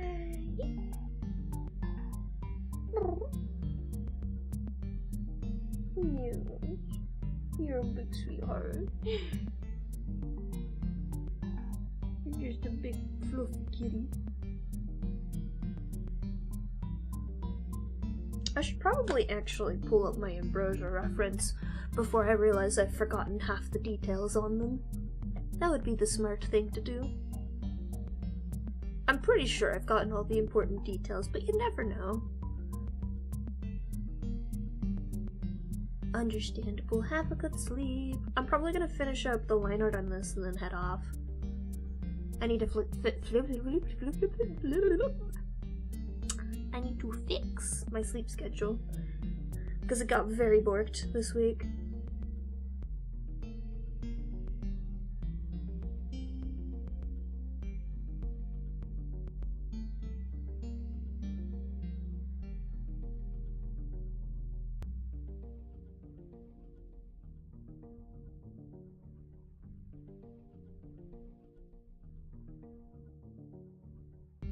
It wasn't even on purpose. I wanted to sleep. I was in bed.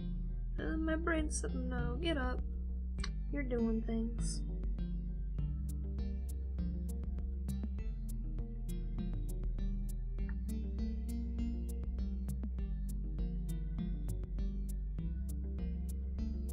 And then the cat wheel took forever yesterday to put together. But that was worth it. That was worth staying up for. And I did do it again in a heartbeat. Anything for the cats.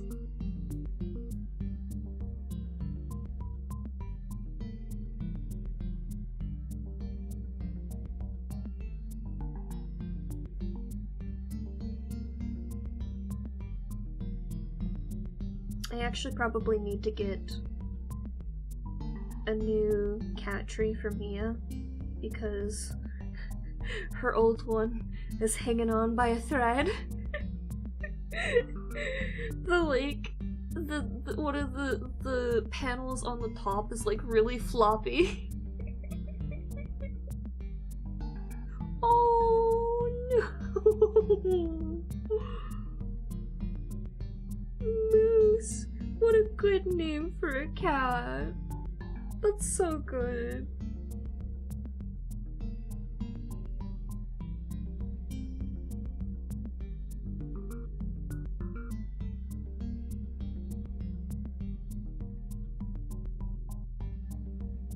Yeah. Oh.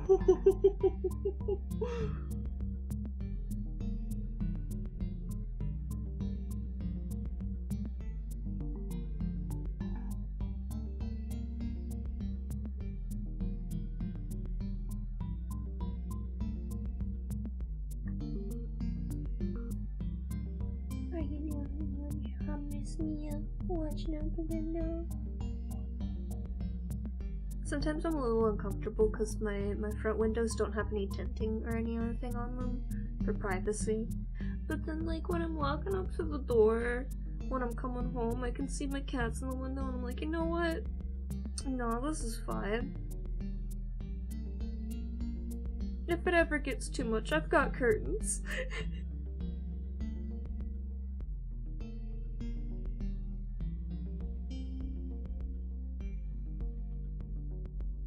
Oh, this sounds so cute. Oh. I was looking at Marjorie's kitten pictures earlier today, and I sent a couple in creatures, and she was so tiny just a year ago. She's so big now. She's like the size of a full adult cat. And she's got like a year and a half to continue growing. It's absurd.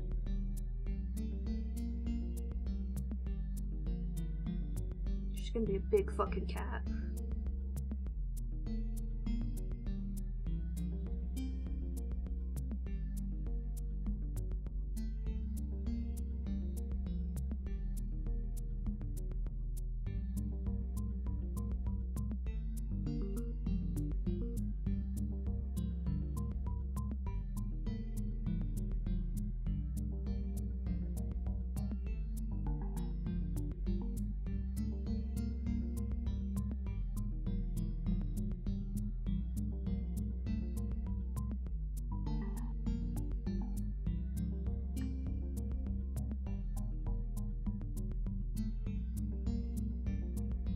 somebody having car trouble outside?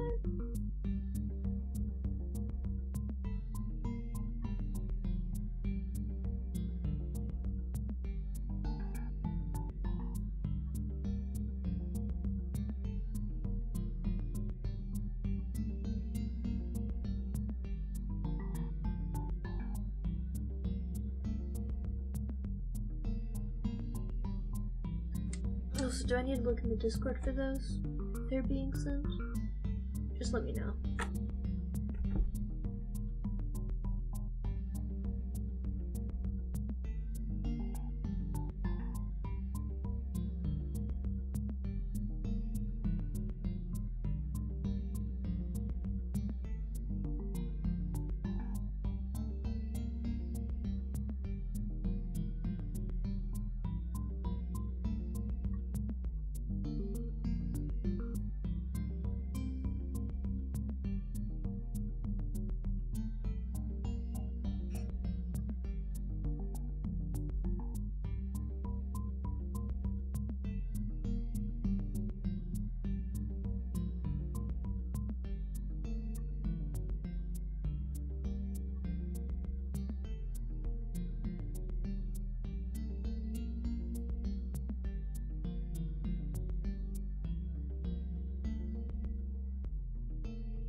Kind of tempted to end stream and just go outside and see if those folks need help. But there's 2 of them out there, and it seems like they're figuring it out.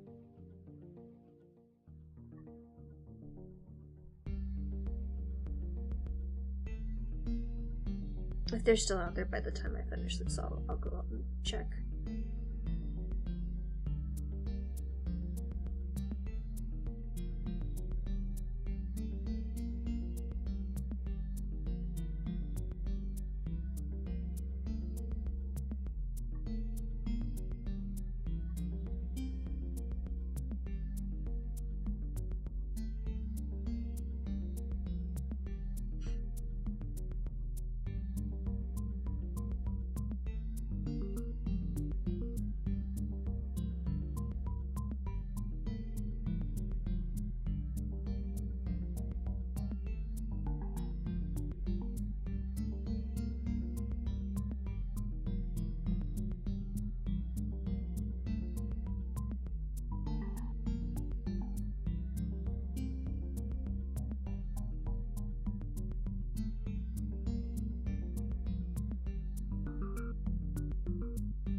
many are still out there?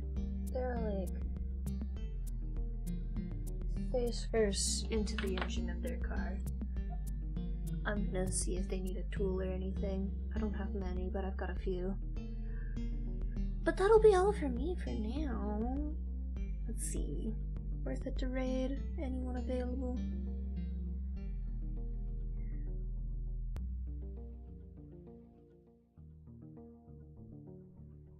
No one really available to raid. That's fine. We'll do another day. But yes, good night. Get some good rest. Brush them teeth. Terrorize a cat. Good night.